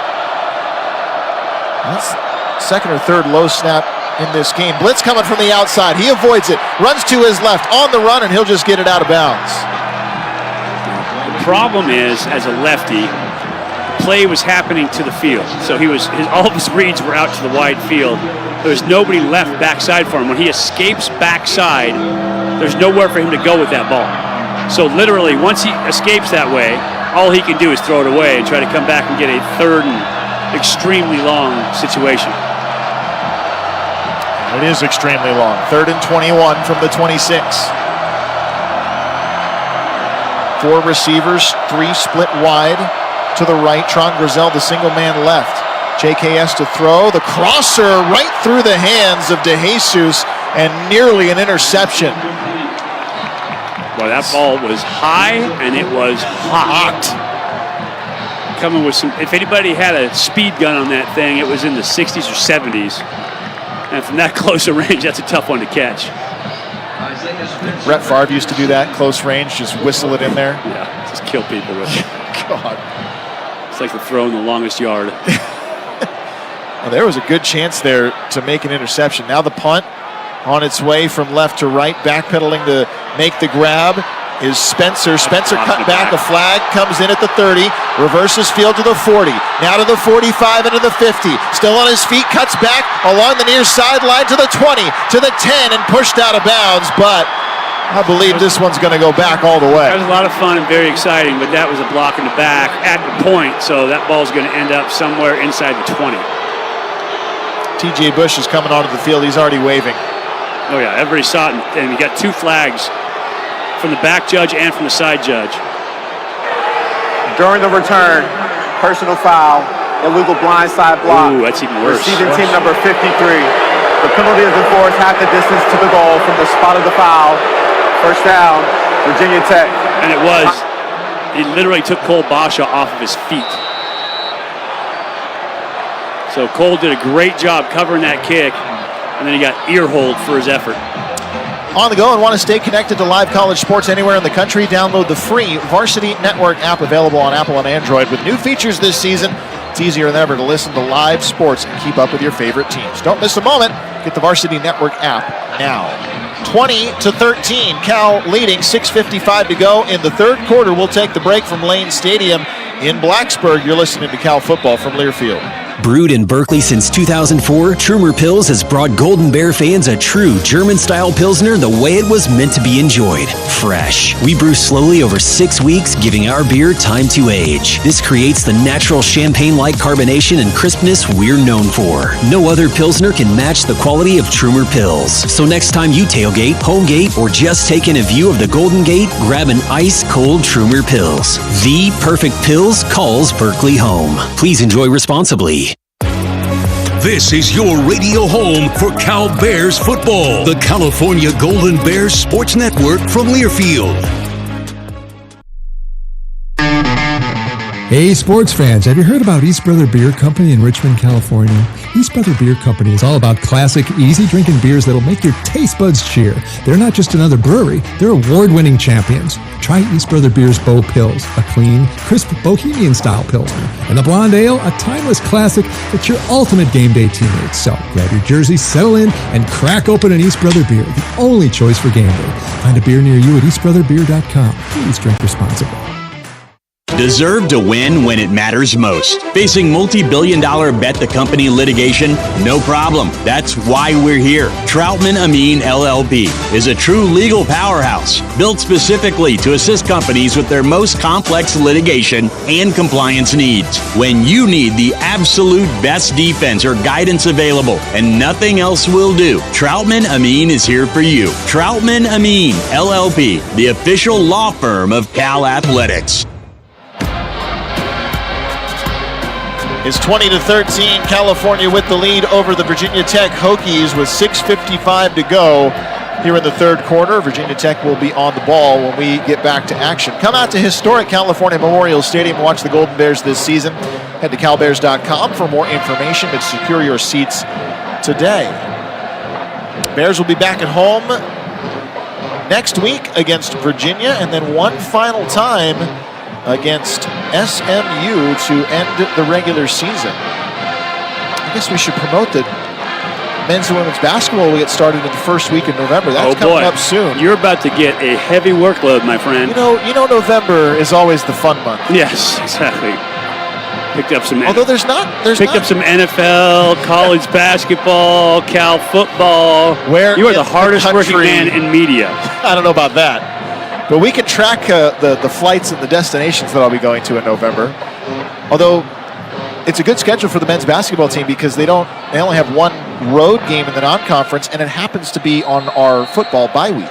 That's beautiful. Very nice of them to do. Well, I'm going to be steelhead fishing on our football bye week, so there's that. First down play, they fake the sweeping handoff. Drones tucks it, runs, and he goes out of bounds, and he bulldozes somebody on the Cal bench who stays on his feet. I'm not sure who that was over there on the Cal bench, but it is a gain of about 3 or 4 yards. Showed great athleticism, though. Also took out a cart over there. Very impressive. Quick feet. Now, where are you going steelhead fishing? Up on the Trinity River. Oh. It's that time of year. That is your happy place. The beauty of place. Oh, it is a happy place for sure. Second down and 6 from the 18. They'll clear out the backfield here. Drones.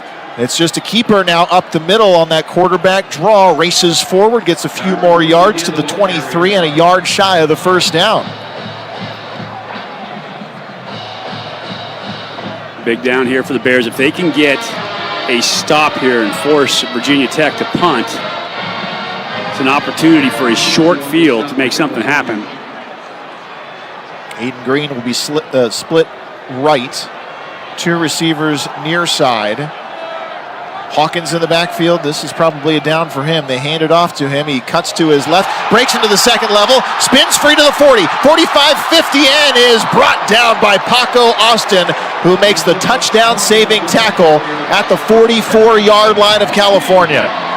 That was really funny because Hawkins, not funny, it was a huge play, so that's awful. But it was funny because he never saw Paco Austin coming at him. He was literally running at an angle towards the sideline, and Austin was closing at him full speed, and he didn't see him until the very last second. So first down from the 44. Virginia Tech trying to drive and retake a lead here. Fake the handoff. Now to throw wide open over the middle at the 15-yard line. Making the catch is to Kai Heath. He's into the end zone. Touchdown Hokies from 44 yards out.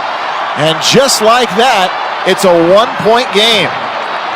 Well, you've heard the saying, you live by the sword, you die by the sword. When you decide to go cover 0 to get more people in the box or to get pressure on a quarterback, it exposes your inside DBs because they're facing a receiver who has a two-way go.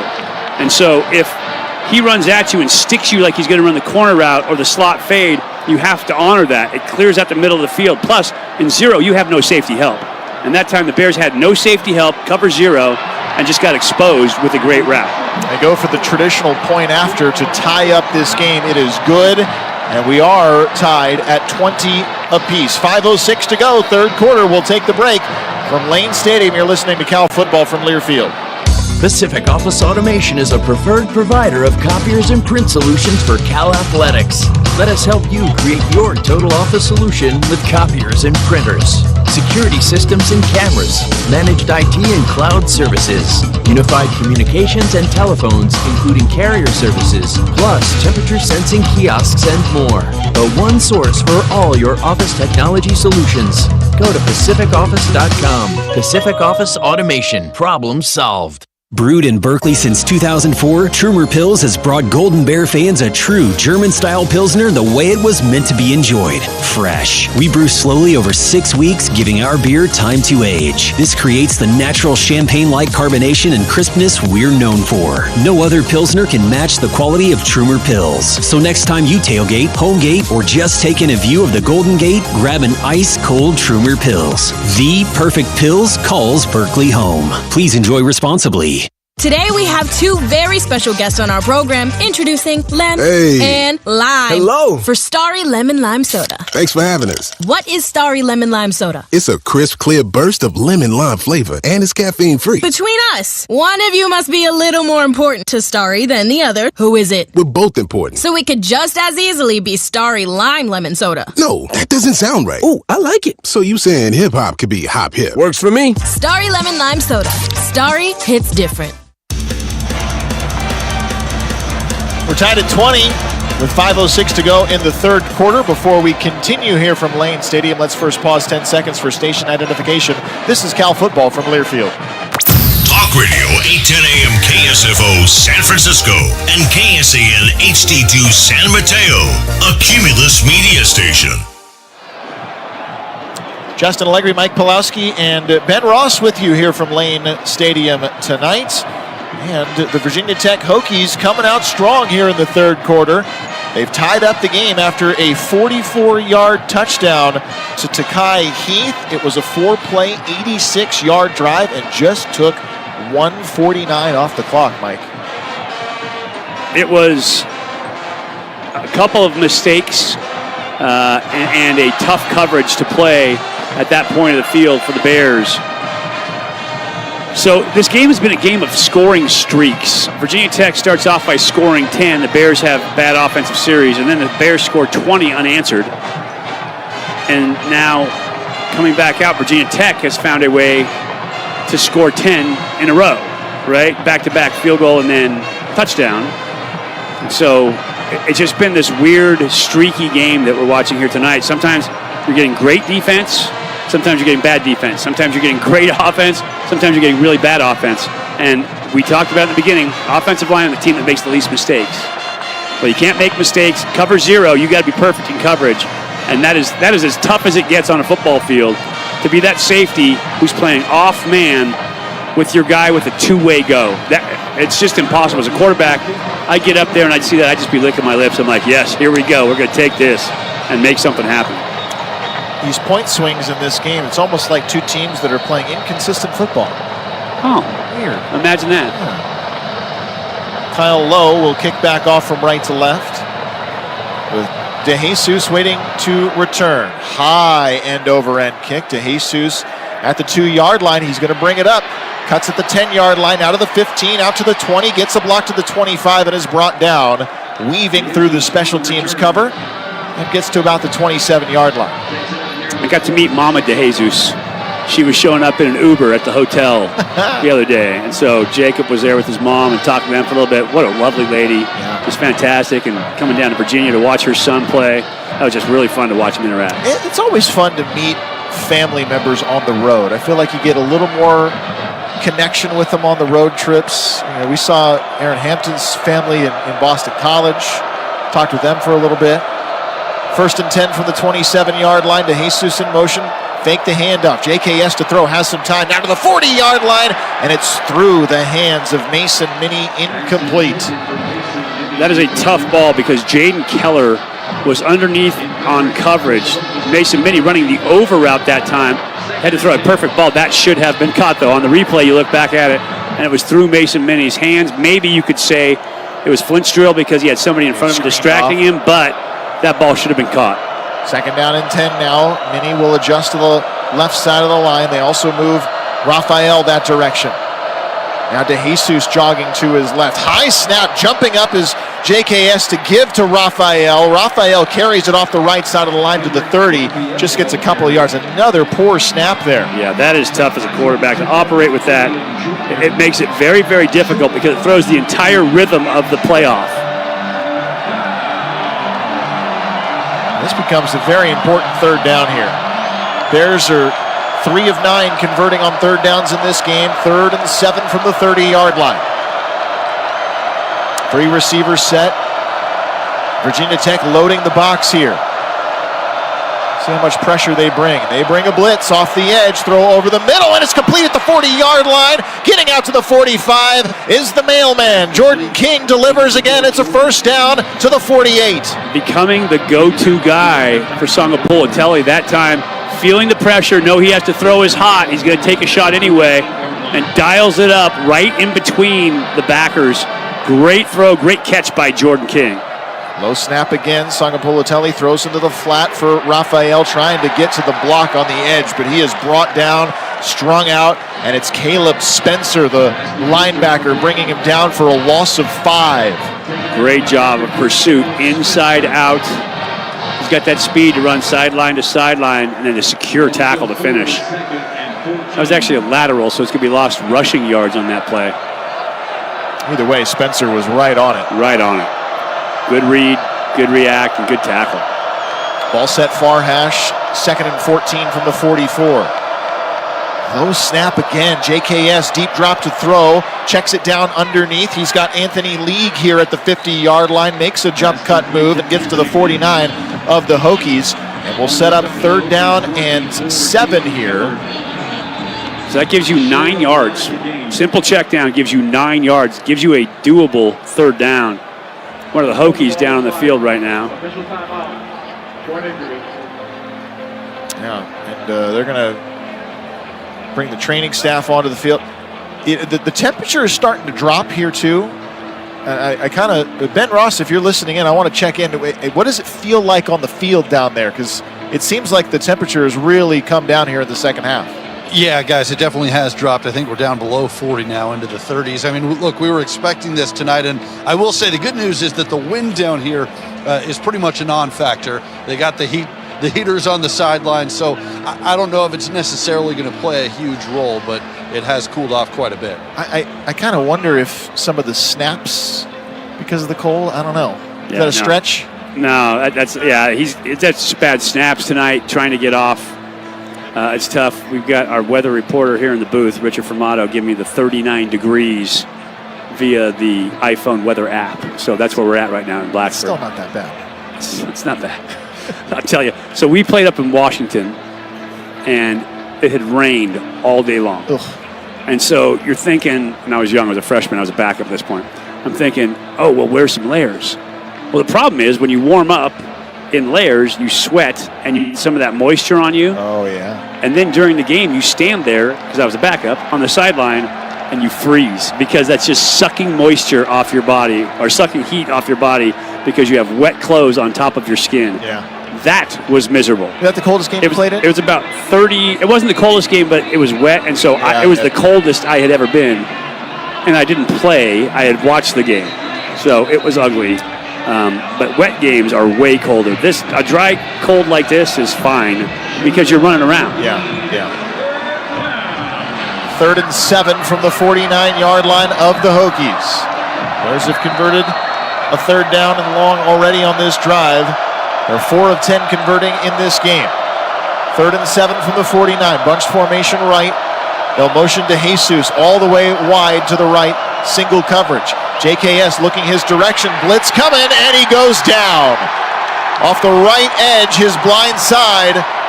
Brought in at the 42-yard line. The blitz gets home. It's a big loss, and it forces a punt from the Cal offense. Yeah, Kamari Copeland that time on the rush, getting to the backfield. Just one-on-one with the back, and you're going to bring it. If you're going to put it back against a defensive tackle, you are in trouble. And that time, Kendrick Raphael wasn't up to the task, especially when you're trying to throw that long ball, which takes some timing. Michael Kern will punt. Spencer waiting to receive. Kern gets the punt away. Pretty good hang time here. Spencer waving for the fair catch at the 14-yard line and will make it at the 14, and so Virginia Tech with 1:57 to go here in the 3rd quarter, an opportunity to retake the lead. It's 20-20, and they're coming back on offense. You got to find a way. You got to make the easy plays early, and sacks and protection right now killing the Bears. It's just a different looking Virginia Tech team. It's just been so streaky. Yeah. Execution has been better, and they're not committing the penalties that caused them so many issues in the first half, too. 1st and 10 from the 14 of the Hokies. Drones, turns, hands off into the 2nd level. It's Hawkins, and Hawkins is blasted at the 19-yard line. It's about 5 yards on that 1st down carry. Cade Uluave again. Hawkins is averaging 8.1 per carry. Wow. Up to 122 yards after they marched that one off. Uluave, by the way, 14 tackles, 2 sacks, 3 for loss. 1:28 to go. Drones, the sweeping hand off now to Hawkins. Hawkins near the 1st down marker. Hit from his side and brought down, looks like a half yard shy at the 23. So this is where they were at last time when they got the big play, the big run to start that series off. Once again, if you can get a big stop here, force the Hokies to make a decision. Stewart comes in. He's more of their short yardage type of back, bigger body, low center of gravity. Snap taken. Stewart the give, bounces to the left, gets to the 2nd level, and the linebackers bring him in, but it's enough for a first down. Uluave along with Taggart make the stop, but he's past the 26 to the 28-yard line of first down. The other part about the way that the offense is run for Virginia Tech in the second half, they're chewing clock. They are, a bunch of clock. It's a 3-minute differential on the Virginia Tech side right now with the ball. 20 seconds left in the third quarter. Drones to throw, looks to his right. Blitz coming from Uluave. He gets plastered as he throws it incomplete, and a flag will come in. And that was late. That official was trying to decide if he was going to call that a late hit, and because the quarterback stayed down on the ground, he called it. That's not a late hit. It's not, and it's not to the head. That's a bad call. Are you supposed to let him throw it there? Personal foul, roughing the passer, defense number 0, 15-yard penalty, automatic first down. Yeah, literally just barely finished his stroke when Cade got into his chest. If they're going to avoid a penalty there, he's got to peel off. There's no way he was going to be able to. If they're going to call that a rough in the passer, they just need to start putting pink skirts on quarterbacks. That's awful. Yeah, that was a bad call. Because, and I'm telling you, I was looking right at the official, and he was standing there thinking about it, and when the quarterback didn't get back up is when he threw it. Well, he shouldn't get back up. He got hit hard. First and 10 from the 42-yard line. And now it's Drones carrying it all alone in some space to the 40, to the 30, and he's brought down to the 25. It was a fake of a sweep. Drones kept it, ran to the left, and everybody bit. If you are the backside man on the line of scrimmage, you need to have contain. You are not going to make the tackle on the run play.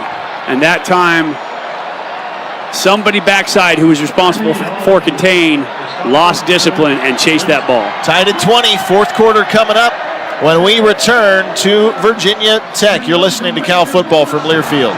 Hey Golden Bears fans, it's college football season, and SeatGeek is the official ticket marketplace of Hail Marys and walk-on heroes. SeatGeek makes it easy to find tickets so you can be a part of all the action this season. Whether you're buying or selling tickets to Cal football games or to any other live event in your area, SeatGeek is the place to do it. SeatGeek is the official ticket marketplace of the California Golden Bears. Let's go Golden Bears! SeatGeek. Today's game is brought to you by Barbasol Shaving Cream. Why pay more for gels when Barbasol delivers an instant thick lather for a close, comfortable shave? Choose Barbasol, a quality shave and trusted value. This is Cal Football from Learfield. It's game time!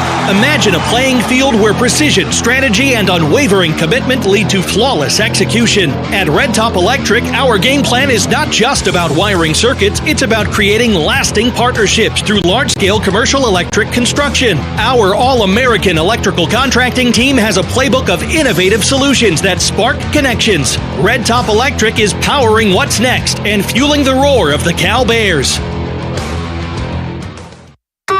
ART is proud to sponsor Cal Athletics. ART has been serving the Bay Area for over 50 years with fast, efficient, environmentally friendly rides to get you to work, school, and the events you love, like Cal football games. ART has made a commitment to a cleaner, safer ride by deep cleaning trains and stations more often and adding more police patrols on trains and in stations. So if you haven't ridden BART lately, now is the time. Plan your trip at art.gov and go Bears! ART, let's go.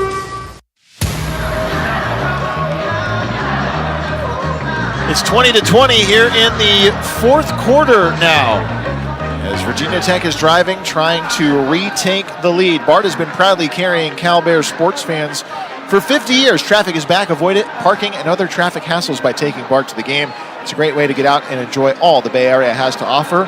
Visit BART.gov/BARTable and download the BART app to plan your next trip.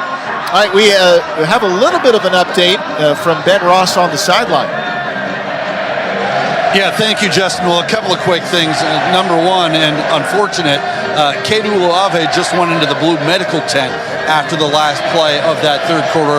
I'll see if I can get an update as soon as I can. The other thing which you might have seen, but Justin Wilcox in the quarter break had a heated conversation with the officials And I think it was exactly what you were saying, Mike. The ref that threw the flag, it didn't look like he was going to throw a flag until the quarterback stayed down, and Wilcox was really upset about it. Absolutely. Cade was there in a reasonable time. It wasn't even an extra step. It was maybe a half a step. He's already moving. Quarterback just finished his stroke. It was so clear because the quarterback's hand wasn't even down inside the tackle. If you get inside the quarterback's hand, that means you're moving as he's throwing. And so he hits him. He gets low. He doesn't hit him in the head, doesn't hit him in the neck. He didn't launch. He tackled and he wrapped and got him on the ground. It's a good football play. It's a great football play. The quarterback probably bounced his head off the turf, which makes you a little dingy. And so he laid down the ground. I literally stared at the official, the referee, and he's looking at it and considering it and thinking about it. And the quarterback doesn't get up and he goes, yeah, you know what? I feel bad for him. That's rough. It's one of those things, if it's a second for Cade, if he's a second late, it is a penalty. For sure. If he's a second early, it's a completion. It's a sack or it's a fumble. Yeah. Now a handoff to Stewart off the left edge. More big contact here as he's pushed out of bounds. And people standing on that Cal sideline tonight are getting the worst of it. They are getting the business. Another guy getting knocked down as Stewart hits that sideline full speed, and Paco Austin also got a piece of it. There's Cade Uluave coming back on the field. Good news is number 0 is back out. 20-20, clock winding, 14:30 to go in the fourth quarter. Virginia Tech driving, 2nd down and 7 from the California 22. Heath in motion to the right. Shotgun snap, fake the handoff, rolling to the right as Drones throws on the run, and it's picked off by Cam Sidney in the end zone. And now there's a fight for it in the end zone, and they're going to rule the interception is complete, and it's a California football. What a time for the turnover. Wow, Cam Sidney doing a great job of falling underneath that play. If he didn't get it, Zeke Masses was going to get it too, so just a bad read by Drones to make that throw. But Cam Sidney doing a great job of getting that and being smart enough not to try to return it out of the end zone. You catch that in, you stay in the end zone, that's a touchback. Your momentum carried you in. But if he tried to return it, that ball ends up on the 1 or 2 yard line. He realized it and dropped a knee down. And that's where the confusion and a little post-play happened there. But what a big turn of events now. The Bears have to try and capitalize on it. 14-15 to go. JKS throws to the flat on the far side. He has Tron Grizel. Flag comes in at the 25-yard line as Grizel also goes out of bounds, and another flag comes to Grizel. Would be my guess. Well, they have 4 of them over there having a conference. Tim Hedgepeth is the official tonight, the referee. Because the second flag came in before they were out of bounds. So it can't be for a late hit. There is after that replay, though, I think there's an argument to be made. There are fouls by each team. Holding, offense number 86.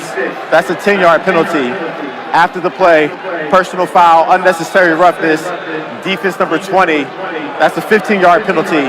Each penalty is enforced. Automatic first down.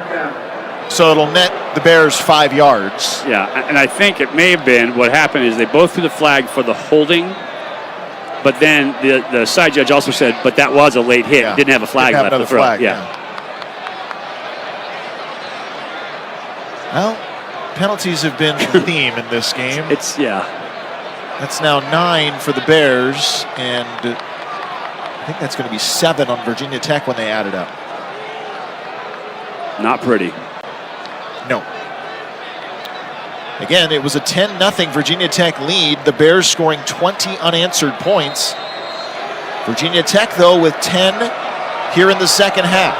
And now JKS 1st and 10 from the 25. 2 tight ends, motion to the right. Defense shifting along with him. Here's the snap as Adams in motion. The fly sweep, handoff to Adams. Spin move at the 25 to break the first hit. Gets out to the 29-yard line and gets 4 yards. I believe that was the B button, Justin. You have to mash it. Right? You have to mash it. Mash it. That was a nice job getting outside because, and we know how quick he is, right? He has some quick. So he's a guy you get the fly sweep, you get the bubble pass to, you get the quick underneath hitters to. but he made somebody miss in space, and that was big. JKS, the handoff to Raphael, left side, hit one-on-one, loses the football. And who has it? Fumbled at the 31-yard line, no indication for either team. It's already changed hands twice in that pile. Just a big scrum right now. They're trying to clear the pile here. Who came up with it? The ruling on the field is a fumble recovered by the offense. First down, Cal. Third down, Cal. Well, if you can't figure it out after long enough. I mean, it is just madness in that pile. Nice Ball hit. was out. Hit right on the football. And it's going to be impossible to tell. Yeah, it looked like the Hokies got into it first, and then Cal levered them away. Yeah, I'm with you. Hokies got there initially, but who knows after that. 3rd and 4 from the 31. Low snap, fumbled again by JKS. He's going to have to dive on top of it. That's the 3rd or 4th one in this game that JKS just doesn't have a chance. You can't do anything if you can't get the ball back to your quarterback. Tyson Ruffins, that has to be 5 low snaps tonight. Yeah. He almost airmailed one over his head, too. Yeah. Punt unit comes on. This is now Honore punting away from the 10-yard line. Lower kick, but angling toward the 35-yard line, checks up, and it's down by the Cal cover team at the 36. It's not getting a lot from the punt team in terms of those yardage, but it is still tied at 20 with 12:19 to go. Virginia Tech back on the ball when we come back. You're listening to Cal Football from Learfield.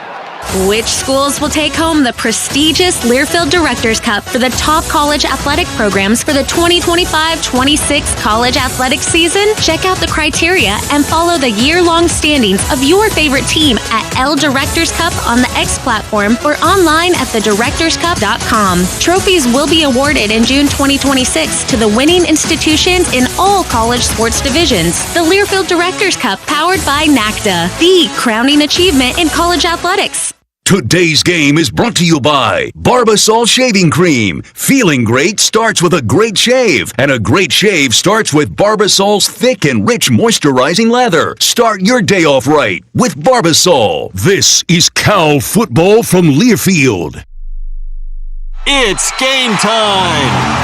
Imagine a playing field where precision, strategy, and unwavering commitment lead to flawless execution. At Red Top Electric, our game plan is not just about wiring circuits, it's about creating lasting partnerships through large-scale commercial electric construction. Our all-American electrical contracting team has a playbook of innovative solutions that spark connections. Red Top Electric is powering what's next and fueling the roar of the Cal Bears.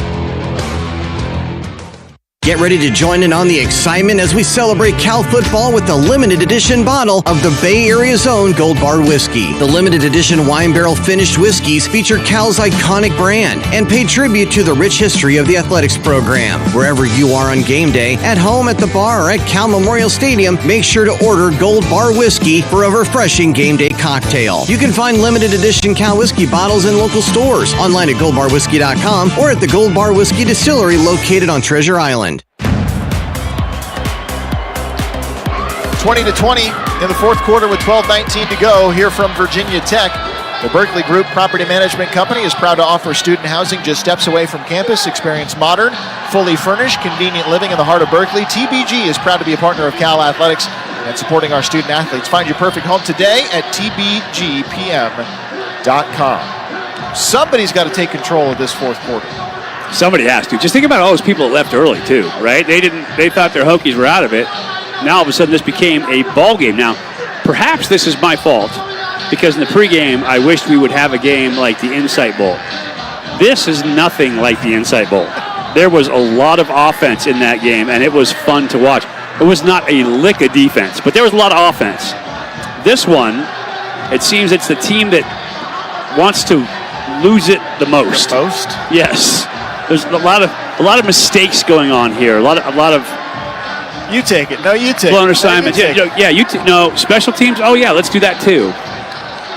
I did write it down because the Insight Bowl was intriguing to me with Brian Randall for Virginia Tech, Aaron Rodgers for Cal. Yeah. Nearly 800 yards combined between the two of them in the air. It was awesome. That was a shootout for sure.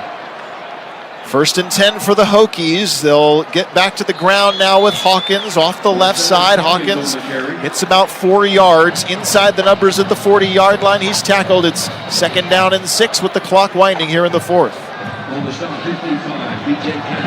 So great gain on 1st down for the Hokies.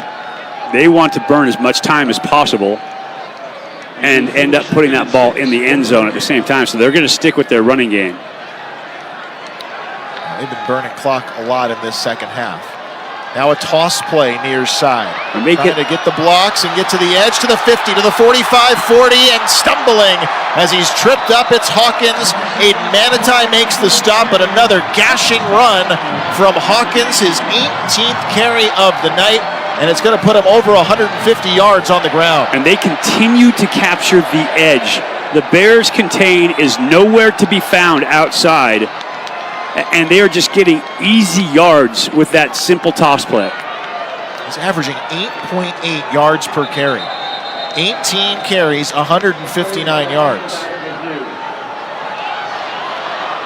Are they going to review? Place under review. I think maybe the spot, if he stepped out closer to the 35 or the 40. Right now it's at the 31. After expedited review, the ball carrier stepped out of bounds at the 36-yard line. There you have it. It's 1st down. I like the expedited review. Love the expedited review. Yeah.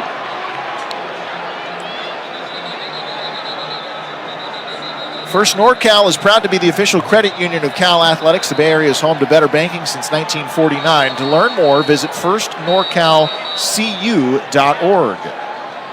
Well, the numbers are drastic. Virginia Tech, 341 yards of total offense. Cal at 189 here tonight.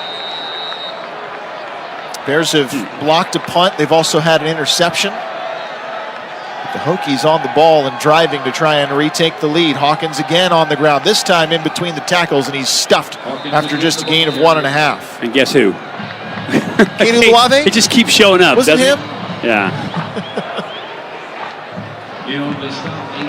Let's see. 15 tackles now for Cade. Have a night. His previous high this year was 10. He was already one of the top tacklers in the ACC. Second coming into this game was 62 on the season. 2nd down and 8 from the 34. Shotgun snap. Now it's Drones carrying it to the right side, trying to get to the edge. This time it's stopped. And this edge is set by the Cal defense. Luke Forelli was there, a couple of other bodies making the stop at the 32, and it's 3rd and long. Giving that simple inside zone fake to the running back and then winding a tight end back to be the lead blocker on the keep for Drones to the outside. That time the Bears had somebody home, which is the key. We talk about it all the time. Run fits, be the guy who's there, who's contained, who's got force, who's got fill. And if you can answer those questions with players, then you're in good shape. If you can't, and that's when the Hokies have been getting the big runs. 3rd and 6 here. They're 5 of 12 converting on 3rd downs. Quarterback keep and running up the middle after the fake of the toss. It's Drones. He's got enough for the 1st down. 7-yard carry to the 25. When you add the quarterback back, I've said it several times here tonight, but you even up the numbers in the run game. And so you have to be exactly right with all of your discipline, your eye discipline, your gap discipline, all that stuff. That time the Bears gave up the B gap and Drones took advantage of it. 1st and 10 from the 25-yard line here. Virginia Tech and California tied at 20. The handoff to the left, cutting back to his right is Stewart now, following the push of the offensive line. He gets 5 yards to the 20. You're seeing that offensive line move downfield. You're seeing the offensive surge. That Bears defensive line is not holding up inside. And so you have to be stout inside. Linebackers have to be there to help support it. But the Hokies getting the better of that front right now. 2nd and 5 from the 20. And again, they're just chewing clock on this drive. Drones out of the gun. Here comes the blitz, and the run, hard and aggressive from Stewart, gets 3 more yards to the 17, stopped 2 yards shy of the first.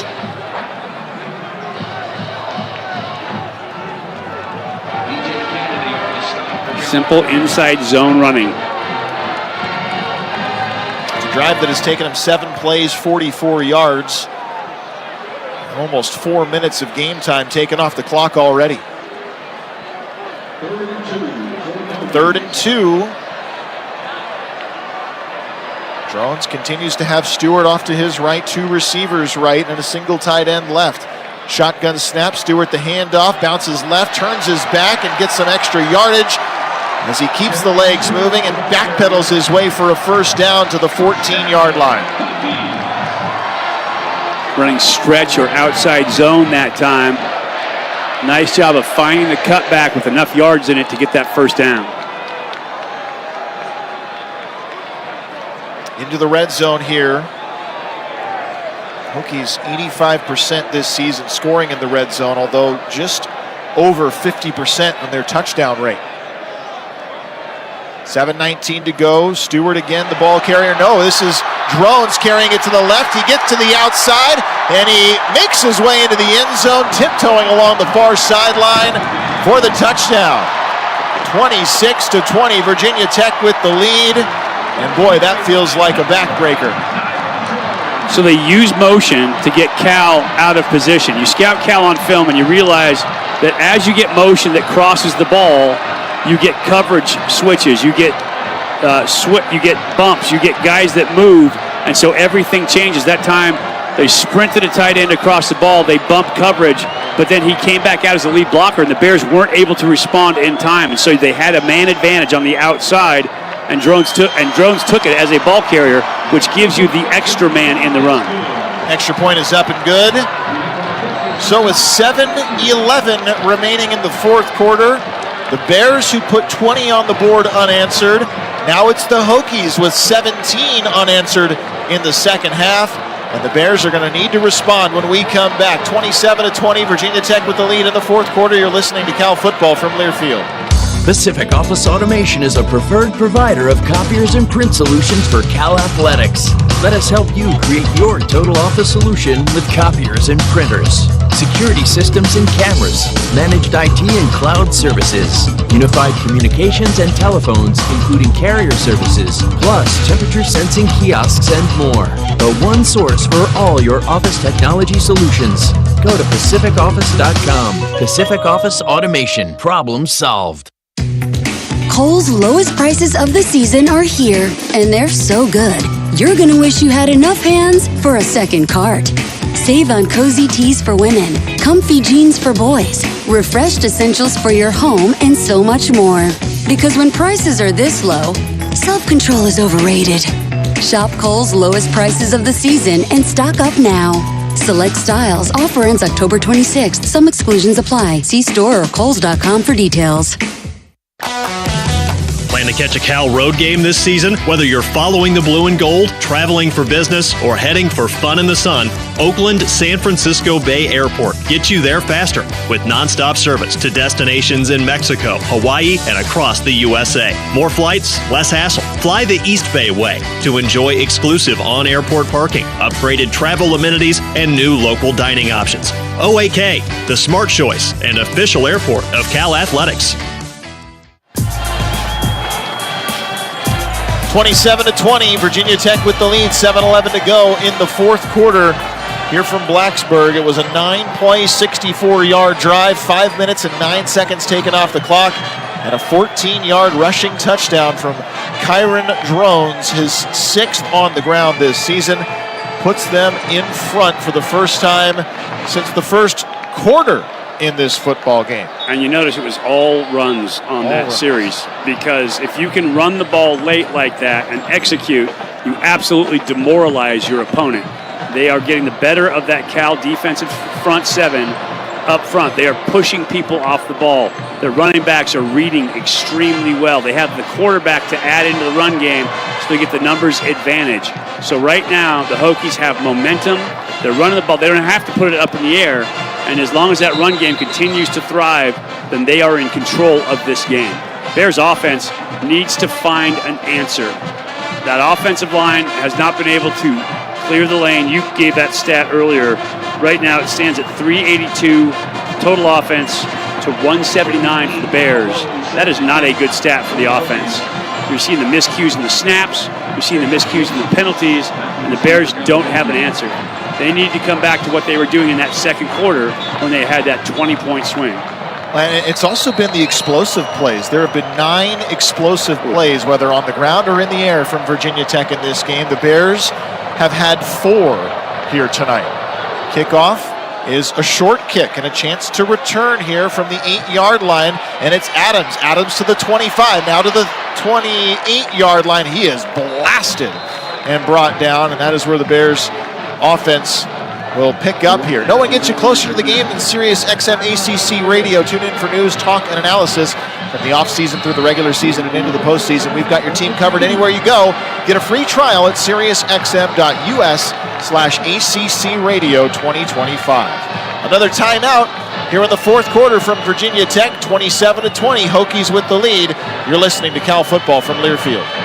Hey, college football fans, I know you'd do anything for a win on game day and an ice-cold Bud Light. Because whether you're tailgating in the parking lot or parked on the couch, sitting on your lucky stool at the bar, or standing in the fan section all game long, the clean, crisp taste of Bud Light turns a win into a win-win. And there's nothing easier to enjoy than that. Bud Light. Easy to drink, easy to enjoy. Enjoy responsibly. Anheuser-Busch Bud Light Beer, St. Louis, Missouri. Today's game is brought to you by Barbasol Shaving Cream. Why pay more for gels when Barbasol delivers an instant thick lather for a close, comfortable shave? Choose Barbasol, a quality shave and trusted value. This is Cal Football from Learfield. Deserve to win when it matters most. Facing multi-billion-dollar bet the company litigation? No problem. That's why we're here. Troutman Amin LLP is a true legal powerhouse built specifically to assist companies with their most complex litigation and compliance needs. When you need the absolute best defense or guidance available and nothing else will do, Troutman Amin is here for you. Troutman Amin LLP, the official law firm of Cal Athletics. Your Barbasol shave is a time for self-reflection. Look in that mirror and ask yourself, can I make a real difference in this world? Of course you can. Just not today. The big game is on. Barbasol. It's a can of can-do. Snakes, zombies, public speaking. The list of fears is endless. But the real danger is in your hand when you're behind the wheel. Distracted driving is what's really scary and even deadly. Eyes forward. Don't drive distracted. Brought to you by NHTSA and the Ad Council. 27-20, Virginia Tech with the lead, 7:05 to go, fourth quarter here from Virginia Tech. The Forge Pizza mobile wood oven fire truck is serving their signature pizza at all home football games. Be sure to grab a slice while tailgating for the Golden Bears. For catering information, visit theforgepizza.com. 7:05 to go.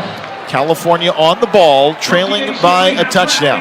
1st and 10 from the 28-yard line when we get back to action here. And the Bears have brought in a new center for this series. Lamar Robinson has come on after Tyson Ruffins has struggled mightily, to say the least, here tonight. Interesting. You have to get that snap. It has to be a clean snap to secure the football. Let your quarterback start the play. If you don't have a clean snap, the play is almost doomed to fail. Can't be doomed to fail on a drive where you need a score. 4 wide for the Bears. Blitz being shown off the edge. 4-man rush. JKS to throw, and he does throw, releases it out to Tron Grizel. Perfectly timed hit. Jostles the ball free at the 47-yard line. And actually, Tron got saved from an even more brutal hit on that play because he got knocked off by the outside man. Free safety was bearing down on him on that play. But Tyson Flowers could have just absolutely lit him up. Instead, it's 2nd down and 10 from the 28. JKS claps the hands, takes the shotgun snap, slings it near side, and reeling it in somehow is Mason Minnie at the 30-yard line. Boy, that was nearly intercepted, nearly batted down, incomplete, but Minnie hangs on. Yeah, Noah Chambers right there in coverage, and somehow Minnie made that catch anyway. Tight window. We've talked about how accurate Sangapolatelli is. That was proof of it right there. Still faced with a 3rd and long, 3rd and 8. Blitz coming. JKS gets rid of it to the far sideline. This time Grizel's got it at the 45-yard line, twirling around inside the 40 on the far side of the field and shoved out of bounds at the 36. I have no idea what Thomas Williams was doing out there at that corner spot, because he was nowhere near his man. Tron Grizel doing a great job getting open on the outside, and just a perfect ball by Sangapolatelli. Just over the fingertips of the defender. 1st and 10 from the 36-yard line of the Hokies. Deep drop again, over the middle, complete at the 30-yard line. Mason Minnie again has a pickup of about 6 yards down to the 29. The Bears are in business here, trying to drive and tie up the game again. 5:45 to go, trailing by 7. And Virginia Tech actually looks tired out there on defense. Not hustling around, kind of hanging their shoulders. That defensive front doesn't look nearly as fresh as it did earlier. Raphael to the right side of JKS. Fake the handoff to him. Pump fakes once. Now throws into the flat on the far side. Jordan King breaks the first contact, gets to the first down marker, and is pushed down at the 24-yard line. Jordan King having a pretty good night here, too. That was his 4th catch of the evening. Doing a good job. Quarterbacks trust him. Even as far back as camp, we knew that Jordan King was one of the favorites because he would do the right thing and he would catch every ball you threw at him. DeJesus with 8 catches. He's the leader on the team with 85 yards. JKS now over 200 yards passing here tonight. 8th straight game with over 200. Now a blitz from the edge. He slings it again, sidearm style. Has his man on the in cut. It's Grizel at the 10-yard line. 1st down California and 1st and goal. Man, just took that ball, wound up, waited for the break to happen, and dialed it right into him with pressure in his face while getting hit. Great ball by number 3, putting it right on the spot. Bears are making substitutions here with 18 seconds on the play clock. Hokies will have a chance to counter, and they do. Raphael in the backfield. Grizel, King, DeJesus split left. JKS takes the shotgun snap, handoff Raphael, cuts to the 2nd level and bowls his way forward to the 5-yard line. Good carry there from Raphael, who's up to 57 yards on the ground, including his 2 scores tonight, and it's 2nd down and goal from the 5. That's a great 1st down pickup. 5 yards left for pay dirt to tie this thing up. Clock winding with 3:45 to go. Virginia Tech has 2 timeouts. Cal has all 3 of theirs. We also have the 2-minute warning. 2nd and goal from the 5-yard line. Flanked backers. JKS hands to Raphael, running over the left side. He's not going to get much here. Forward progress maybe gets him a half yard, but it's 3rd and goal.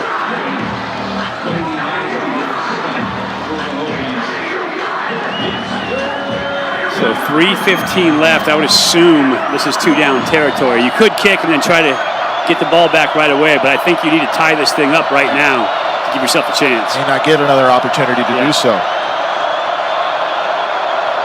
3rd and goal from the 5-yard line. JKS fakes the handoff this time, looking to throw, hit as he throws, the ball comes out, and diving on top of it, fortunately, is Fred Williams. There is a penalty marker down on this play. I think that's going to be a roughing as well.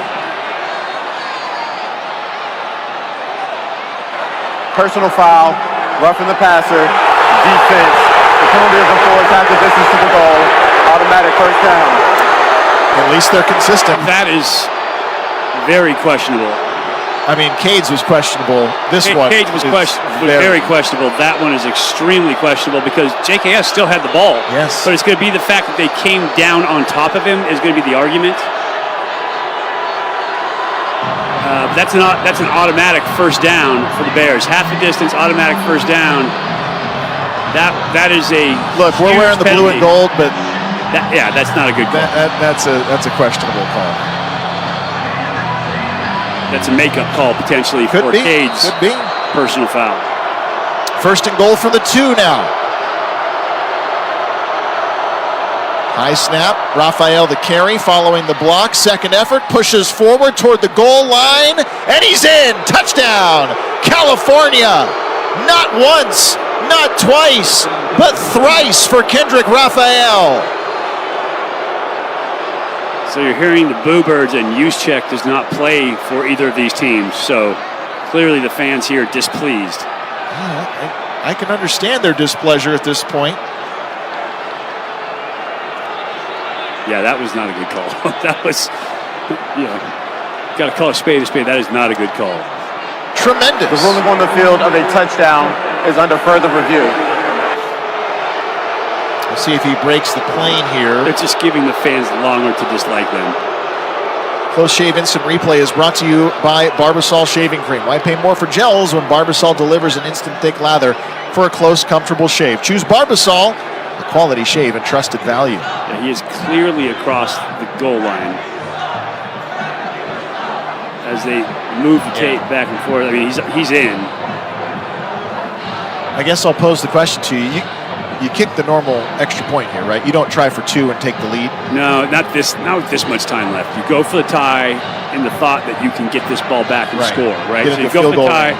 Yeah, you go for the tie, potentially go for the onside, or you kick it deep and just figure you're going to play another couple snaps. Play defense. Yeah. The way that they've controlled tempo, Virginia Tech, that is, in the second half. So Cal has all 3 timeouts. They have a 2-minute warning coming up too. Yeah, so you clock it 4 clock stoppages. So you can literally, if you can play defense and stop them. After further review, the ruling on the field is upheld. Touchdown. It just gives the fans another reason to dislike you. But if you can play good defense, you kick it, play good defense, you can stop the clock every snap and give your offense a chance to run it. Very important kick coming up here for Chase Meyer. The extra point to tie this game back up. With 2:34 remaining in the fourth quarter. Kick coming from right to left. It is on its way. It is up, and it is pure. 27 apiece. Cal going 9 plays, 72 yards, and 4:31 taken off the clock. Big plays from Grizel in that drive. And the 3rd touchdown of the night for Kendrick Raphael. And we're knotted up at 27 with 2:34 to go. That was massive. That personal foul changes everything to tie this game up. In Bear territory, game day is a feeling, the chants, the colors, the roar of the crowd after a big play, and now the perfect beer to match. Oski's California Gold, the official craft beer of Cal, brewed locally by Bear Republic, crisp, golden, and made for Saturdays when the Bay Area bleeds blue and gold. It's the taste of tradition, big wins, and sharing Cal pride together. You know it. You tell the story, drink Oski's, and tell the whole world this is Bear territory. Okay, so 3 timeouts to use for the Bears and the 2-minute warning. With 2:34 remaining, we're tied at 27. You don't have your hands team on the field for Virginia Tech. This would be a great time for Luckhurst to kick it out of the end zone. Into the band. Aim for the tuba. And the kickoff from right to left, high end over end, will be fielded at the 5-yard line, brought up the near side hash, cutting out to the outside, in some space at the 25, now to the 26, and plastered there at the 26 on the return. Virginia Tech will have 2:27 to work with. They need to get into field goal range, and they've got the best place kicker to do that if they can. Love is really a huge asset at this point of the game for the Hokies. He is almost automatic as a kicker, and I say that to try to give him the broadcaster's hex from here in the box. We need that. Yeah, he's got 4 makes of 50+, and he owns the top 4 of the top 6 longest kicks in Virginia Tech program history. So just moving to 7th all-time leading scorers for the Hokies. He is an asset. 1st and 10 They fake the handoff. Open space here for Drones. Drones runs right and then cuts up the middle of the field to the 36-yard line. Gets 9 yards on the first down run. Coach Wilcox going to let this clock run. Drones going to get one more play off here before the 2-minute warning. Maybe not. They had the opportunity to do that. Instead, it'll wind down. This is the 2-minute timeout. So they don't have to. They're just trying to work this into field goal range. So they would really like to burn as much clock as possible and to get that ball into a field goal range. So that's actually not a bad ploy by Virginia Tech. 2-minute warning is presented by Herc Rentals. Herc Rentals, we equip our customers and communities to build a brighter future. Tied at 27 with 2 minutes to go in the fourth quarter from Virginia Tech. You're listening to Cal Football from Learfield. Plan to catch a Cal road game this season? Whether you're following the blue and gold, traveling for business, or heading for fun in the sun, Oakland San Francisco Bay Airport gets you there faster with nonstop service to destinations in Mexico, Hawaii, and across the USA. More flights, less hassle. Fly the East Bay way to enjoy exclusive on-airport parking, upgraded travel amenities, and new local dining options. OAK, the smart choice and official airport of Cal Athletics. Today's game is brought to you by Barbasol Shaving Cream. Feeling great starts with a great shave, and a great shave starts with Barbasol's thick and rich moisturizing lather. Start your day off right with Barbasol. This is Cal Football from Learfield. Man, I love my kids so much. I once sat for 3 hours in the cold rain to watch her soccer team lose by 18 goals. I love my kids so much, I once used a tube to suck snot out of her stuffed nose at 3 a.m. You win. Love your kids? Love them enough to make sure they're in the right car seat. From toddlers to tweens, visit nhtsa.gov/the-right-seat to find the right seat for their age and size. Keep them safe. Visit nhtsa.gov/the-right-seat. Brought to you by the National Highway Traffic Safety Administration and the Ad Council. Hear that? That's the sound of your life. Perfectly imperfect. Beating in rhythm to the world you've created. But every time you drive after drinking, the music gets drowned out. Your life sounds pretty great. Don't let a buzz ruin it. Buzz driving is drunk driving. Don't drive buzzed. A message from NHTSA and the Ad Council. Tied at 27, 2 minutes to go. Here in the fourth quarter, Virginia Tech with the ball and driving. Just need to get into field goal range to try and retake the lead, and we'll see how much time is left if they get that opportunity here. Bears were down 10-0 to start this game after the first two possessions from Virginia Tech.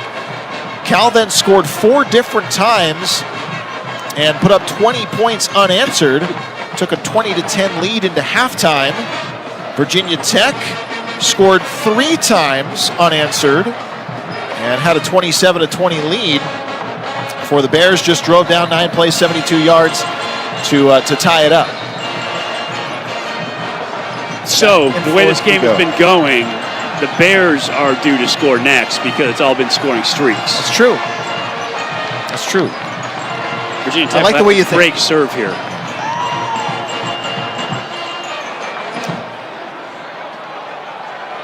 Second down and 1 from the 36 of Virginia Tech. I would be shocked if they do anything but stick with their running game because they are hitting worked for big yardage right now.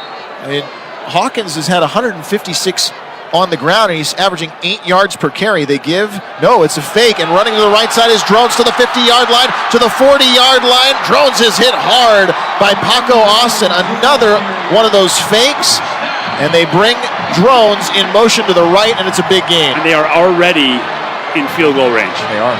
Remember, Love made a 52-yarder here tonight, and with that, they are on the 36-yard line, well within his range.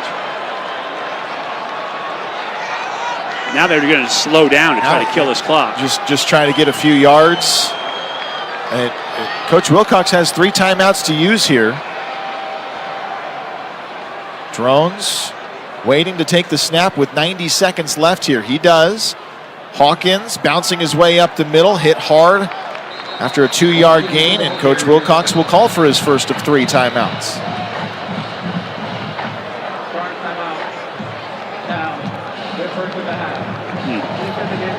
that is big. They have not been able to contain drones for most of the night, and that was a big one. So right now, the career long for John Love is 56, which would be at the 39-yard line. So they're well within that here at the 33. Now, if they snapped it up now, it would be a 50-yarder. Yep. He's already kicked one at 52 tonight. He's hit twice tonight. And he's only missed twice this year. So really a first down here puts them in a great spot. Yes. Burn as much clock as possible and let their guy get it.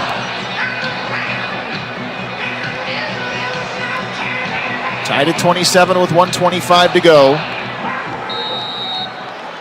Hokies, after the timeout, will send 2 receivers right, single tight end off the left of the line. Now they'll motion that tight end. Drones hangs onto it, runs left, gets hit hard at the 30-yard line, falls to the 29. Timeout, Justin Wilcox with 1:21 to go.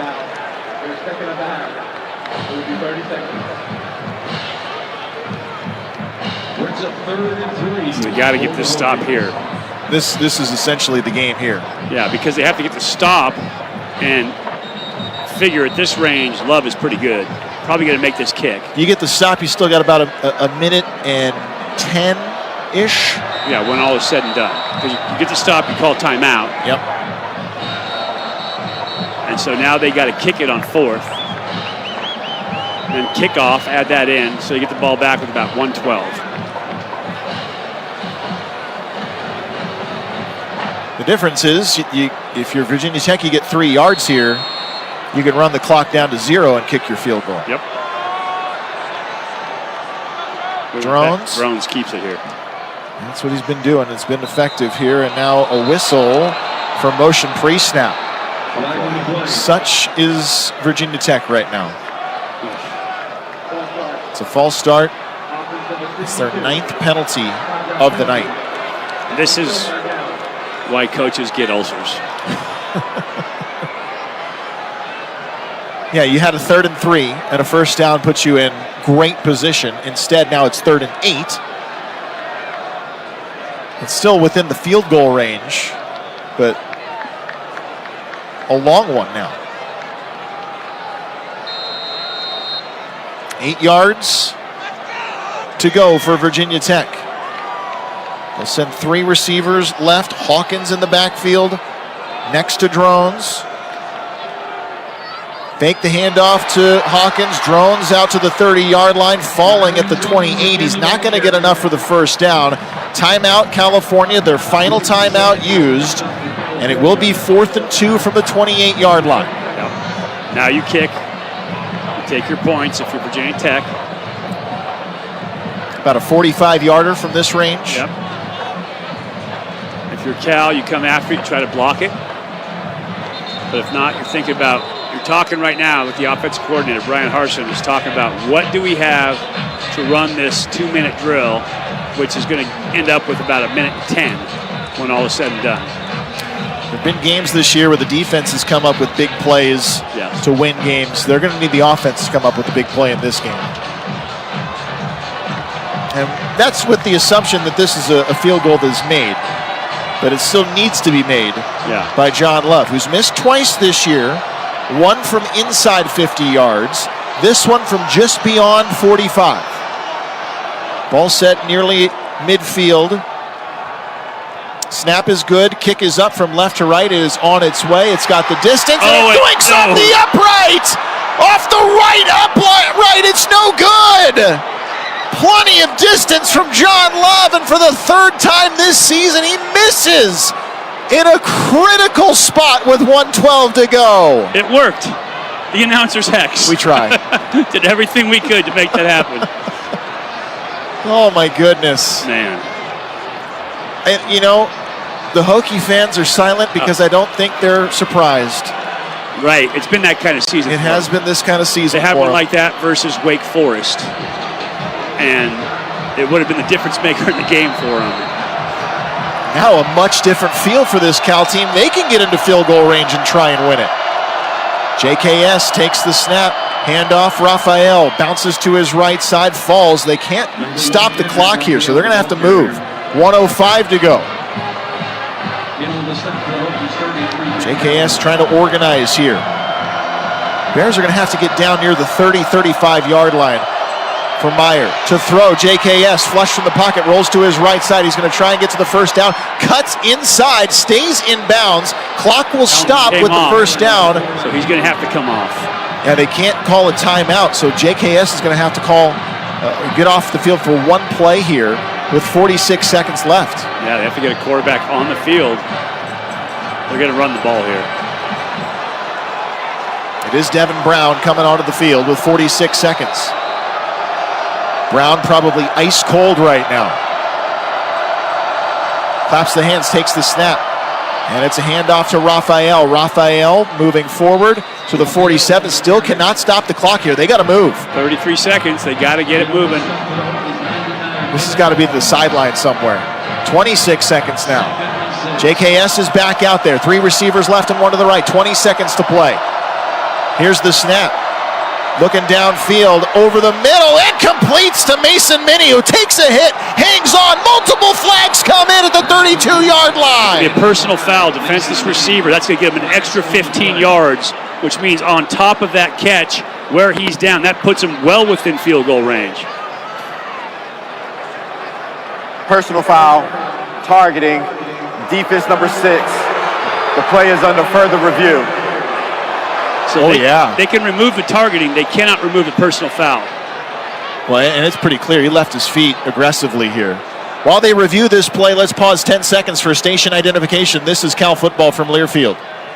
Talk Radio 810 AM KSFO San Francisco and KSAN HD2 San Mateo, a Cumulus media station.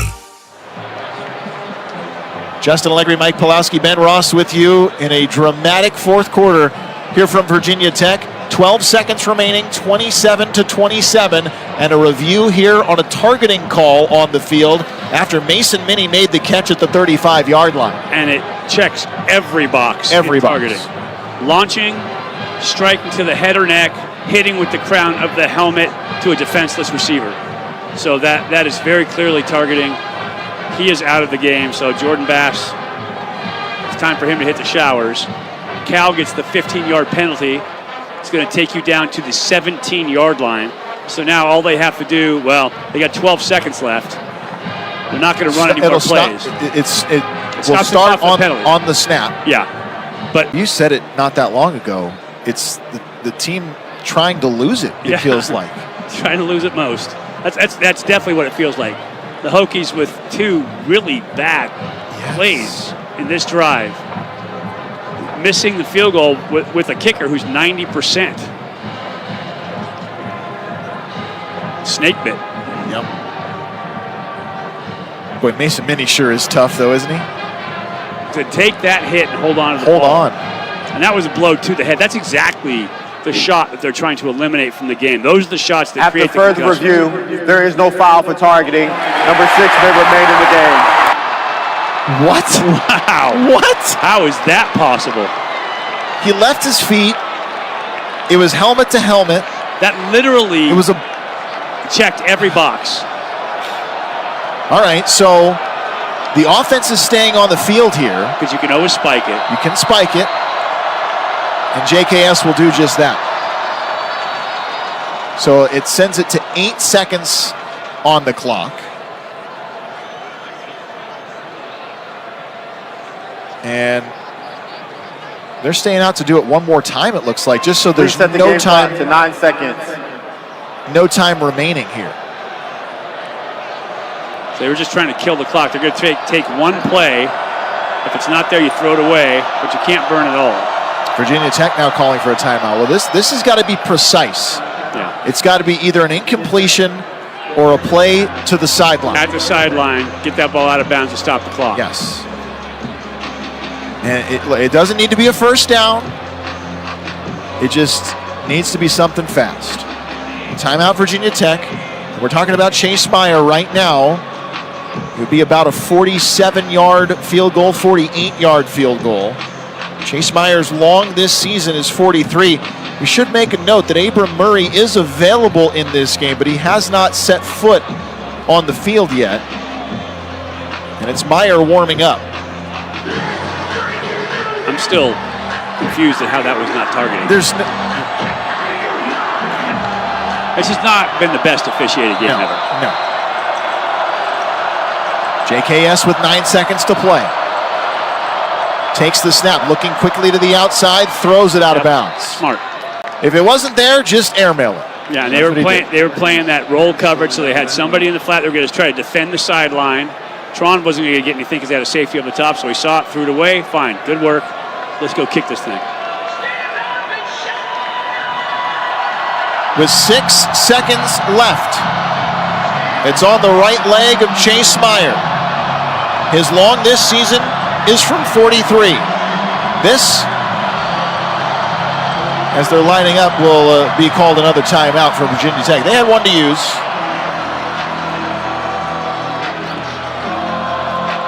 Trying to prolong the drama.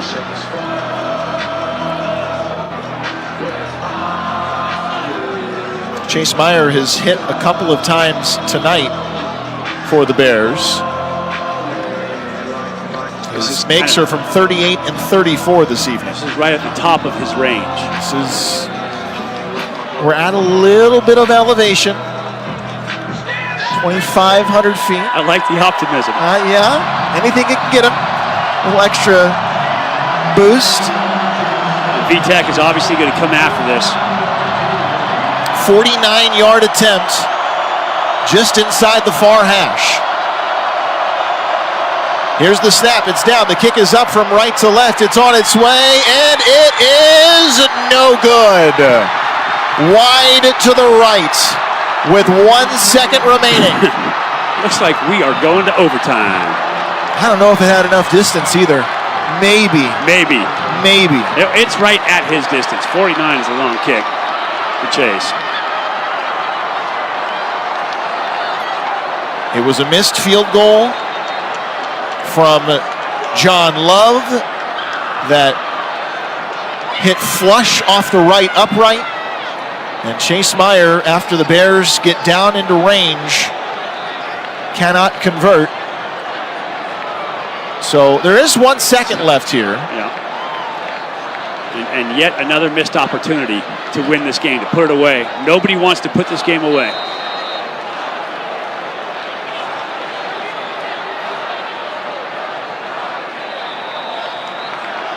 They'll put the knee down and send it into overtime. So, the Bears and the Virginia Tech Hokies, 4 quarters is not enough here tonight from Blacksburg. It's been such good football, they just wanted to watch some more. The last time the Bears were in an overtime game, you'd have to go back to 2022. It was at Colorado, and it was a loss. Yep. Officials will come to the middle of the field here, and we'll take the break before overtime number 1. Tied at 27, you're listening to Cal Football from Learfield.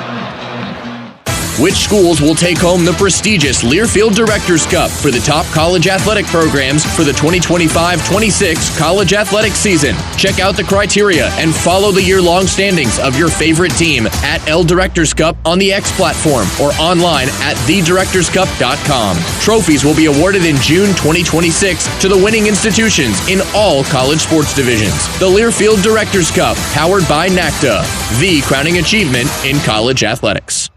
Today we have 2 very special guests on our program, introducing Lem and Lime. Hello. For Starry Lemon Lime Soda. Thanks for having us. What is Starry Lemon Lime Soda? It's a crisp, clear burst of lemon lime flavor, and it's caffeine-free. Between us, one of you must be a little more important to Starry than the other. Who is it? We're both important. So it could just as easily be Starry Lime Lemon Soda. No, that doesn't sound right. Oh, I like it. So you saying hip-hop could be hop-hip? Works for me. Starry Lemon Lime Soda.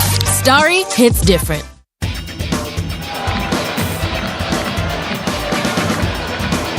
Back from Lane Stadium in Blacksburg, tied at 27. We're entering overtime number 1. I guess it's probably appropriate to go over the overtime rules here. Each team will get a possession from the 25-yard line And if it still remains tied after the first overtime, any touchdown in the second overtime, you're required to go for 2.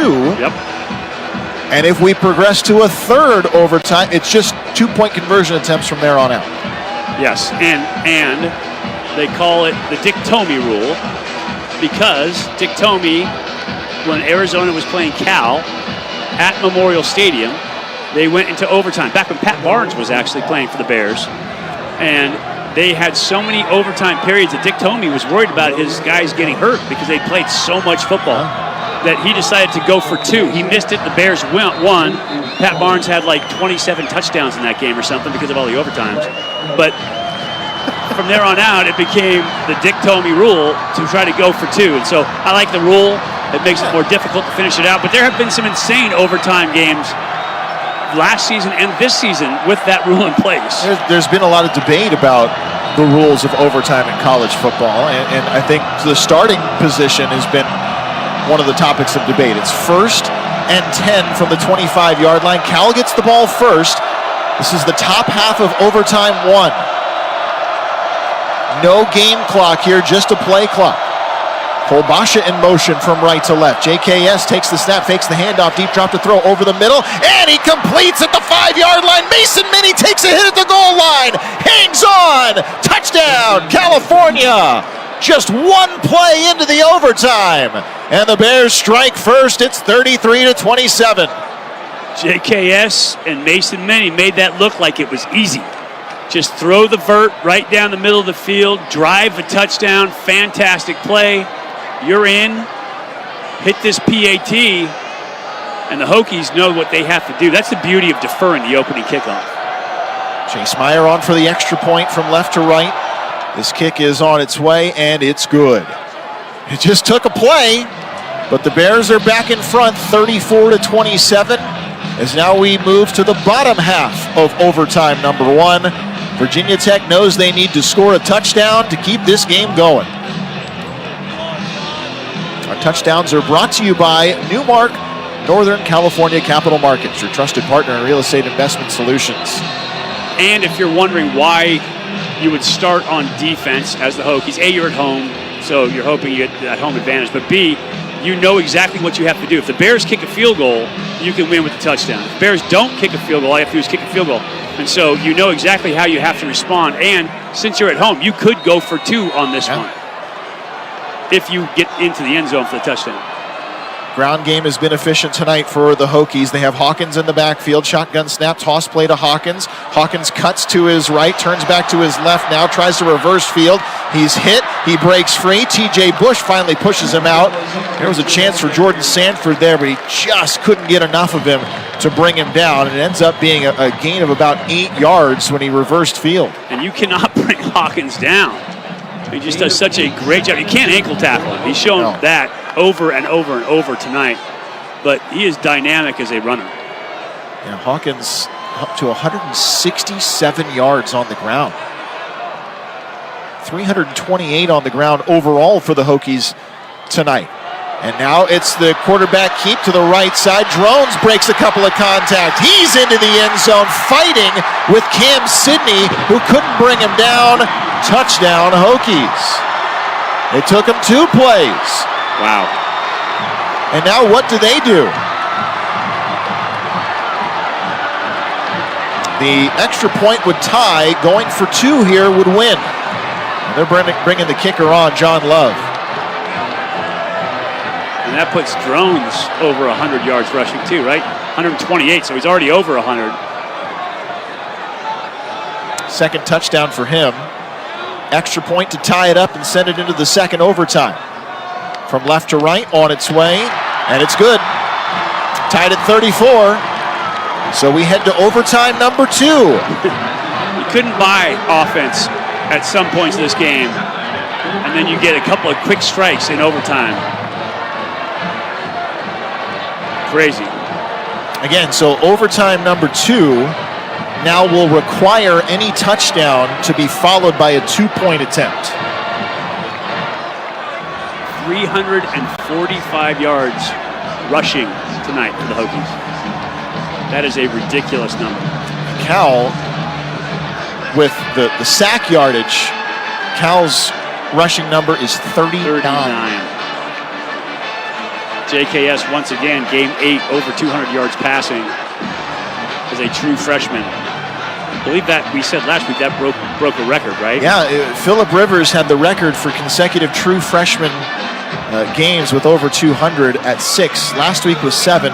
Malik Washington with Maryland this year also has 7, so I don't know who they play tomorrow. Keep pushing, yes. But JKS up to 8. Uncharted territory for him. Now, also with the second overtime, they flip fields, and Virginia Tech will start with the ball. That was the funny thing in that Cal-Arizona game. When they would flip the field, you would see all of Memorial Stadium like a wave going up and back and down the field. It was crazy. Well, it's a spot where the Bears, if they can hold to a field goal, they know what they would need to do. It's always a benefit to be on defense first in overtime. Drones has Stewart to the right. Shotgun snap, fake the handoff, and now Drones to the right side, and he powers his way forward, gets a block from Gosnell, and has 8 or 9 yards. Boy, that play has been nearly unstoppable. Safest play in their playbook, and they just keep running it. Wide zone, one direction, with a lead blocker out, quarterback naked boot, out the backside. Don't have to hand it off, don't have to do anything but get that snap.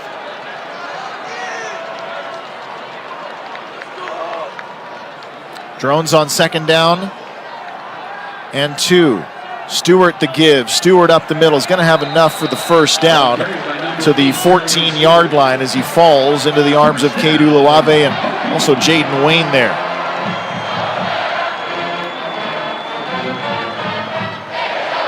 First and 10 from the 14. Again, no game clock, just a play clock in this overtime. Top half of the second overtime. 3 receivers, 2 left and 1 to the right. Stewart in the backfield with Drones. He motions Stewart now in pre-snap motion. Everybody on the Bears defensive front is pointing. Ball start. Offense number 76. 5-yard penalty. It's still first down. I believe that's what they mean when they say use your words. Use your words. Pointing. He's offside. Him. It was him. It was him. Definitely.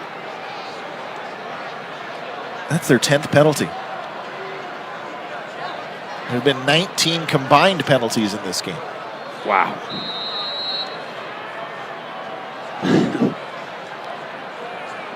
At times this game has been hard to watch. Drones now has Hawkins back in.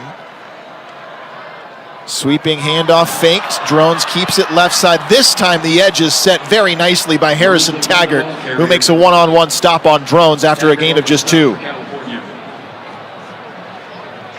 That's how you're supposed to play it. Yeah. It's up 2nd and 14 for the Hokies.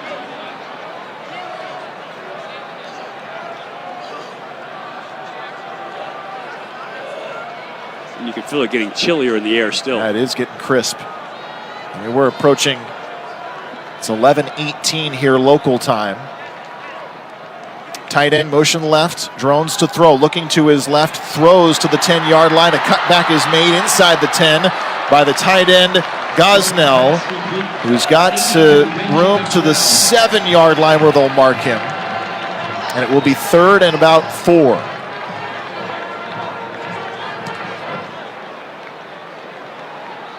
It's a big down here. Well, you hold them on this down. Now they got a decision to make. You hold them, yeah, they're going to be forced to figure out whether they want to try and kick the field goal and get the points or try and go. What do you want to bet Drones keeps it here?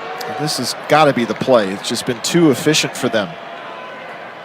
Drones fakes that handoff, looking to throw into the end zone and sliding, reaching back to his left to make the catch. What a grab from Takai Heath. It's a touchdown, Hokies. That was not an easy catch. That was not. That was a great catch.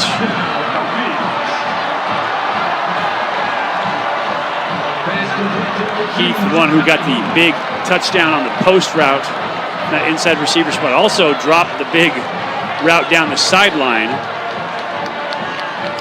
Having an up and down game here tonight. 40-34, Hokies. Remember, they have to go for 2 now.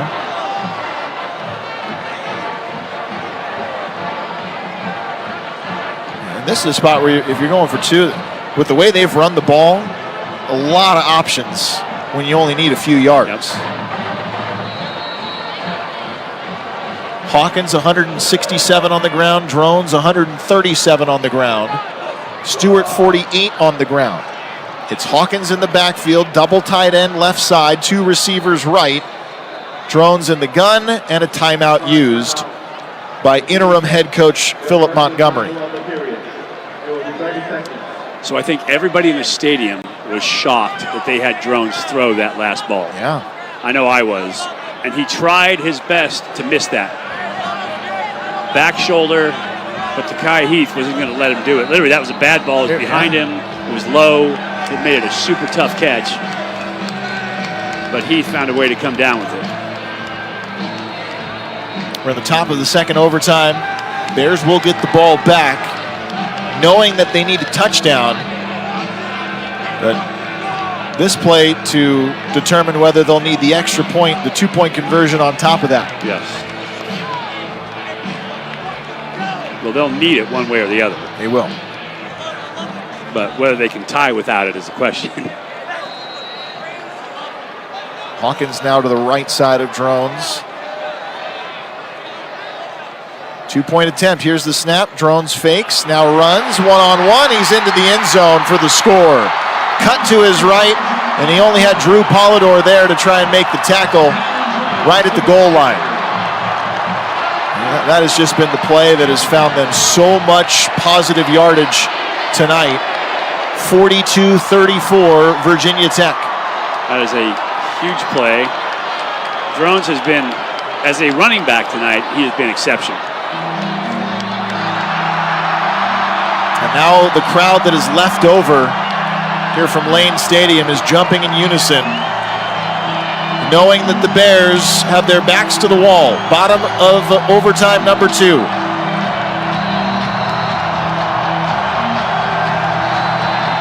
Bears not only need a touchdown, they need a 2-point on top of it.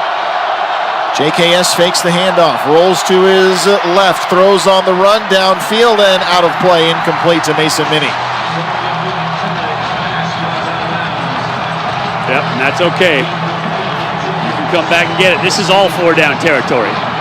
So you've got 4 to get that first down. Do not force it.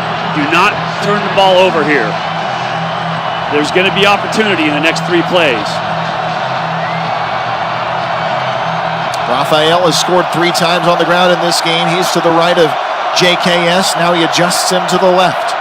JKS to throw. Blitz coming again. Throws to the end zone, and it's through the hands, incomplete, of Jordan King. Right at the 2-yard line. Late flag comes in. Right at the goal line. For a shot on a defenseless receiver. Targeting again.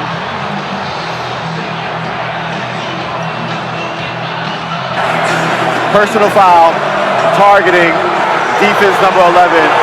The play is under further review. Just trying to find a way to lose.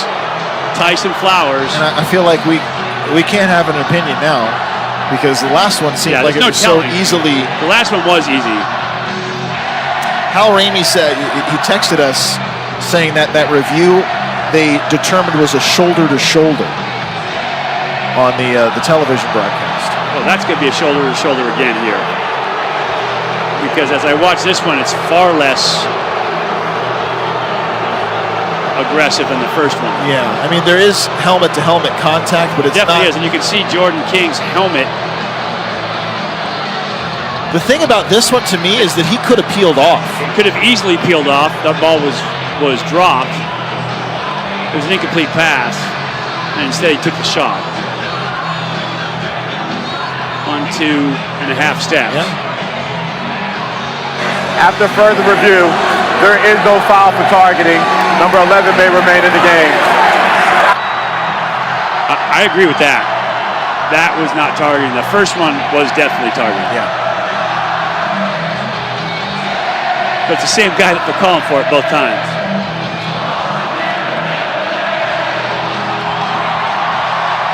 All right, so it's 3rd and 10 from the 25-yard line.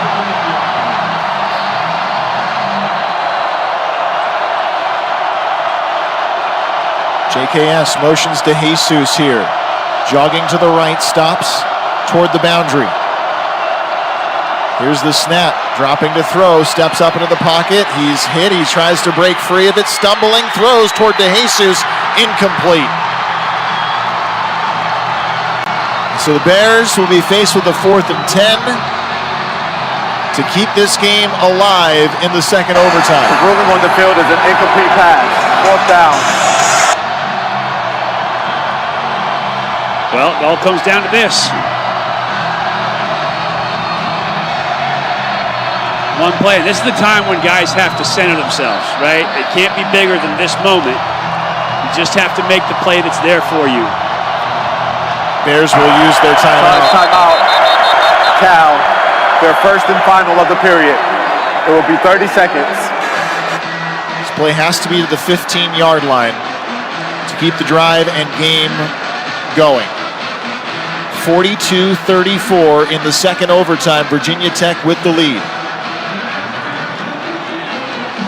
Both these teams have had their chances to put this game away, back and forth all night long. Remember, the Bears have to not just convert this 4th down, but they have to get the touchdown and the 2-point extra play as well. So, first things first is you got to get the first down at the very least. They keep playing Enter Sandman as a trigger for this audience to get them going. Grizel right, Minnie right. King and de Jesus left. Minnie in motion now. JKS walking up to the line, calling out a change. 15 seconds on the play clock. Raphael in the backfield with him. 4th and 10. Here's the shotgun snap, looking to his right, throws into traffic, it's incomplete. No flag down on a ton of contact over on the far side. Tron Grizel does not get the call, and Virginia Tech in double overtime hangs on to defeat California. 42-34, the final score. And the thing is, the Bears had their opportunities throughout the game to take full control of the game, but they were unable to do it. When you have a team that's going to make mistakes, that wants to allow you in the game, you have to take that. You have to take the give me. You have to take the easy ones. And they weren't able to do it tonight because they made their own mistakes. They kept giving the game back. They kept allowing Virginia Tech into the game. And so it was, we talked about it. It was an ugly game because the teams kept allowing each other back into the game. And Virginia Tech was able to make the plays when it counts. Overtime at home is a huge advantage, and they took full advantage of it here tonight for the Hokies. Bears fall to a record of 5-3. They are 2-2 in conference play. Hokies now 3-5. They are 2-2 in conference play. Hope you enjoyed our broadcast. It was a marathon and a back-and-forth one, but a 42-34 Virginia Tech win over California in double overtime. Stay tuned. We've got a post-game show coming up when we return to Lane Stadium. You're listening to Cal Football from Learfield. Hey there, Golden Bears fans. Just like our team out on the field, your next big event deserves a winning game plan. That's where Joe Squared Events Productions comes in. From corporate gatherings to private celebrations, Joe Squared delivers seamless planning, creative design, and unforgettable experiences that bring people together. When it comes to flawless execution, trust the team that knows how to win in the details. Joe Squared Events Productions, bringing championship energy to every occasion. Visit joesquaredproductions.com to start planning today. Plan to catch a Cal road game this season? Whether you're following the blue and gold, traveling for business, or heading for fun in the sun, Oakland San Francisco Bay Airport gets you there faster with nonstop service to destinations in Mexico, Hawaii, and across the USA. More flights, less hassle. Fly the East Bay way to enjoy exclusive on-airport parking, upgraded travel amenities, and new local dining options. OAK, the smart choice and official airport of Cal Athletics. Go Bears! Bears! This is Cal football from Learfield. Deserve to win when it matters most. Facing multi-billion-dollar bet the company litigation? No problem. That's why we're here. Troutman Amin LLP is a true legal powerhouse built specifically to assist companies with their most complex litigation and compliance needs. When you need the absolute best defense or guidance available and nothing else will do, Troutman Amin is here for you. Troutman Amin LLP, the official law firm of Cal Athletics. Hey, sports fans.